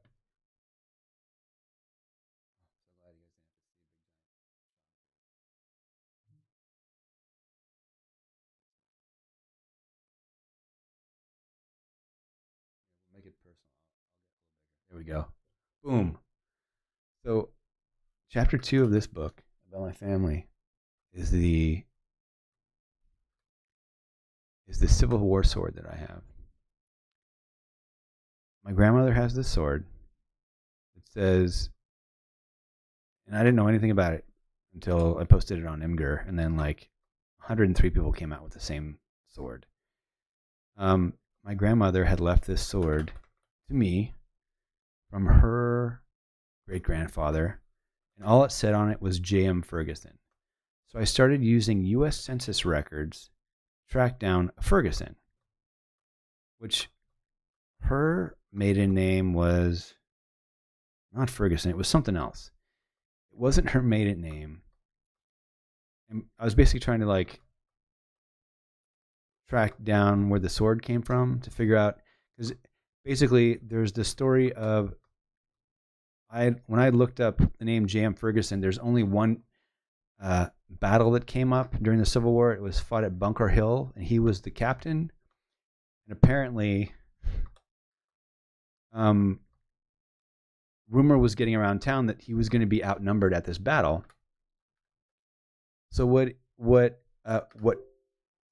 his wife did was travel in the rain on horseback with a lantern, pregnant, to go tell this MFer to get his ass home because they were going to be outnumbered. This is what I had read. Crazy stories, right? So that's a thing. But I think I'm going to go get it now. Here, I'm going to save this. We'll be right back. I'm going to go get that sword, which I have in my office, in my studio. And I'm going to talk a little bit about the sword. We'll take a little break from these cookie retouching. All right? You guys, I'll be right back. Be right back. There's music.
back. I'm just looking up some stuff right now. Just be patient with me.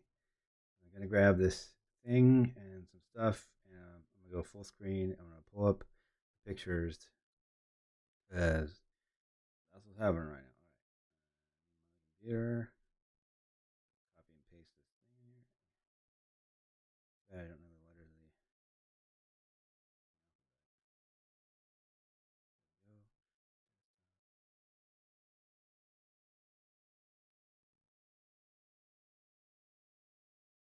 Gotta go back to the be right back screen.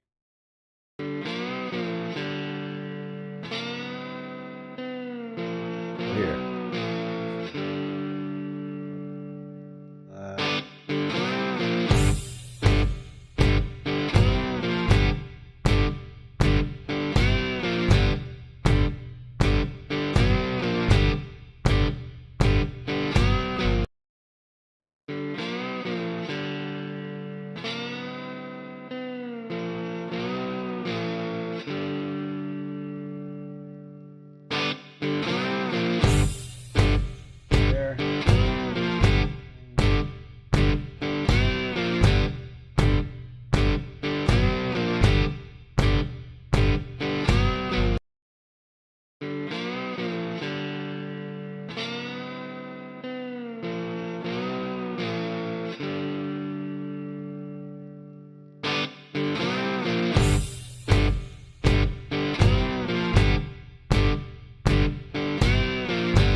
Okay.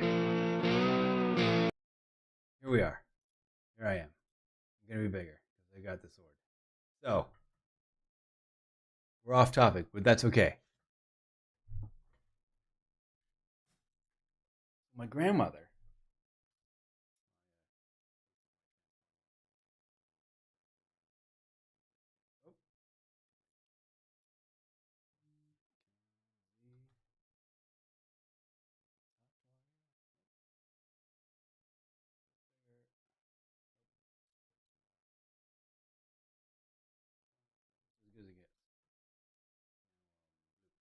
Hey, here I am. So, the sword.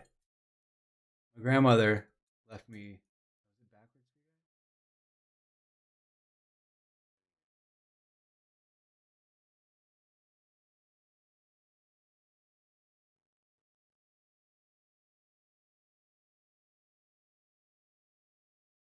you guys? Here we go. All right. Now it's backward for you guys. This sword is what my grandmother left me, right? My grandmother who adopted my father left me this sword, right?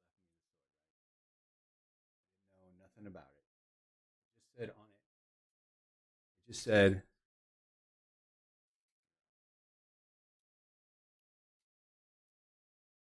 J.M. Ferguson. Oops, I almost took out my other computer. J.M. Ferguson. You see that? J.M. Ferguson.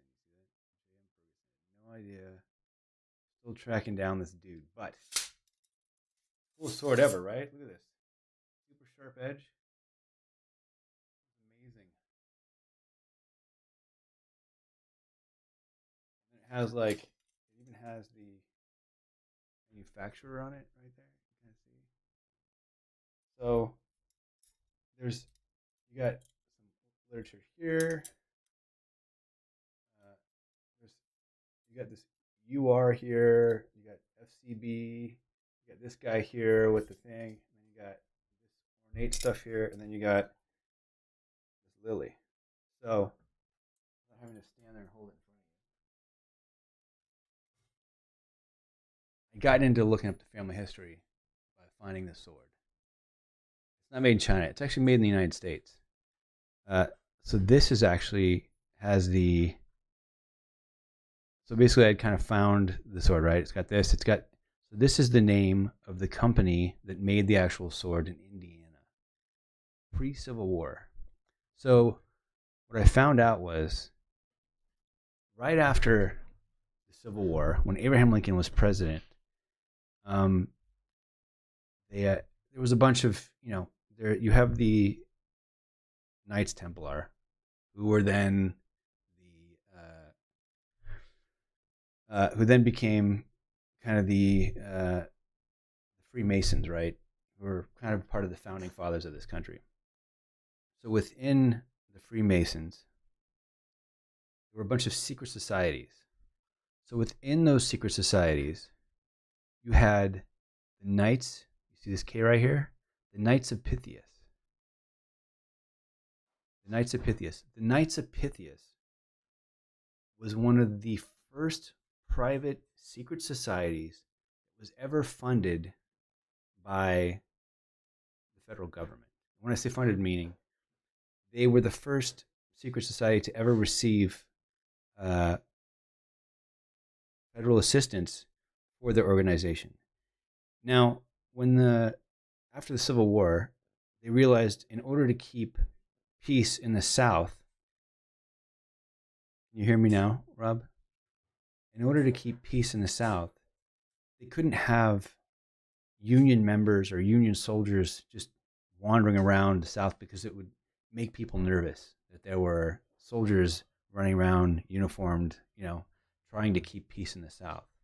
So this secret society was made up of regularly clothed generals and military officers from the Union Army.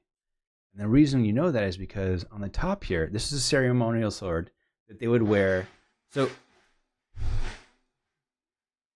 okay, I guess you can't hear the blender in the background. So they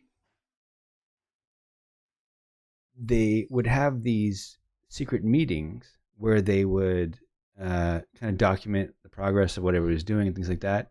And they weren't wearing uniforms. And when they had these secret meetings, they wore these ceremonial swords so everybody knew what their ranking was.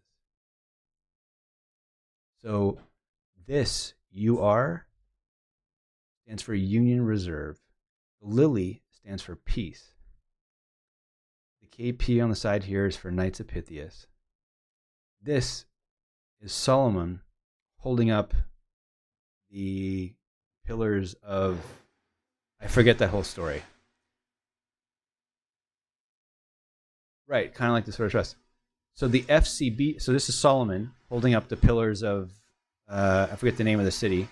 The FCB stands for Friendship, Charity, and Benevolence. There's also another lily on the bottom here as a sign of peace. So basically they had unclothed regular civilians hanging out in the South, keeping peace, and it was the only private society funded by Abraham Lincoln himself, which is the craziest thing ever. So I had posted this on Imgur to see if anybody else had swords and if they had known of anybody else that was doing that. And I'd gotten this insane response of other people, and they literally all shared the exact same type of sword, the Pitney Bone Company in Indiana. And there were all these other members of this same society all over the U.S. I think I got something like 53 responses from people all over the internet. It was the craziest thing I'd ever seen. And they'd all had different types of the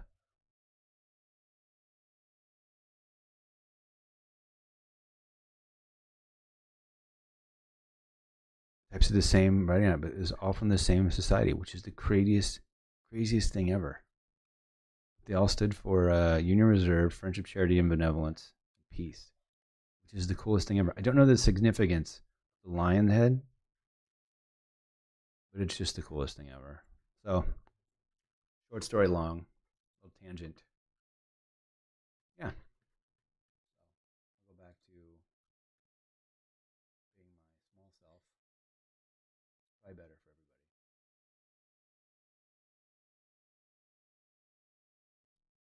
So that's the other question, right? Do I start the book? Do I start the book with the sword, which is what ultimately got me into ancestry?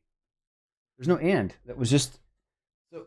Well, the and is Alex, or Axel, is how I ended up basically finding out all this information about wanting to change my name and family and blah blah blah, all that stuff. So the question is, how do I start the movie out? Right? Do I start the movie out with the sword? Do I start the movie out with me getting married and possibly wanting to use the birth last name that I would have had? How do I start this story of finding out who I am with? Like, and so because I was saying that I started by writing a book, but I couldn't get to the story because the first 3 chapters are like, one is the sword, the second one is getting married, and the third one was what was the other one? Was me being in college and being told with my portfolio, hey, we can't figure out who you are based on your work. Go find out who you are, and then we can figure out. I just totally just cheated on that. I'm gonna stamp till this. So yeah, so that's what happened with that. uh, with the search, which search? Yeah, that's an antique from the Civil War. It's not from the Civil War. It was a ceremonial sword used after the Civil War by members of the Union Reserve to keep peace in the South. But they wore those swords, the ceremonial swords, at their meetings because they didn't wear uniforms and they didn't want to, because they basically felt that wearing uniforms trying to keep peace in the South, they were basically like Secret Service, I guess you could say, almost, which is interesting to me, without actually saying that they're Secret Service.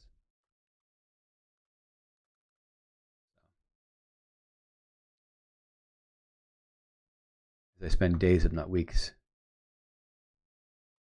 trying to get these freaking cookies.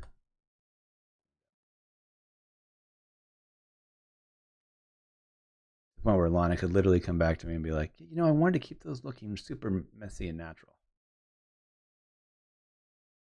Trying to veto that by showing her just how amazing these could look. This I will stamp. We have this really cool texture here.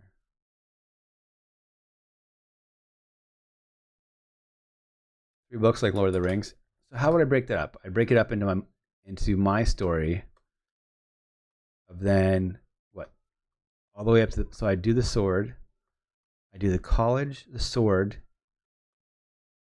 the part up to where I get married, and then I'd end at that email that I get that tells me who my dad's mom is.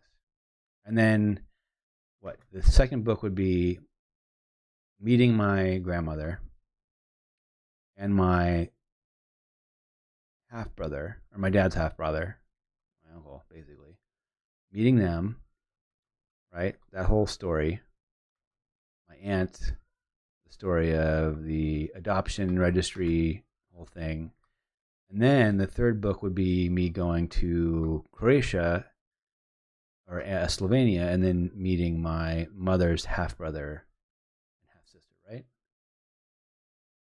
I've not heard about the Blood and the Bones. What's the Blood and the Bones?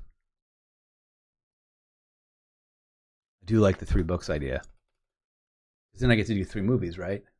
Oops. I never transitioned this over to being small. I'm so sorry. There you go. You have my big head in the way there. Not heard about Blood and Bones. What's Blood and Bones?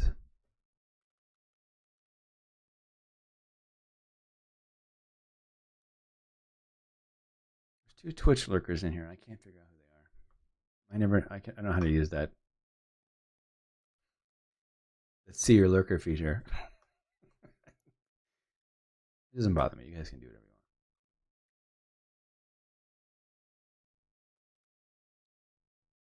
want. My YouTube's always so quiet. They never say anything on YouTube. I don't even open the Facebook one. I don't want to know what those people are saying about me. Always usually just haters on Facebook,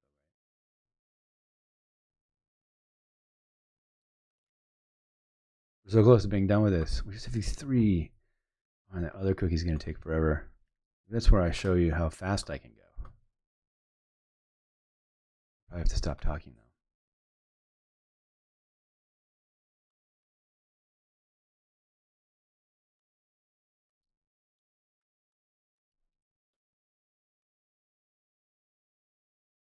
These little cutouts here are so cute.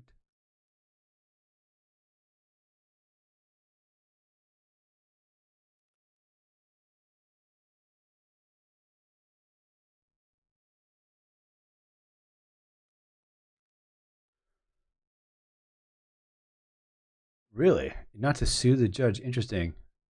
I mean, my judge told me I was half Indian, half Irish, and then said good luck.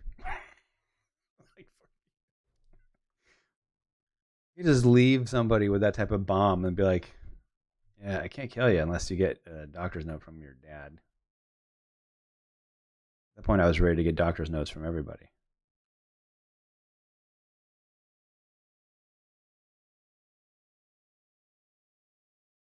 Yeah, Ancestry and 23andMe it's the greatest thing I think ever. You just learn so much. I'm always worried I'm going to forget. That's why I feel like I got to make this movie sooner rather than later. We got to get that Kickstarter now.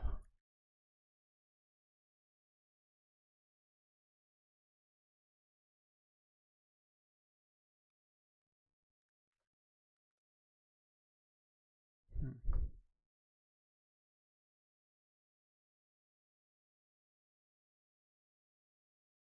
kind of keeping the dirty edges here. I want to keep it clean. Things and bloodshed is allowed, breaking bones is allowed, but taking the life is restricted. I mean, I would feel like that would be kind of a given, but it's 2022, so anything goes, right?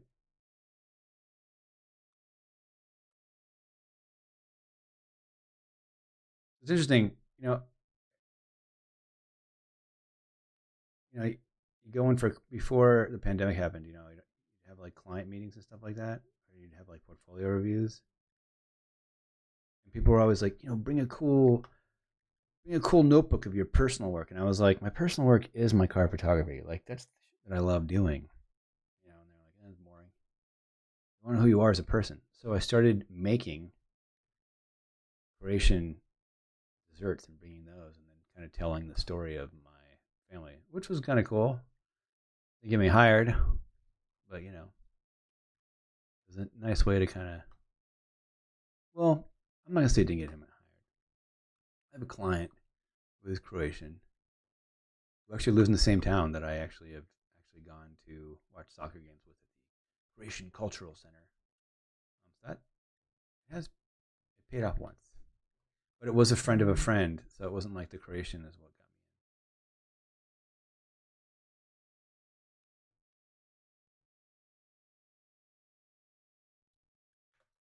in. Save this. It's turning out to be quite the cleaning of the cookies, if you know what I mean.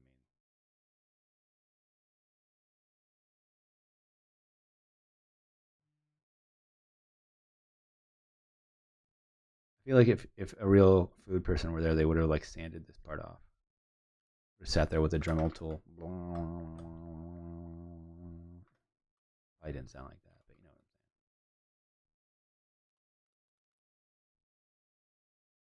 I'm saying. Well, the triple Qs are drifting up, which means somebody had good earnings. Finally, I can't handle more bad inflation. Good news is if inflation comes down, the Fed won't raise rates as aggressively, and the stock market can run. Which is what we want. We want stocks that go up.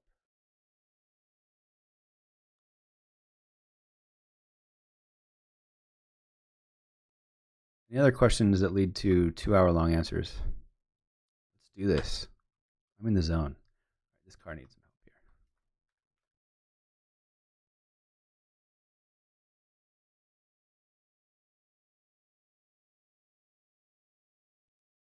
Literally just airbrushing all this out. So we've got our grain layer here, which acts as the cookie texture, which will shrink down when we scale this down to be on the page. I believe there's like a 48.36 scaling adjustment.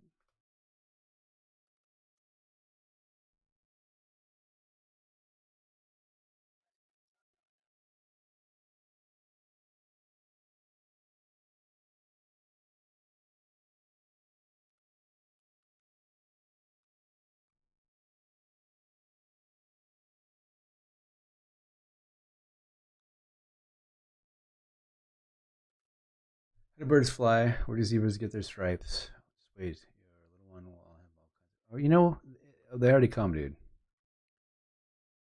I get a question the other day, but I got a statement. My daughter looks at me. She's like, "Dad, if I put my finger in my belly button, I can touch my poo-poos." I was like, "That makes sense. I don't know how it works, but it makes sense. I like your logic." So, I look forward to all those questions. Bring it, as I say.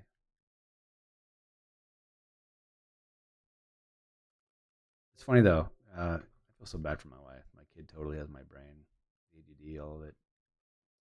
Bummer for her, but you can tell because she can't pay attention when she's eating or watching TV or nothing. But when she's drawing, forget about it. She's locked in.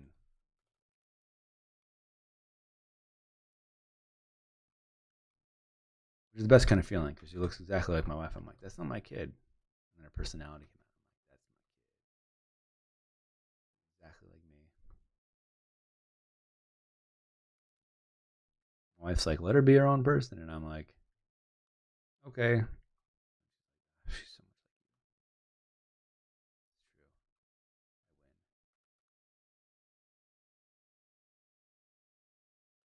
It's true. I win. I was such a D bag when I first had my kid, though, 3 years ago.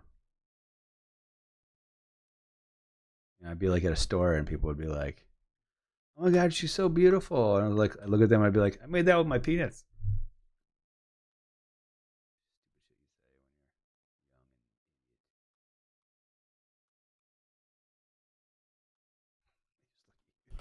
Look at you like you're crazy. What? Oh yeah, she's cute.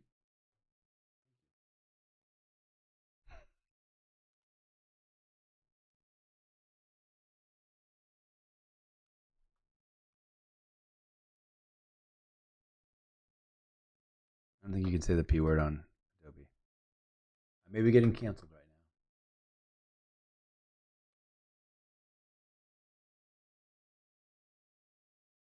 Doesn't that word kind of mean other stuff in other languages?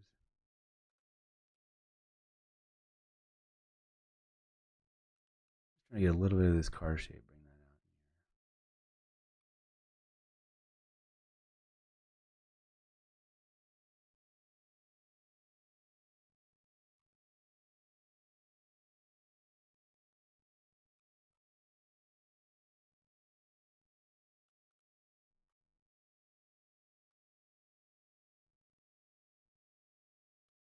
All right. We're all serious now.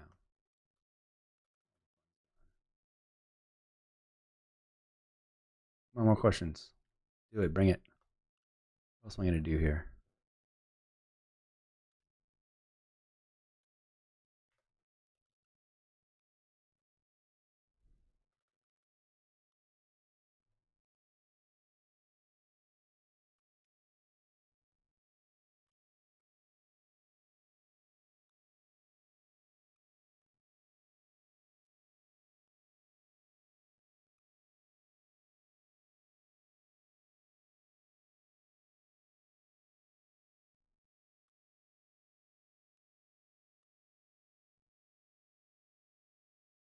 I've got a question for you guys. If you guys don't have a question,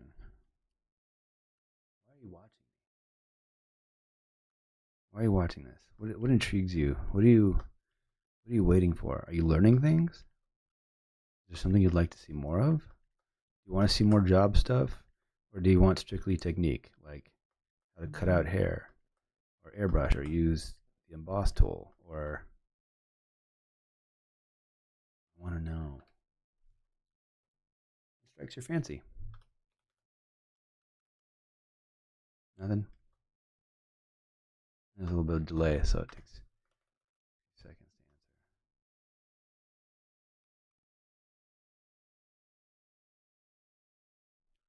These questions help me bring you guys better content rather than cleaning up cookies for. I'm not even gonna look and see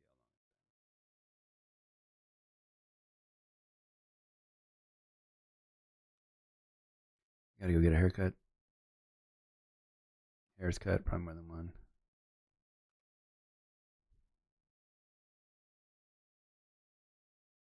started doing this completely clean shaven face. My hair was like an inch shorter, I think.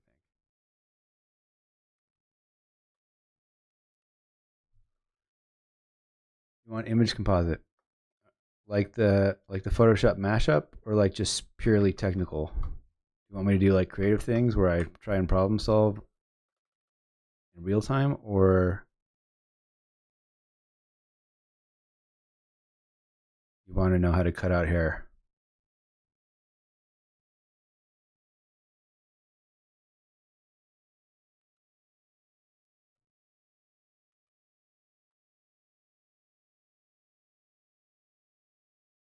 This is not working. Stamp my way through this. I want to use keywords and put some. You're talking about the random word generator exercise. What time is it? 2 o'clock. We do have time to do that today. You guys aren't already tired of me.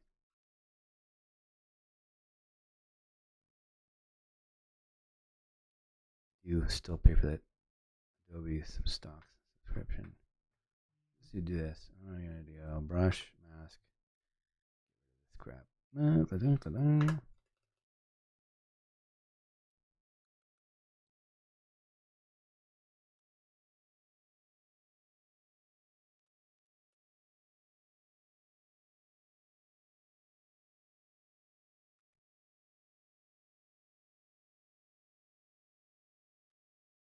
That's there. That's cleaned up. All right, now this Jeep. Here we go, brother. Oh, and this logo too. Do the logo first. I'm gonna save.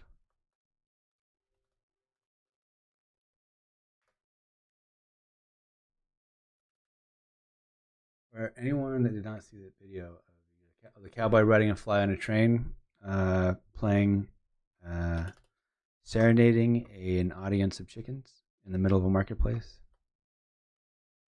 I tried to delete that one, but it's got so many views on it that it won't let me delete it.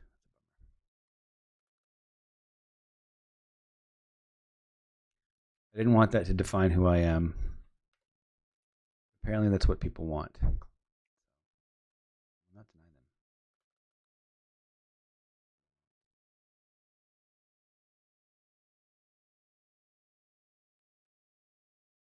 I'm getting this cookie here cleaned up. A little bit of a harder edge here. Loading into a softer edge. I am pretty heavy opacity wise.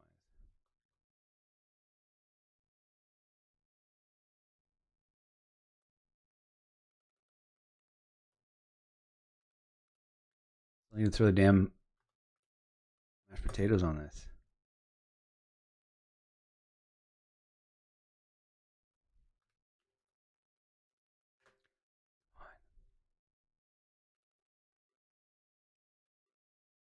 Even your images and adding CGI is something that I like to do. Yeah, I do want to get back to that mermaid, but I don't know that I'll have time, which has me concerned. I hate not finishing stuff. It seems to me I feel like there's so much more to enjoy.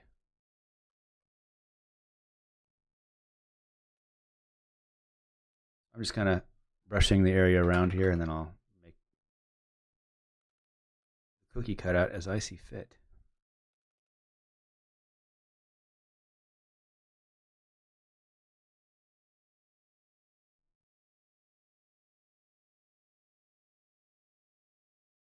Again, just airbrushing. Nothing special here. I mean, obviously it's special because it's something that'll eventually get published. It is funny that my Porsche only made it to web, but the cookies, those make it in the magazine. Love that.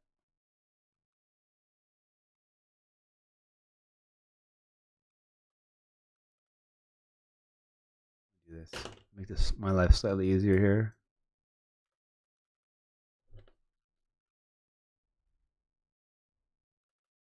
Go 60 on the opacity here.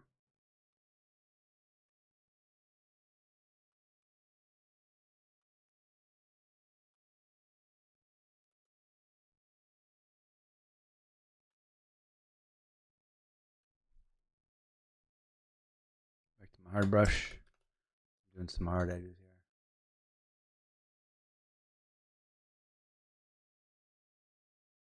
Nobody still said why they're still watching this.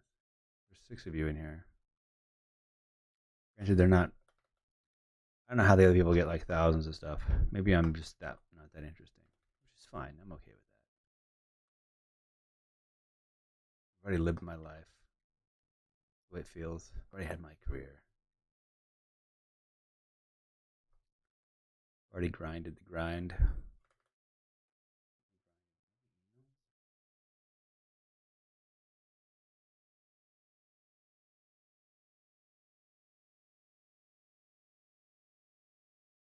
Which I guess is good and bad. They got me on this, bidding on this job. Talk about it. Motion, it's directing, which is cool. Hope I get it.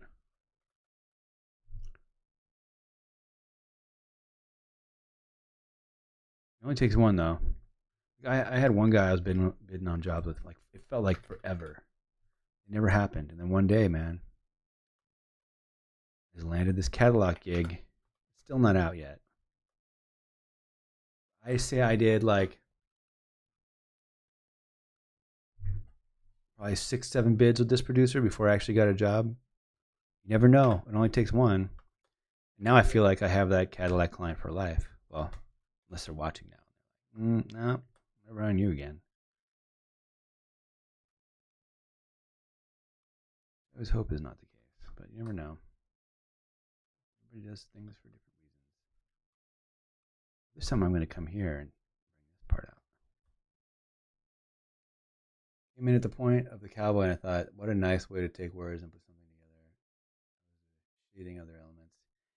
Yeah, I don't feel like it was the best use of my talents, that whole cowboy video thing.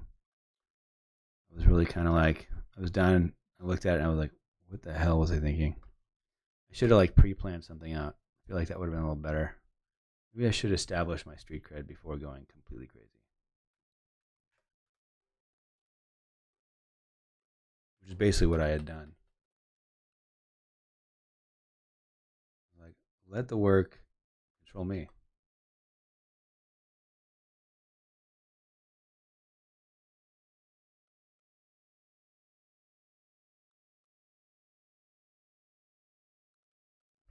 I mean, of course, when you do this stuff and you make yourself public, you think about the haters first, right?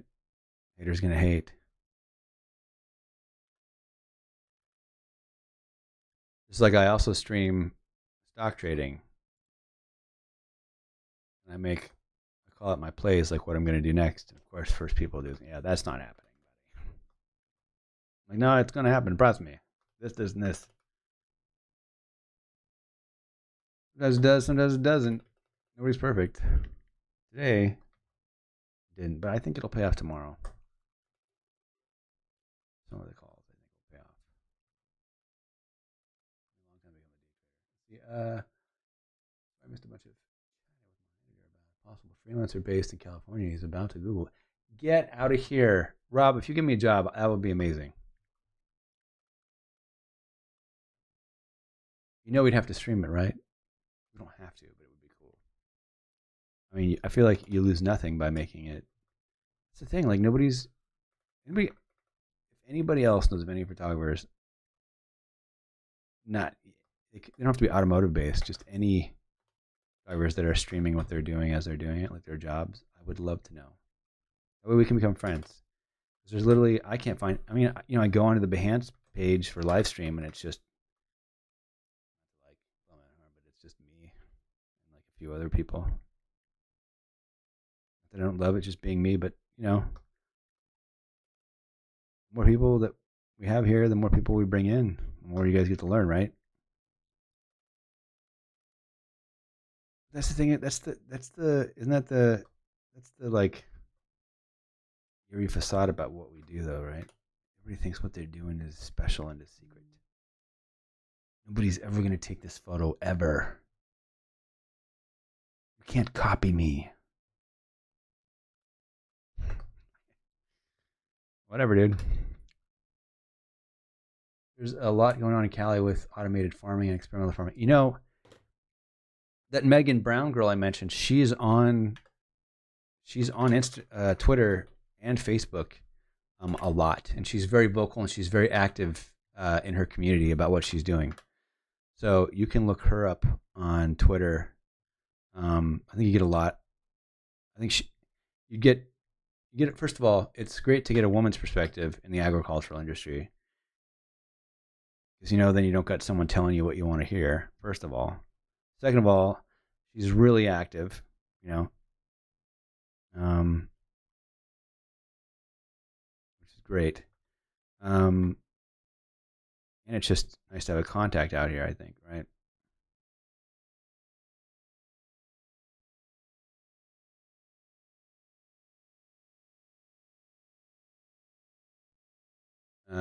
She don't take no crap either. She's gonna give you her honest to God opinion about anything and everything, which is good and bad.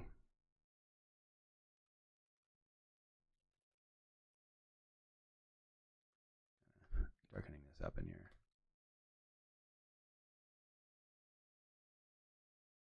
Do it on a new layer, since I already did that mask.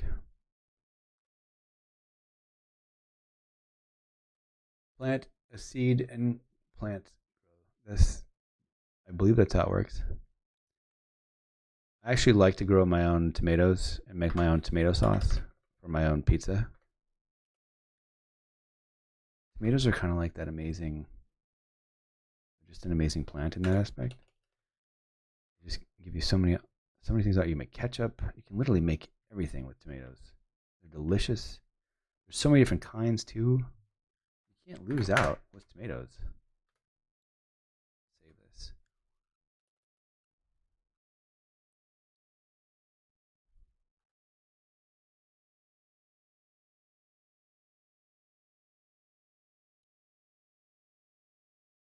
Now I've cleaned up the outside of the cookie. We're just going to kind of clean up some of the stuff here. I'm not going to go crazy with this. Still going to make it look handmade, but I feel like just even the little cleaning that we've done has been just a huge, massive help to just making this appetizing, compelling. And a chance to the best. I haven't had to plant new tomato plants. I don't know. I think like 4 years. 4 years now. I just let the seeds, cut the plants off, let the seeds that are there that fall from the rotten tomatoes grow new plants, and then I just kind of rearrange those. Fantagulous. Say fantagulous. I don't know if I could do any more Photoshop today. I'm getting like this is taking forever.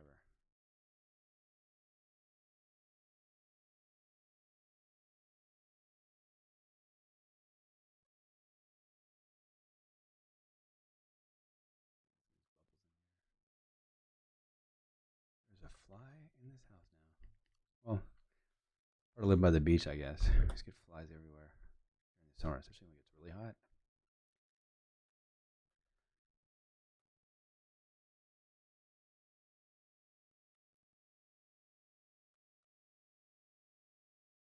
Oh, I've never grown asparagus. I should probably do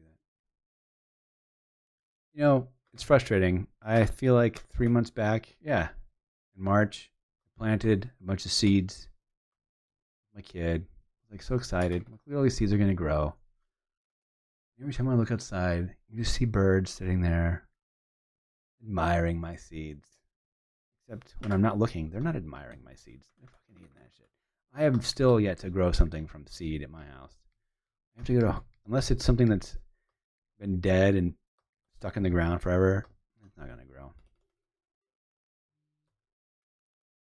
Some seeds, like a dream. I'm gonna leave this. Oh no, I can't leave it. I have to clean it up. It's really crazy. I was gonna leave this imperfectionness here. 50% stamp tool. Why won't it let me do that? Like it gets stuck on key commands or something. Hit a button, one too many or something. Bring these flaky flakes back in here. Fill this area up. I think this is an Opal logo, right? Am I wrong?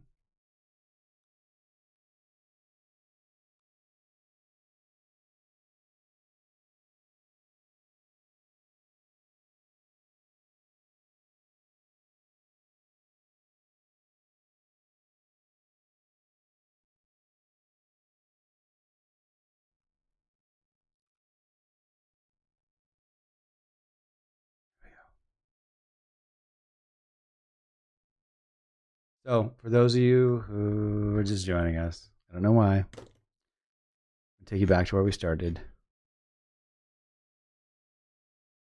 Started here.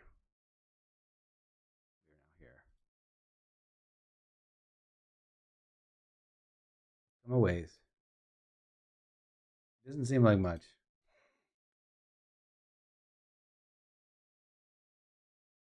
But I feel the difference. Oh, you have a where? You're lucky you have a farm. I don't get a farm. Oh, you're in Canada. You know, that's another thing that's kind of funny.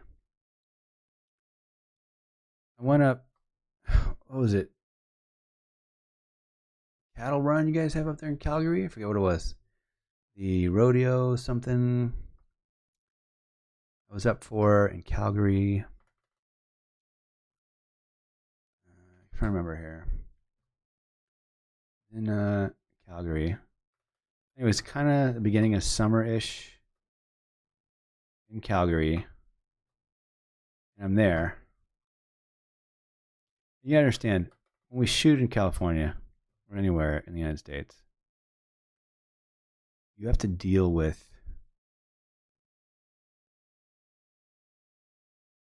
should I say,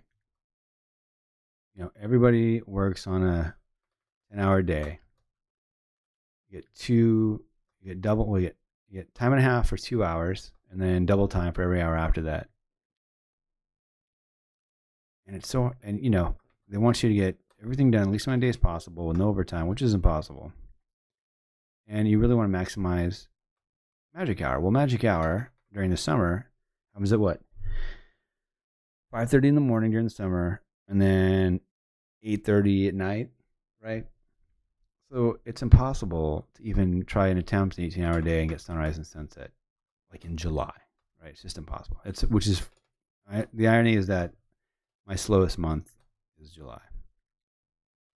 But I went up for the rodeo, Calgary. A friend of mine is a musician. I guess it was like a concert or something up there. And I'm there. And I never even thought about this. I mean, I knew that like in the North Pole, in Alaska, they had like long hours of daylight.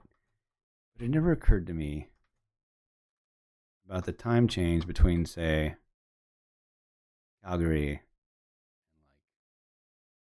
say Portland, Oregon. So it's 8:30, and the sun starts to set. And then it's 9:30. The sun has barely moved. It's 10:30 at night. It's just slowly getting darker. It's 11:30. The sun is barely approaching the horizon line. By 1 a.m., the sun had finally set. And I literally got on the phone with the guy who hires me the most, my client friend, and I said, why in the F are we wasting our time trying to shoot in the United States when we can just do 1 day shoot in Calgary at magic hour for 5 hours and be done? It's ridiculous. Budget. Just shoot where the sun sets for the longest. Why didn't anybody think of that? So dumb. I feel like so most of these have these breakup lines in between. You're gonna keep that with this one. We're going to take here. Make a new layer. Those pixels are stuck. So I did. We're in the last vehicle here, guys. It's when the Calgarians leave the city and it's taken over by people from all over the strange things happen. Stampede. Yeah. Stampede. Golden hour is like 10 o'clock. Yeah. I like this time of year. And the sun is up. And you can do two things early in the morning. It's crazy. Because I think it was what? The sun came up like 3 hours later. It was the craziest thing. I couldn't believe it. So I was so mad, basically, that I'd spend all day shooting this time, killing myself, trying to make budget, shooting in the United States when I could have just gone up to Calgary, shot all 25 shots.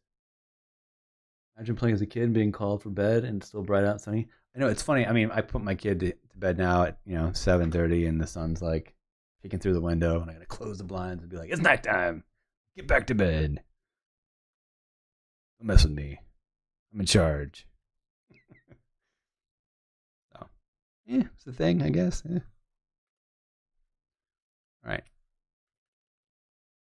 Let's see here. So I'm kind of getting just these dark areas in here. Figure it out. I want to continue the. I'm trying to think. Should I just let this bleed into the white? Make it easy on myself. Yeah, I can't because this one does. I'm not gonna go crazy in here.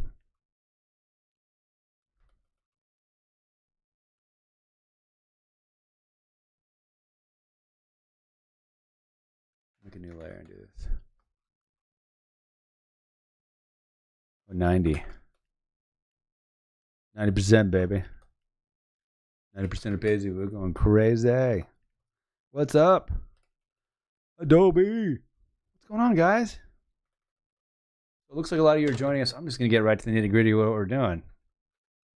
So, we have this as our feature spread for Car and Driver magazine. That's right. This is actually going to be printed in an issue.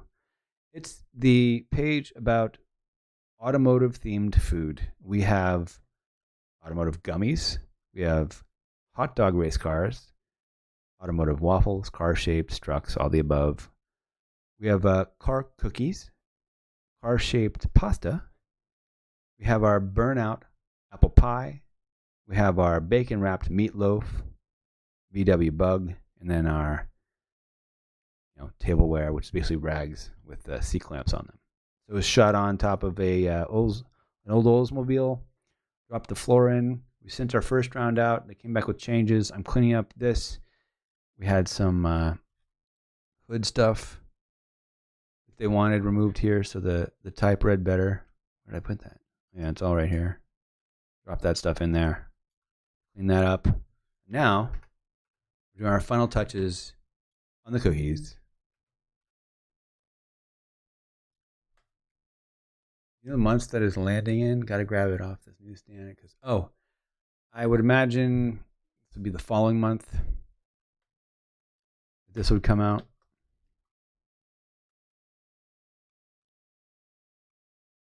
Clean this up. We'll go fast.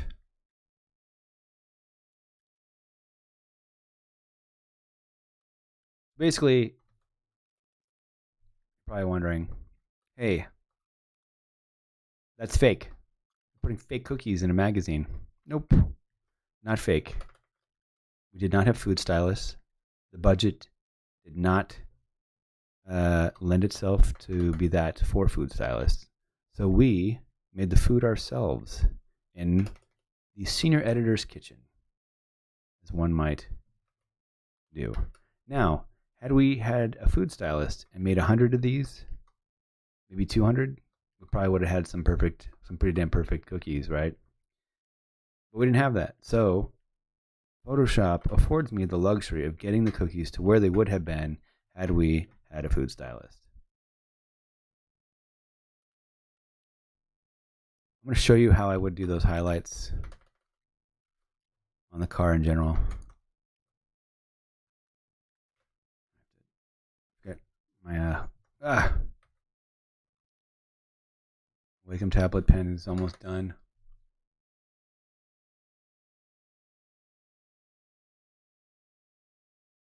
Smoothing this out here. I'm going to kind of hit everything. Nope, I don't want to go too crazy. Remember, because I want to cut this out.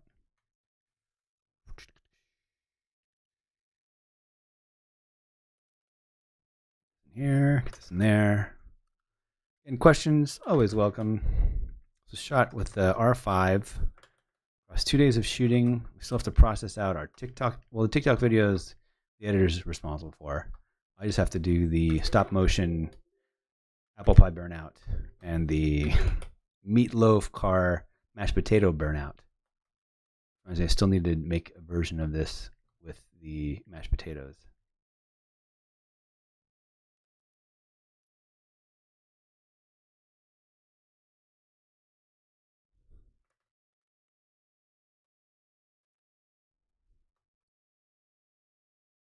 I could show you how to make this glistening I know I'd mentioned using Liquify for this stuff, but it's so much easier to just airbrush all this in and cut it all out the way I want it.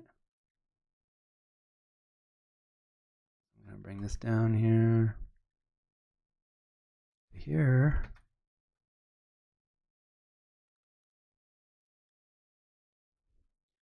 To here.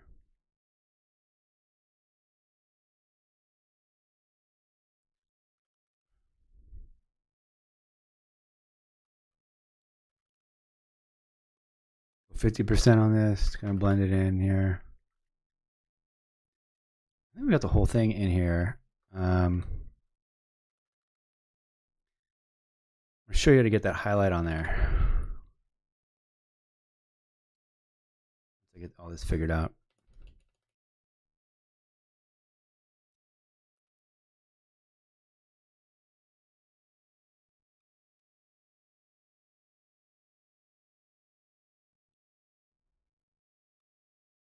Thanks, guys. Magic, I appreciate magic. It did happen for a long time. Since I've known Darren, a car and driver, I literally get the email where, they just kind of, I've just been problem solving stuff for them for so long. I get the email and they're just like, subject line literally reads, do your magic. Nope. Wife has nothing to do with me. She's also a very private person. We will refer to said woman as just wife.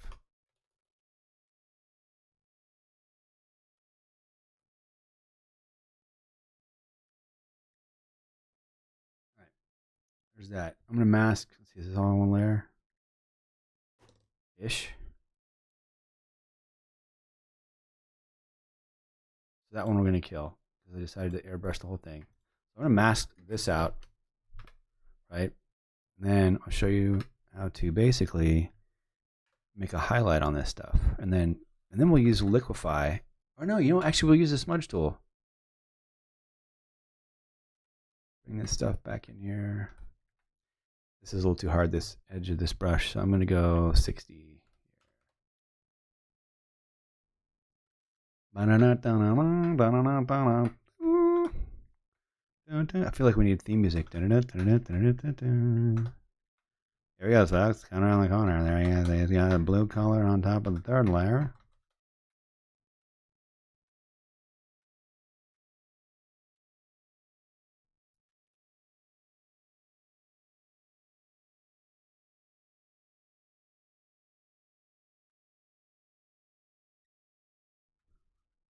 I'm really just kind of masking this out. I mean, I still got to put that white back in. Oh. Okay.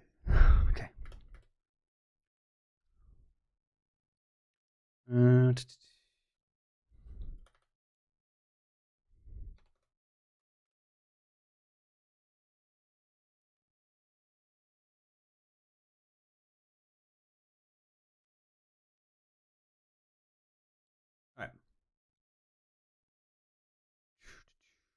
There we go.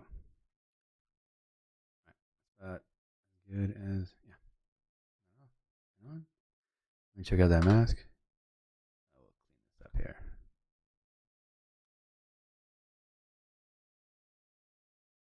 All right. Great. Love it. Wonderful. Okay. Turn that off. Control Option E. We've merged everything together. I'll do Apply Layer Mask. I want to click on it. Apply Layer Mask. Command click this. And not give me what I want. I'll go brush. Now, I'm going to fill in up here. I can make it any color I want because this is part of the thing. So select this. Again, I'm just making this layer. It's basically like a semi-mask for my highlight area that I'm going to paint into there. Make this look like a normal cookie. Shift click our way through this lovely area here. Bada boom, bada bing.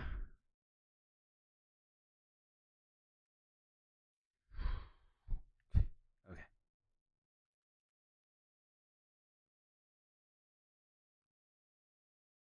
You're probably wondering, how long does it take to mask out a car? Well, I will tell you.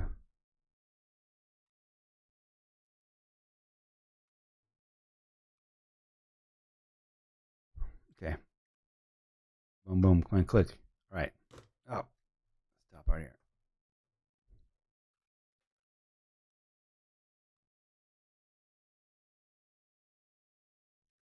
Click. That's enough. Okay. Here comes the secret. Turn this off. Make a new layer. I'm going to fill it with the white color. Option delete, right? Probably like, that's gross. Marquee. Down, down, down, down, down. To the right, to the right, to the right, to the right. And delete. Voila. You make a highlight.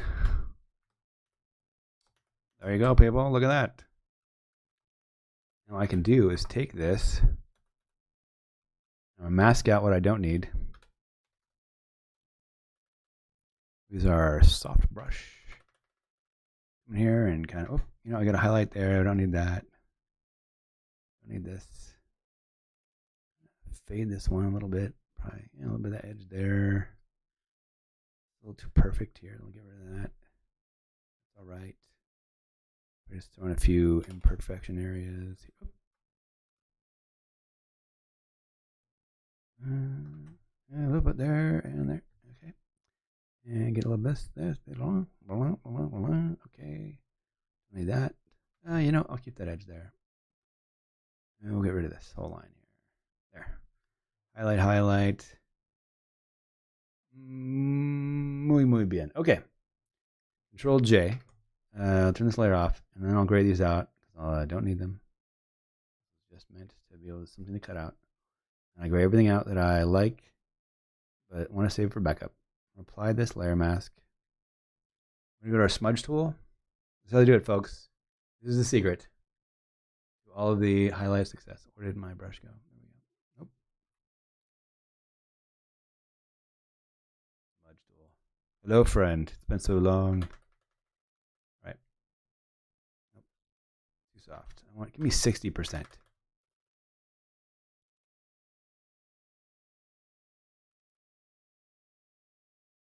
Just adding a little bit of imperfectionness in there.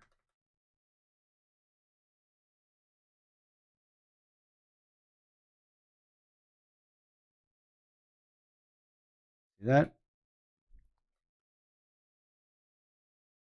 Now you're thinking, is that really how that's done? It is. I can tell you. Take this and bring it down. No. Hey there, how you doing? Let's do this. Get into it. Hey, we don't have music here. I didn't pay any royalty fees, so enjoy. All right, got that. This and that. There.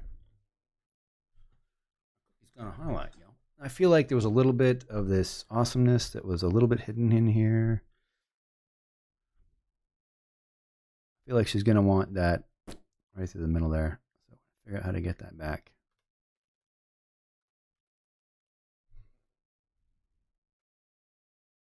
And we'll clean it up. I did have this in here, which we'll keep. Bring that back.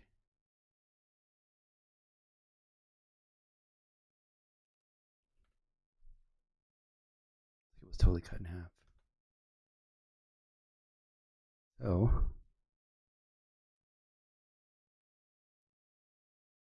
bring this part back.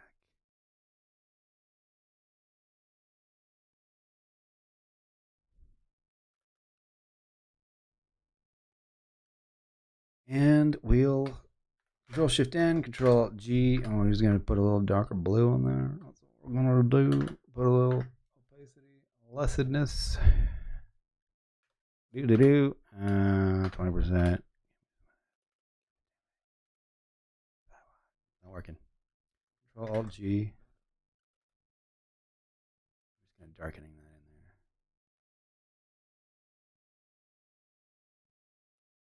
there. Hey, Realism, get over here. Okay. Bring this a little darker in here. Everybody was kung fu fighting. I won't sing, sorry. It happens after hours and hours of cookie painting. We basically drew these from scratch. I feel like it would have been easier, right, guys? Like crazy. All right. The darker color in there. We go 90. I'm getting risque. Nope. It's not supposed to be perfect-ish. I'm going to softer brush. What is soft? Bummer. Enlarge it then.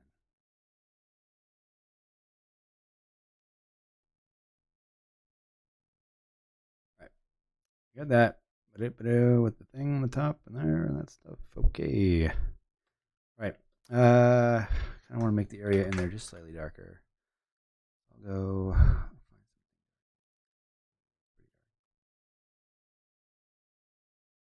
Not dark enough, apparently.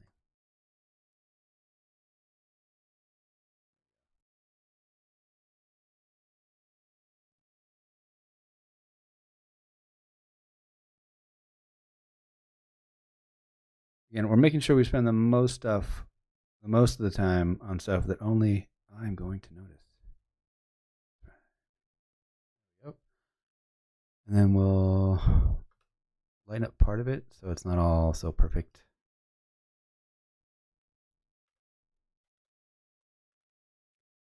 %. Dab here, dab there, dab here, dab there, dab, dab, dab.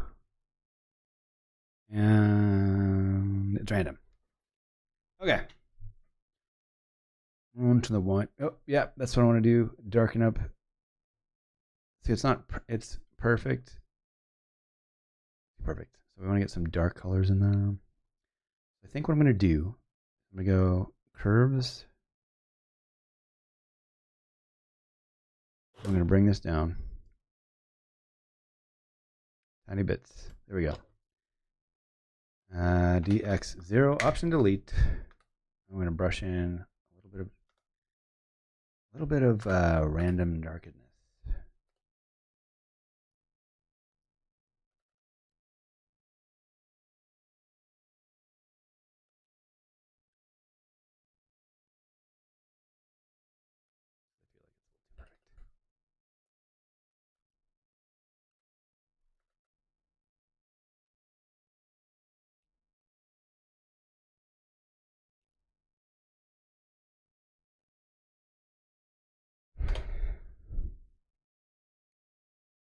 Looks handmade. Sorry, what? Yes, I did, Rob. I just hit it. Usually when I finish a car, I hit a save. Get this area in here. What I want to do, actually, I think I'm going to come to the top of everything. Just get a little over blue. 60 here.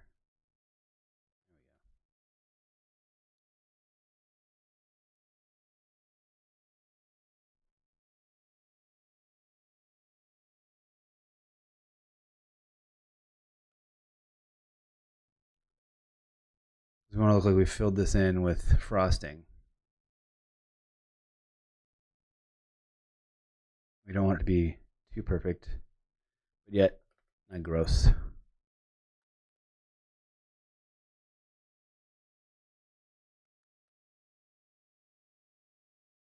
I love that you're checking out my saves, though, Rob. I appreciate that. Thanks for looking out, bro.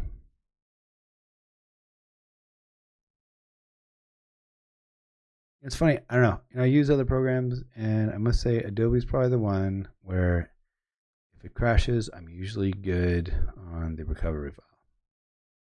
Usually not too far off. I rarely have that problem where I've gone into sudden death overtime, and I'm like, lost everything. Whereas with CGI, guaranteed, going to lose a lot of it. I like spending hours doing something and not having anything to show for it.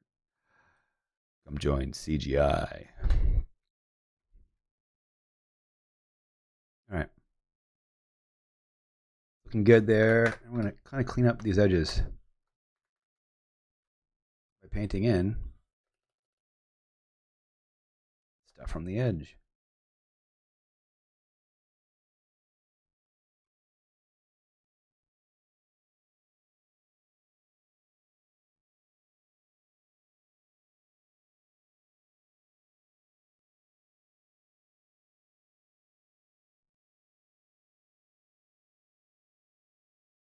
Oh yeah. Oh, look at that. Delicious. You ever wish you could just reach in and be like, you know what? I wonder what that tastes like. Mm. The Jeeps are tasty.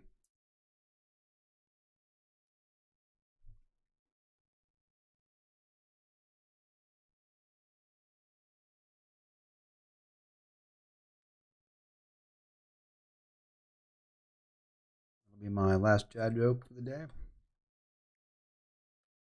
I literally had those on standby so I could do that. Add that to my highlight.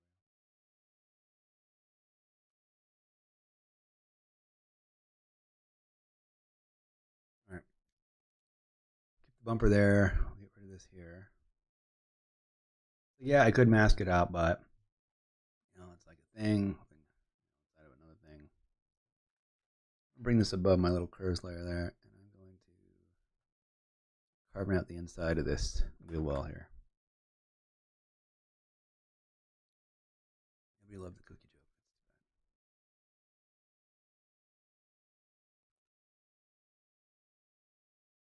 So it's all airbrushing.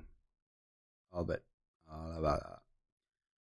I'm going to get rid of this here, but not like that. Use some of this dark area in here.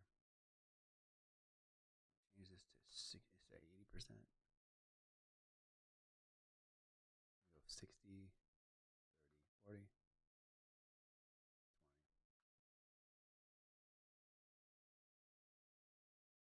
Keep the integrity of the cookie edge. I come into the blue area a tiny bit.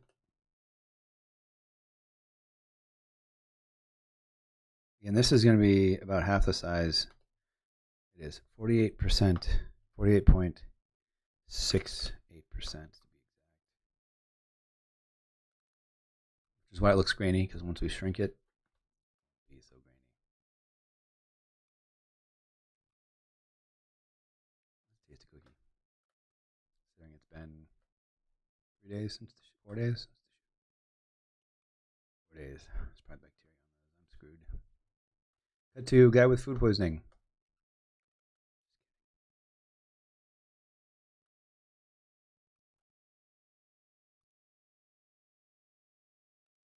Like, that guy makes a tasty wheel well.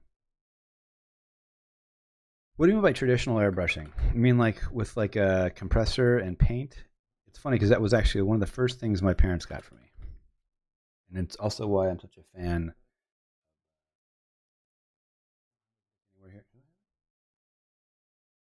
One artist. Oh yeah, Hajime Sorayama, one of my favorite airbrushing artists ever. Man, mystery, Man of Chrome.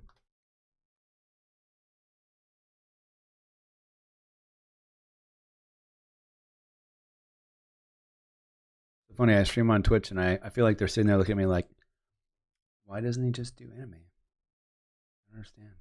Nobody else does anime. It'd be so much cooler if he just did anime. I'm trying to be a niche guy in a different market.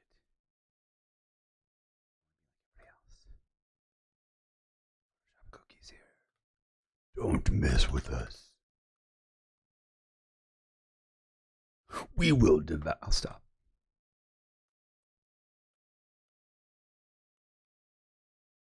Hey, look at. Oh, yeah, it's starting to look like poop. We'll brush over it. Don't worry. He'll save it. He's got skills.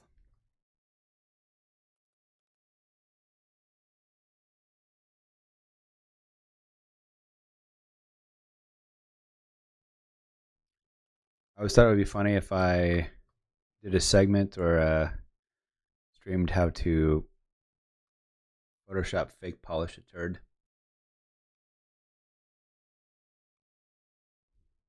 What do you do for 3 hours? He made a piece of poop look shiny.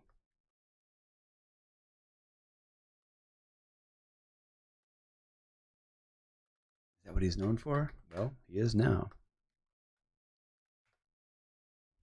There we go, so viral. Right, or am I wrong? Ixnay on the polishing of the Poupe.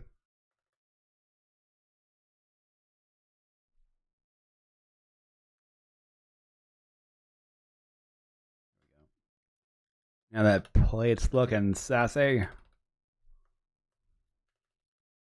This can get pretty boring.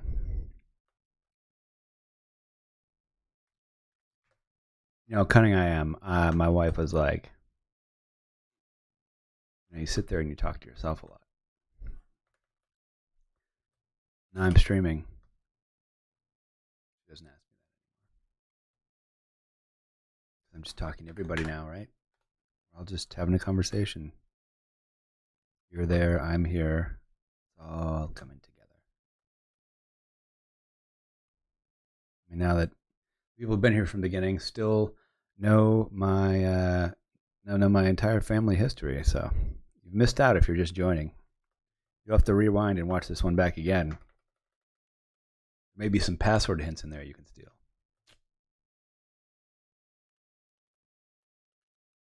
I'll talk more about what I'm doing. This is a cookie. We're cleaning it up. And that's that. Put a mask on this one. I'll do an episode on how to make brushes when I have time. When I'm not completely consumed by the actual work of a professional.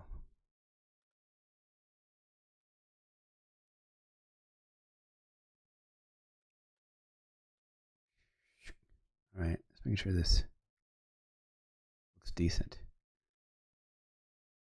You know, that one person's going to write into the magazine and be like, the edge of that plate looked fake. I want my money back. Some of the comments are crazy. I remember, like, they called me, what was it? For the Porsche story. So, short story long. I'd known the creative director of Car and Driver since 2003. That's what I said? 2003, 2004. They didn't hire me as a photographer until 2012. But I had been doing retouching for them for most of my, if not all of my career. It's basically where it started, where the magic started happening. Now, I had shot for them occasionally and had retouched basically every single cover up until about the time the pandemic started. Everybody kind of stopped, brought a lot of stuff in-house. You know, a lot of photographers do their own retouching now anyway, so it kind of wasn't a big issue. But, you know, the work had kind of dried up. But the thing is, I'd always kept in contact.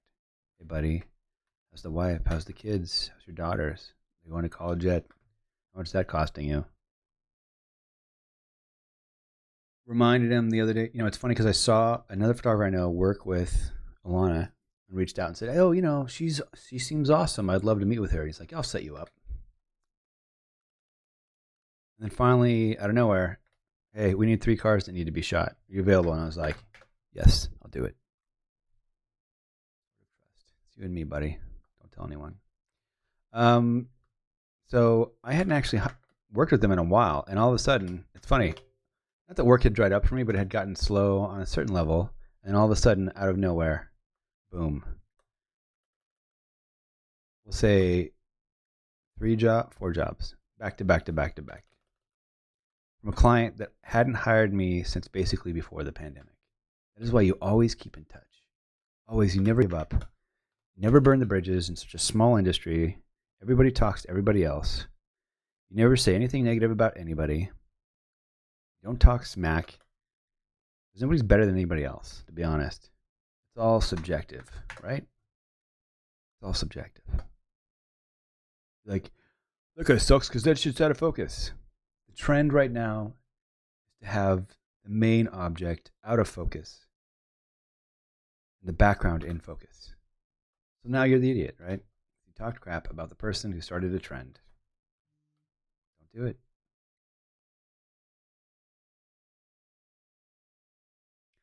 I spoke about people I worked before earlier, but I spoke about things that they had done that had negative consequences.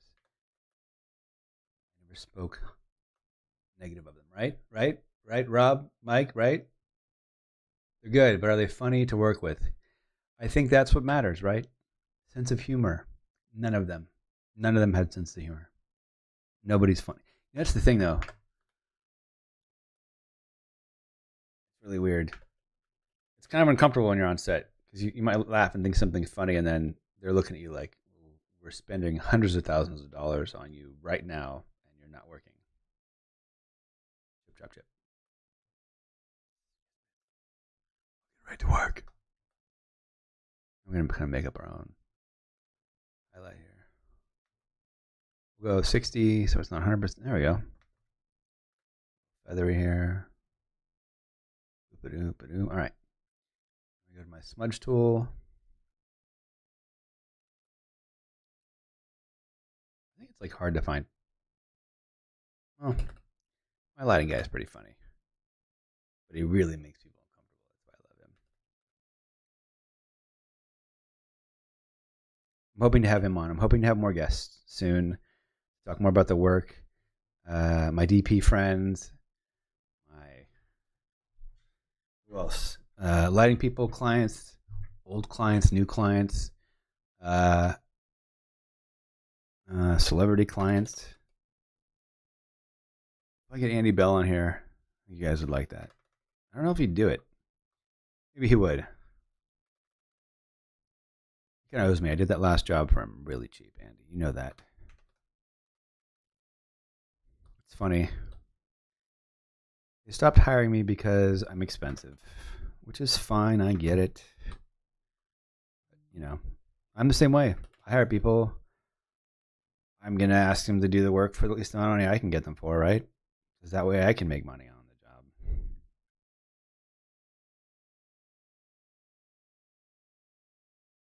It's like unless you say something. But that's my rule, right? They can always complain about how much stuff costs as long as they never complain about the work. The second they complain about the work, they're not going to hire you again.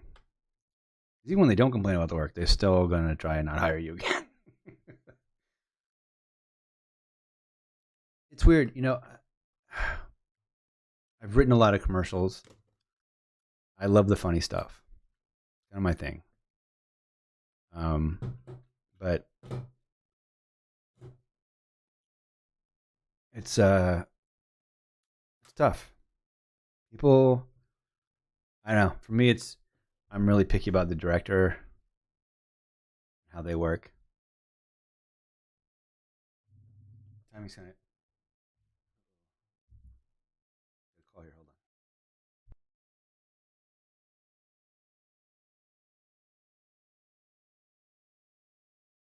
Spam for days, people. All right. These cookies look delicious, I might say. So the only thing I have a problem with here is the Bronco frosting, right? Too much shadow. So we're going to go in here. And for those of you who don't know, it was great. Alana's amazing. She's super open. I'm sure she would love feedback from this experience. She's on Instagram. You know, she said, come out, follow her. She's always game. So we did smart object, or we did layer properties for these. Where'd they go? There they are. There you are, you devious devils, you. All right, we did bevel and emboss, which it turns out this is the emboss on the cookie, which I like. There's not a heavy shadow on there. It's a little cheeky, but if I make it sharper, is the only thing I would do. I guess that's more like, and I need hotter, right? Because all the other ones are super bright. We don't want it to distract. I want it screen. Let's just do normal. That's why we don't do normal, because it's not showing up. Come on.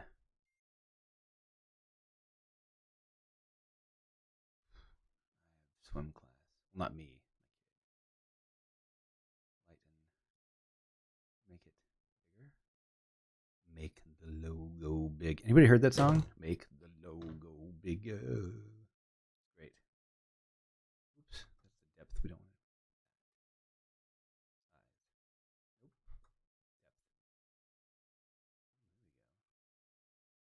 I'm just kind of looking at the other highlights that are in there. Soften. We don't. Ooh. We're so close. Senor, you are so close. Look at this. This is our masterpiece. Just the depth every time. I like that. Way better. Okay. Back to this part. This is the wide area of the frosting. I'm going to change the contour to an arc shape to match our shape of the frosting. All right. We'll go to this, and then we wanted to loosen up the softening. Oh, the shadow. Before I get too crazy.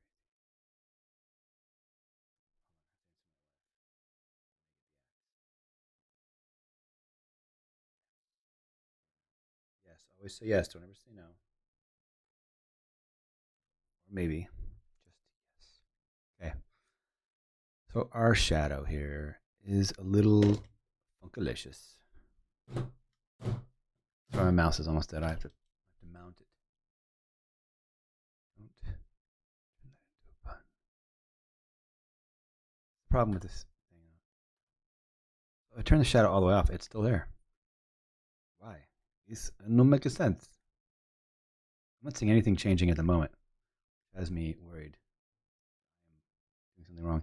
What is this? Oh, the highlight on top.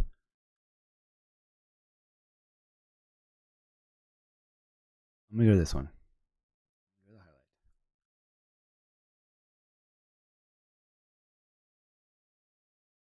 Same stuff, different day. The shadow.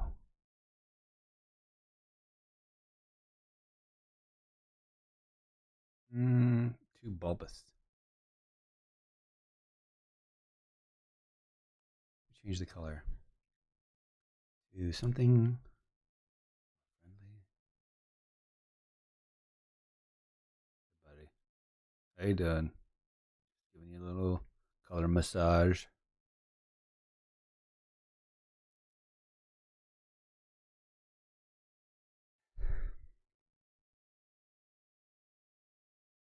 Looks better, but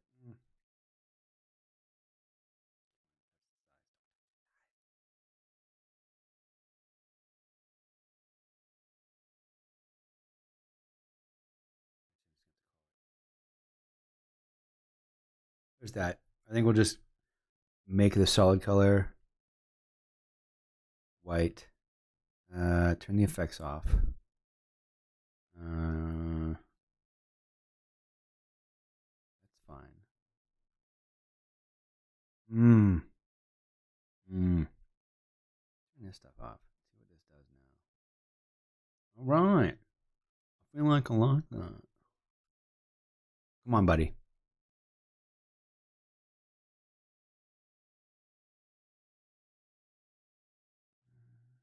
Highlights down. To color overlay. Oh. White.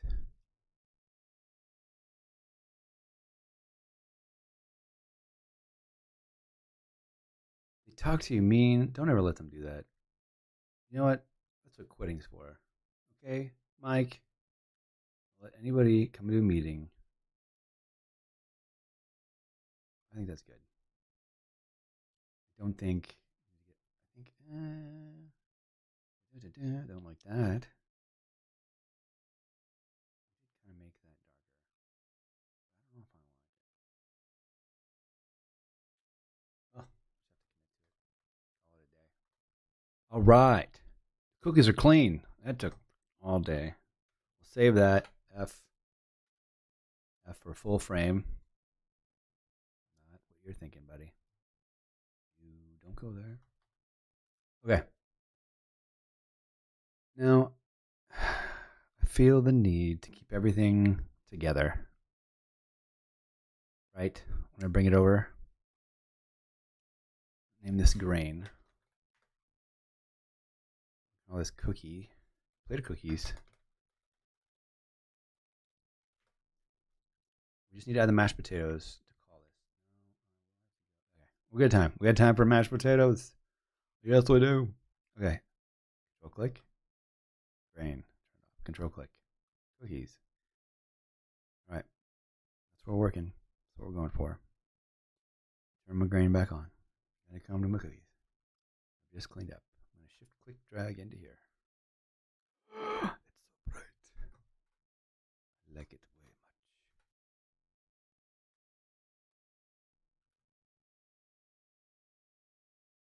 Always the boss's fault, dude. I'm just going to be honest with you. Always the boss's fault. So, should have done this beforehand. So we're going to turn on this layer, which is the old cookies. I'm going to take the new layer I brought in. We're going to put this on different so I at least get the shape of everything in here. Correctamundo, my friend.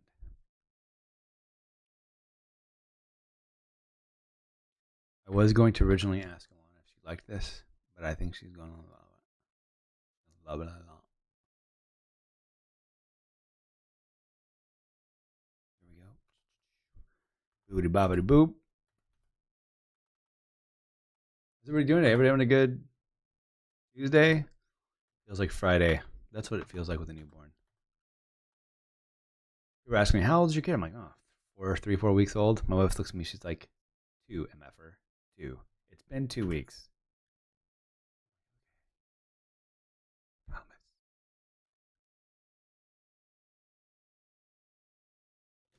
Problem is my Wacom tablet pen is destroyed. Use my mouse, which is basically dead.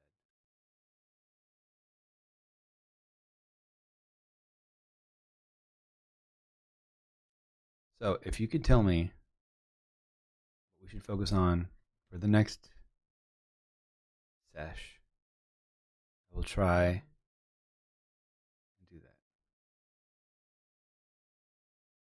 Be a one-word phrase. Good enough for government work. All right, go normal of what you want. We'll do it. We'll make it happen. It'll be great.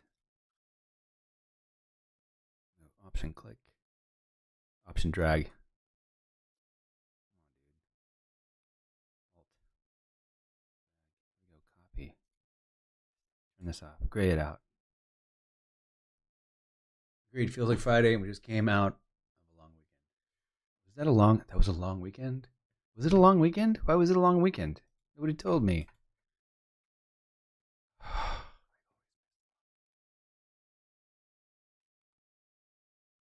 There's something fucked up. My wife used to work before we started before she went on maternity leave. Monday or she used to work Tuesday through Saturday. Which just completely blows. I feel like there needs to be something there. Anywho, right, mashed potatoes, and then we're done. We'll do the automate. We'll do the stop motion pie and stuff tomorrow. Let me just get this pie curves here. You can't even see the grain, right?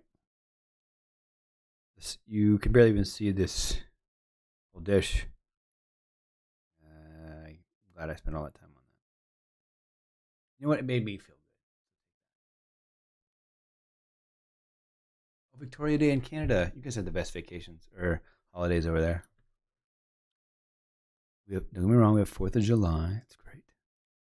But there's the last thing I love on a day off is not being able to hear my own thoughts from the fireworks.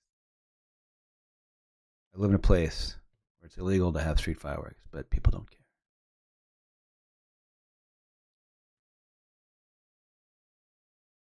And they use like flashbangs too, which also drives me crazy. I mean, you have a kid and you're trying to get the newborn to sleep and flashbangs are going off. You're this close to losing your ass. You're that close. All right, mashed potatoes. Let's do this. Mashed potatoes. There you is. Control O. I think we already have them in there, but this is also a mashed potato burnout car. We have to also automate. So let's see here. If I get this, go to my meatloaf. and drag, click and drag, click and drag. F, Control S, Control T, Alt, click and drag, rotate, layer, properties, difference, rotate, shrink, Alt, shrink. I'm just trying to get the meat part lined up because I did warp the absolute F out of that to make it look like car escapades. Maybe we'll just line up the line. Maybe it's better if there's less mash and more potato.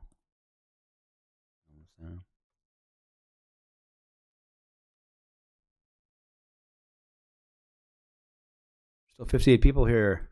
Fantastical. Welcome, party people. You just made it in time for mashed potatoes. It's been a long day. I've gone over my family history. Talked about every single job. Oh, it's too small. Redo. We can't upres because then we lose quality. So no me gusta. We're just gonna eyeball it like this. So we need more mash potato anyway, you know. We want mashed potatoes. Mash. All right, that's good. All right. You ensure your proper scale size of each item. So I brought them in. I brought every single item in. Let's go to the files for the real storage, Jim. So here we go. Bridge. Layered. This right here. Right? Open this MFR. This. By the way, I work directly off the cloud. I have no problems, and I'm streaming. Thank you, fiber cable. You're delicious. Fiber internet. So, I brought every single item in here. Oh, the damn... Oh, I forgot that. The box cars. Why don't you guys remind me? What are you good for? All right. Brought everything into one file and then dragged them all into here. At approximately scaled down portion size of 48.36%. So they're all to scale. But the pie was made larger. The meatloaf was shrunk. And the pasta was slightly enlarged. And those are all labeled 94%. They're all labeled by their percentage sizes. I keep track of absolutely everything. What's used, what's not used, how's it going. And these layered files will be available online for you to access and work from at your own. Yes, car-shaped food, Irene. That's literally what the article is called. This is going to be published in the next issue of Car and Driver Magazine. Subscribe today. I don't get any commission. Right. Our mashed potatoes. Where were we? You're so distracting, Mike. We'll get there. DX0. I have to hurry. I have to go to swim practice. Why is the white not working? Control D0. Normal brush. Meatloaf. Check.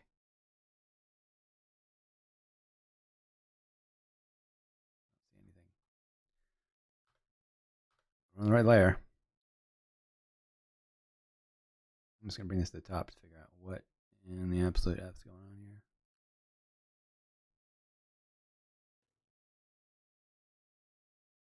here. So, this is what undo is for. Why do we not see? Layer visibility. Check. Normal check.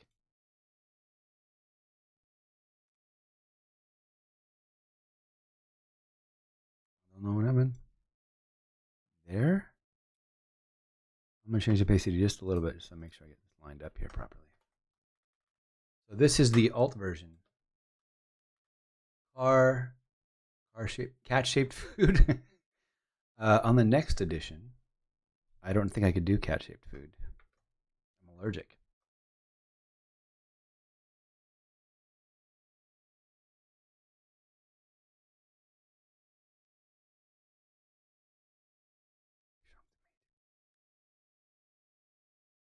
So sometimes this is one of those situations where the client requests something and you have to show them that it doesn't work. Part of the job. I don't complain about it. Sometimes they're right. Hey, good for them. You win. Sometimes they're wrong. I win. Nobody really wins if the image just looks cool in the end, right? If those meatloaf, if that mashed potato is just hitting the spot, everybody wins. I'm actually going to rotate this just so we can emphasize how the amazingness of the mashed potatoishness. So I'm actually going to move this on top here. Nope, I moved it in my toy car. Be awkward. Moving this up here. Label this mashed potato. Okay.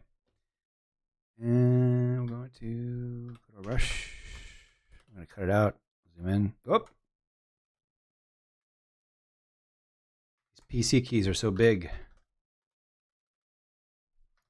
Although we did do the shoot from my Mac, and that was like speaking a different language all of a sudden. So weird going back and forth. Everybody's wondering what's better, right? Mac or PC. So as somebody who has both, they both have their own problems. Debate solved. I mean, the benefit of the PC, I didn't have to spend $30K for a machine that does CGI. Only, I think it was 11. Whereas for the same speed of a Mac, I would need like 30K.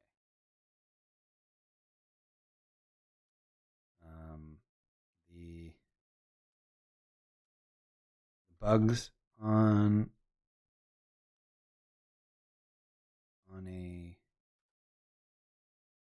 there are issues like glitches with.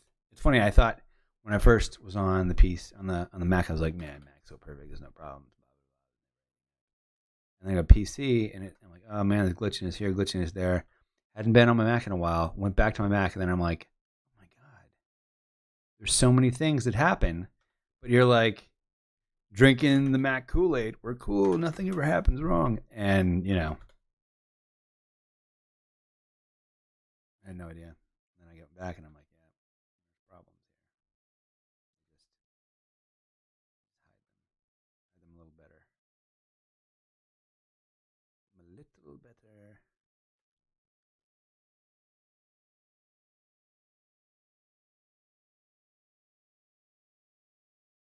So yeah, it's poison preference. I don't ever get like, I don't. So the other thing is, I don't ever have email on my PC. I don't know if that's the difference. We saw this. We now have pieces of cheese on our mashed potatoes. We don't want. We'll figure that out. I don't get email on my PC, so I don't have to worry about that. That's all done on my Mac. I don't do Messenger or chat. I don't go to any websites that aren't related to what I'm working on. The only thing is I do use I'll get there are certain torrent or CAD sharing websites that have odd things that I've downloaded, but I don't do it often. And the guy who I usually work with has recommended this stuff, so I don't, I'm not going into it blind. So I'm noticing I want to keep my shiny meat from my original layer. I'll take that personally. But I'm noticing there's a shadow on the meat. I will add in manually.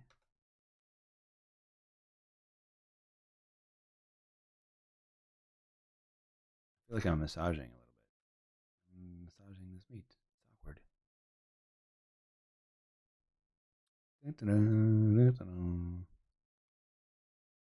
Here we go. Hey there, little buddy. Now I'm just kind of roughing this in here. You're like, oh, this guy sucks at cutting things out. Not so much. This is to show the client what it looks like, and then we'll go into craziness afterwards if they want this version. I refuse to do legwork for something that I don't think is going to get approved. But you never know. It might be like, that's exactly what we wanted. Do it. Print. So I'm just kind of working the shadow in here. What are we at? 20, 30%? 30%?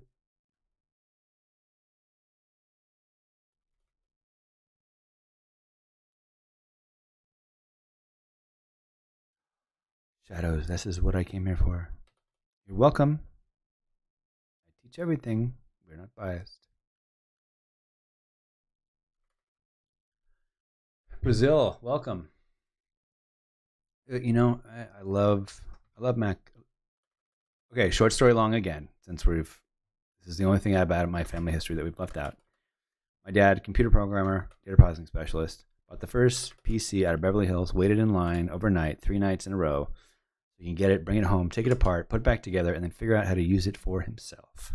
Then he started his own company called Macro Personal Consulting, where he literally taught people how to use PCs for themselves. He wrote an article, a column for PC Magazine for the first 12 issues on personal computing. And he's kind of a legend like that. Wrote source code for trading stuff, for online trading, and his boss nixed him on the deal, and he basically made the source code public. Kind of a legend.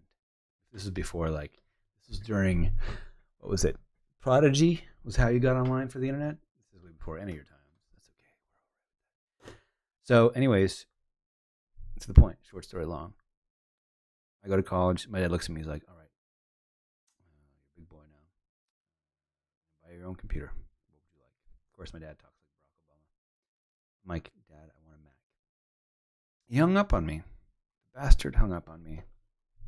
No love. So he looked online and he got me the Mac. The irony of the story is, my Mac shows up. Dead on arrival. The thing won't even start up. Wouldn't start. I called him. Said, we have to ship it back because it doesn't work. He said, what? It doesn't work. I wanted a Mac. It was better than a PC. No, it's better for what I'm doing. I don't know. It's better than a PC. I don't know. You would know, Dad. No, I don't. I'm not a Mac guy. I'm a PC guy. He's like, but what I do know is that it doesn't work. My dad, let's rub that in my face. All right. Mashed potatoes are there. We need to add in our boxcar. I feel like I could deal with one. Right? Anyways, new Mac came. Mo better. Everybody was happy. Right, where do we want this to fit?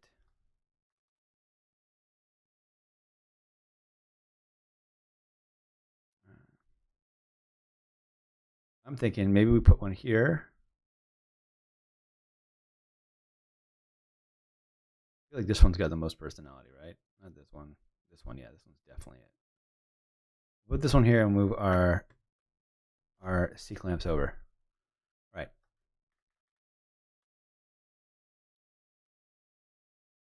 Okay. Park my mouse so it can charge. Charge, good buddy. See you in a bit. Okay, we're gonna use our quick selection tool. How are we on time? We're gonna make it to swim class. We're doing okay. All right. This here. Didn't even select anything. I was like, here we go. Mask. Hey. Where's this gonna go? And I'm like, does it go there? Go here? How about here? Nope. Put it in there.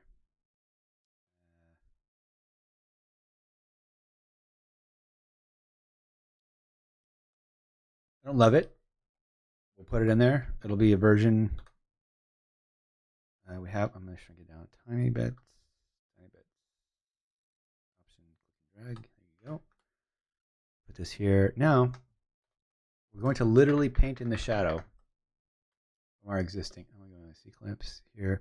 I'm going to duplicate this because I know, and you know that I know, there's a chance they might use this version. We're going to have it anyways.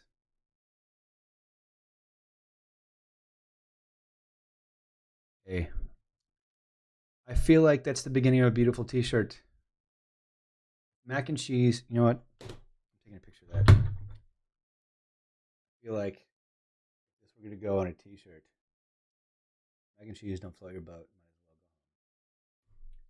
What is it from? Fargo? It's a great line.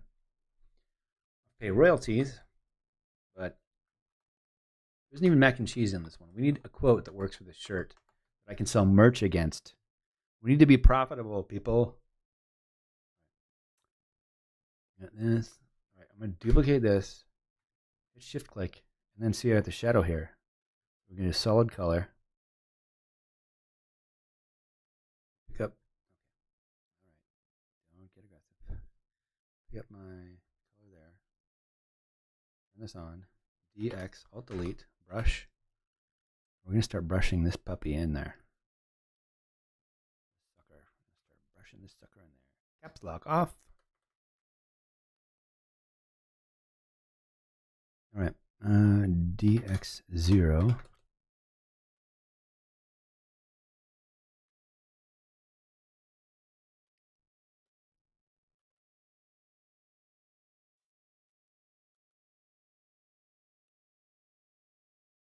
So I'm going to go into the 40 opacity zone and just start lathering in the rest of this shadow.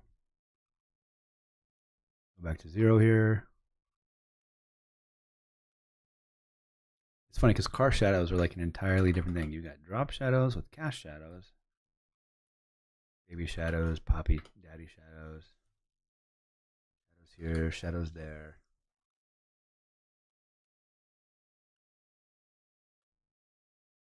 That could be an entire thing. How to do cars shot in white, studio objects shot on white, creating shadows. It's like a whole art. It's funny. I learned most of it in the realm of movie posters. That was my entire. I learned how to do most of my shadow drawing. They do a lot of those. There would be a copy, and then we went south from here. Alt Delete. Great. Thank you. Photoshop so Johnny. There we go. All right. Here we go. A little bit like that. Turn it that way. Hashtag success and bada boom, bada bang. All right. Look at that. Oh, just lovely. Wait, is that the Smithsonian calling? I think this is amazing. Okay. We're almost there. Turn that one off. We got this one and its shadow. Hey, little buddy. You look real. You're like a real boy. So obviously, clearly, I'm going to play with this a little bit. So this one is the middle one. This one's the middle one? Yeah. From here, brush 20%. I hit 20. I did hit 32. I lied. Opacities are all over the place. All right,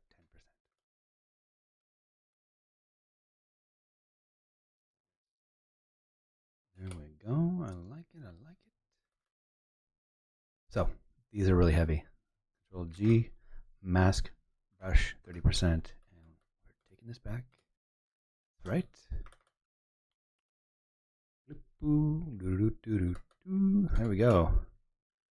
Theme music and everything.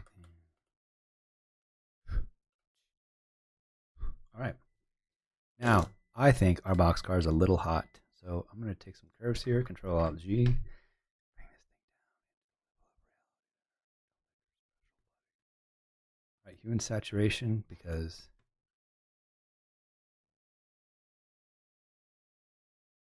All right, and we're going to go in there. Oh, Control Alt G. We just kind of did that to the whole thing, didn't we? There we go. All right, Still looks a little highlight heavy. What do I do? Bring the highlights down a little bit. Yep. Shadows up. Nope.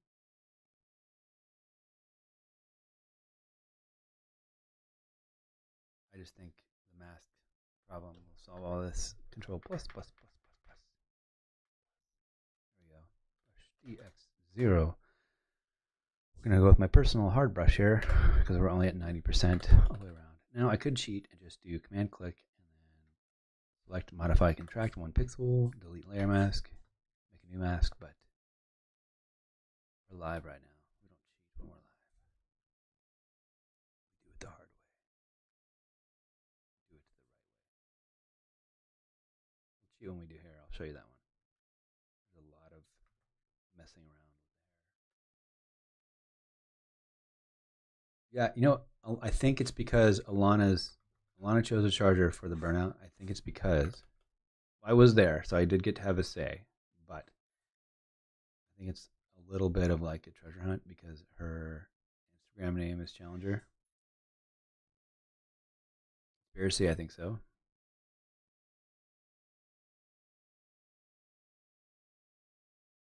She's also verified on Instagram. She's like famous. She's like way famous. Her YouTube channel is amazing. You have to check out her Opal, her Buick Opal. It's freaking amazing. The headlights on that thing, they're hot. They rotate clockwise. They rotate up. They rotate up. It's kind of mystifying.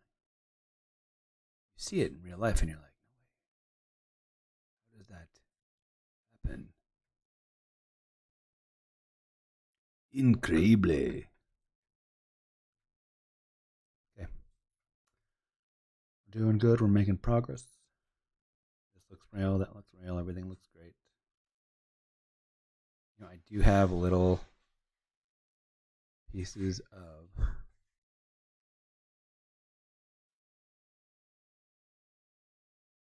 toothpicks to add to this as a tabletop clutter if we needed it. Okay.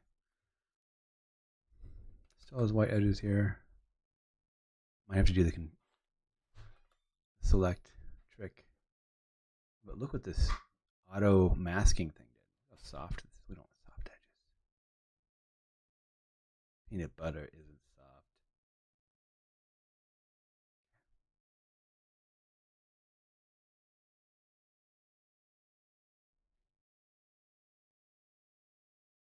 The only thing I went crazy on really was the meat. It needed some love. And the cookies because I have feelings for them. I wanted them to be majestic.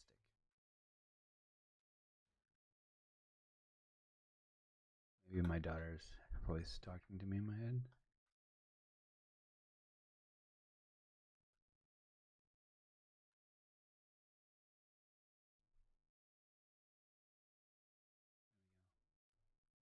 I'm gonna get rid of this white edge so it's not so cutty outy. All right. Go back to my. I feel like we got a little crazy with Parmesan cheese. Save this. Parmesan, Parmesan, Parmesan. Where did I put the cheese? I made it separate. Pasta cheese. All right.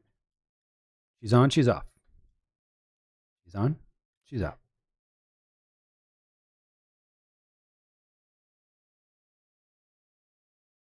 You're going to get a lot of props for that pump there, Rob. She's going to love you.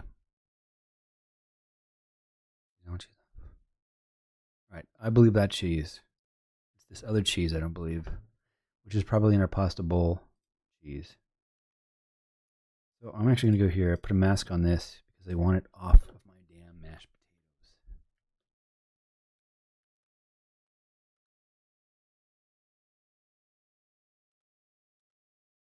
Here we go. All right.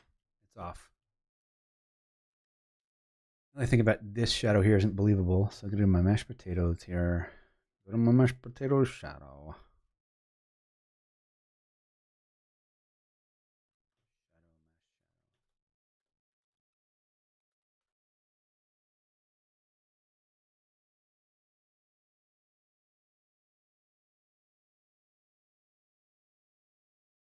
That's really heavy. I didn't realize how heavy that was. Right there. Mask. Brush. DX0. Wait, is that the entire shadow, huh? I want the one on the plate, though. Okay. Is there anything else? Something too hot. Not hot enough. I mean, I feel like the white in the shadows of the gummy shadows is not necessarily correct. I can rush that. I've got these here. That's that shadow. And I got this. Those are those gummies. All right, those are believable. Put this here. Put this here. I want to change this. It's more believable. Unbelievable. Maybe just need to be darker, but not blue.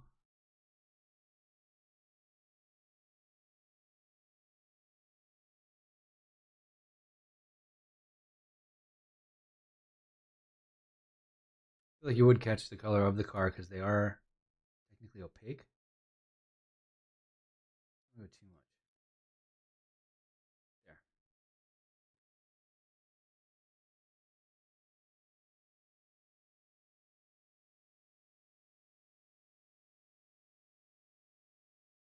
Need to adjust the other one.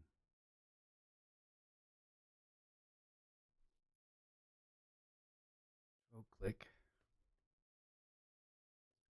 I'm gonna go. Yeah. Solid color. Same gray as the other one.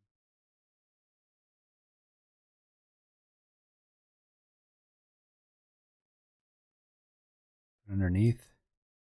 This. It's not normal. What did this do? Nothing. Go to darken. Multiply. Make this lighter. Do we then have more friends in the realm of realism?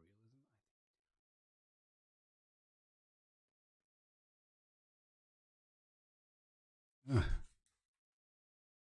think it's better without. Let's go darker.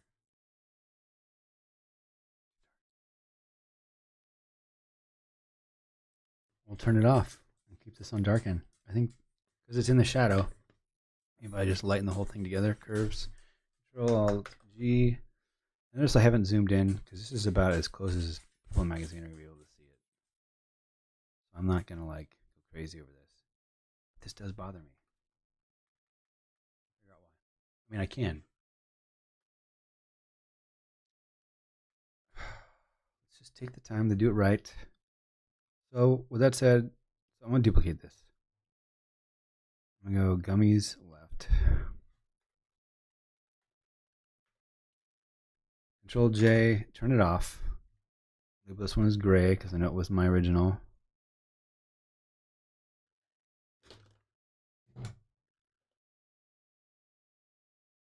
So the reason is this just looks fake to me, right? Does it look fake to you? It looks fake to me. I need this to look normal. So we'll go normal here. There's my normal. I'm going to turn this off. There's the shadow.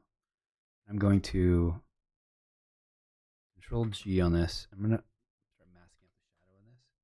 I'm going to do it on 1 to see if I can get the shadow that I created to look real.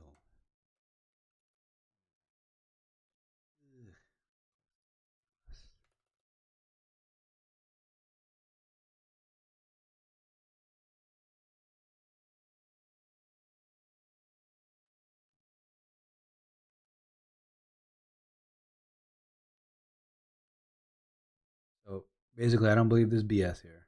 I'm getting rid of it. key to this stuff. You have to believe your own BS. Here's this. Go to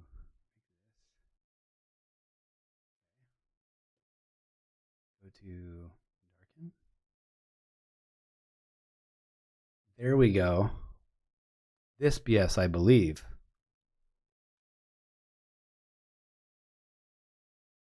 See? Sometimes not everything's easy. You got to go in there, put a little work.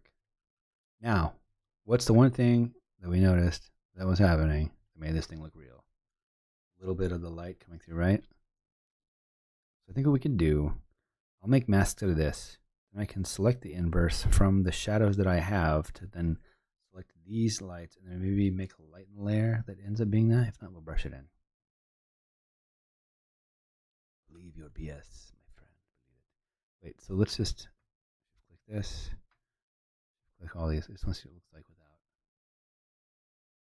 All right, it's not as dark, which is fine. I am okay with that. So we'll make this not as dark.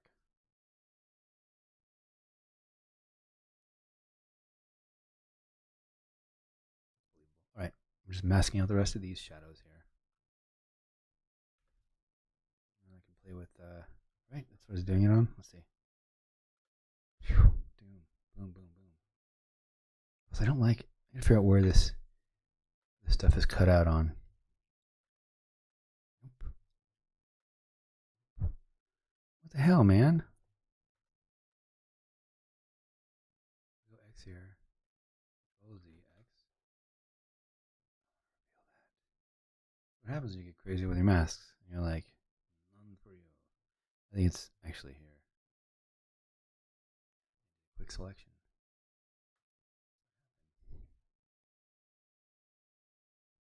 All right. Here.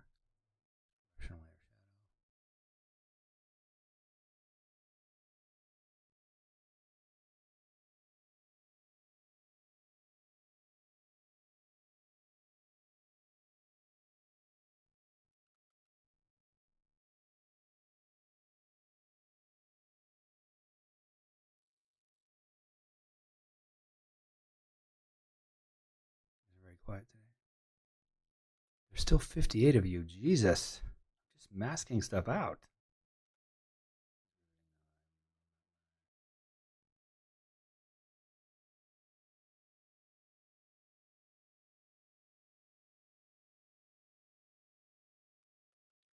I want to know why you are here.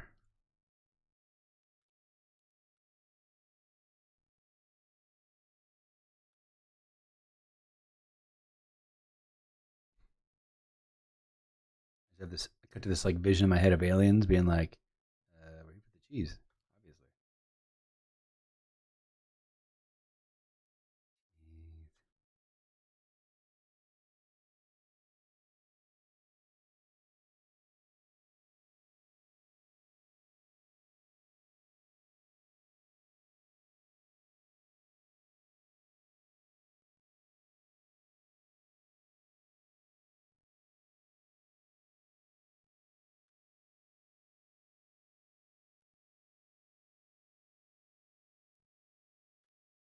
If you guys could put together like a guest list of who you'd like to have on here talking about their work, I'll try and make that happen. It'd be fun. I don't have any beefs with any of the people I work with, although they have probably have beefs with me. I eat partially vegan. When you live in California, you have to say that. Oh, you guys want to go to that restaurant? Oh, I'm vegan. Back on that for lunch.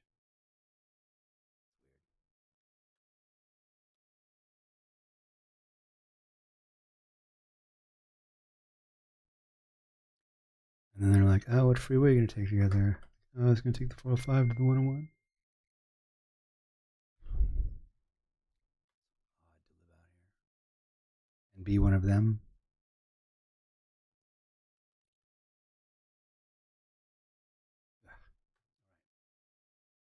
Shadows are intact. Blur some of these edges so they don't look so pixelated.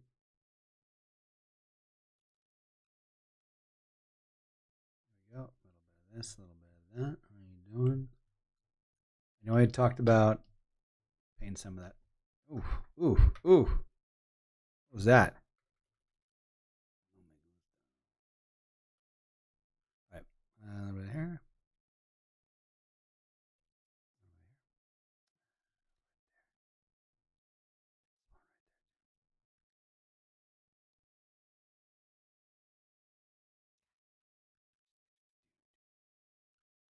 It's getting very quiet here at the end. Oh.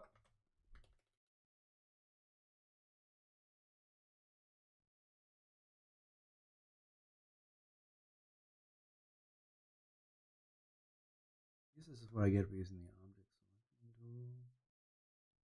Did nobody ever? Just kidding, Adobe would love that tool. It's our favorite.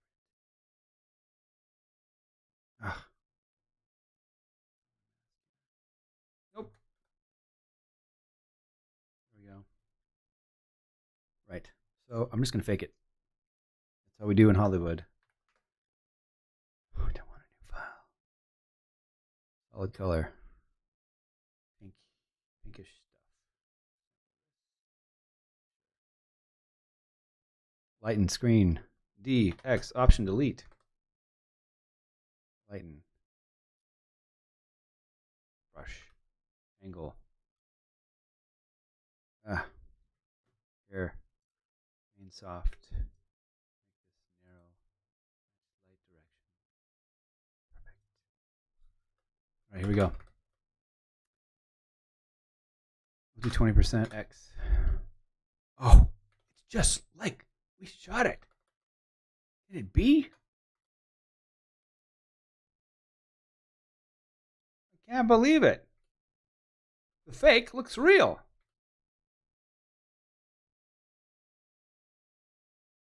Photoshop is fun.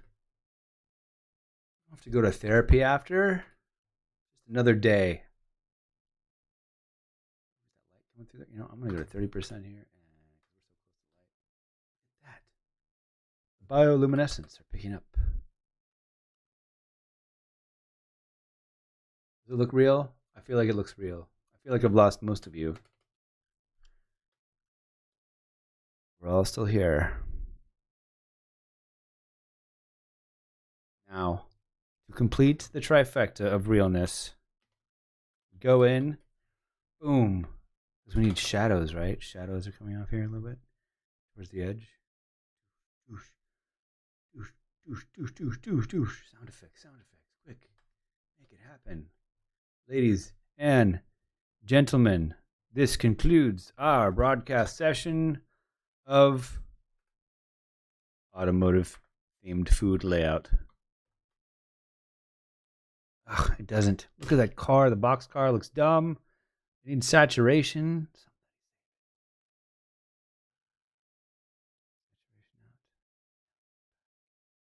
There we go.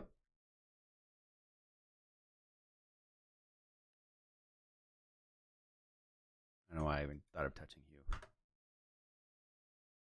F you. F you. All right. I feel like we are. Hello, my baby. Hello, my. Hello. There. Don't touch another inch. We shall save this. We're done. We're complete. Ladies and gentlemen, that is a wrap. Thank you for joining us. Follow me on Instagram, Facebook, YouTube, wherever else makes you happy. I'm on Behance as well. That's about all I got. Thanks for joining us. It's been completely wonderful. I enjoyed every second of it. Rob, Mike, Tina, all of you wonderful people. Thank you for coming back again and again to take the abuse. I have to go to swim practice. I love you, my friends. Until next time. Or maybe it gets published. I don't know. Either way, I'll let you know. We'll figure out the next plan. I think I'm going to do a demonstration on cutting out hair. Or how I don't cut out hair and draw it in myself. So stay tuned. Maybe tomorrow. Maybe the next day. I don't know. You never know what my newborn has planned for me. It's been fun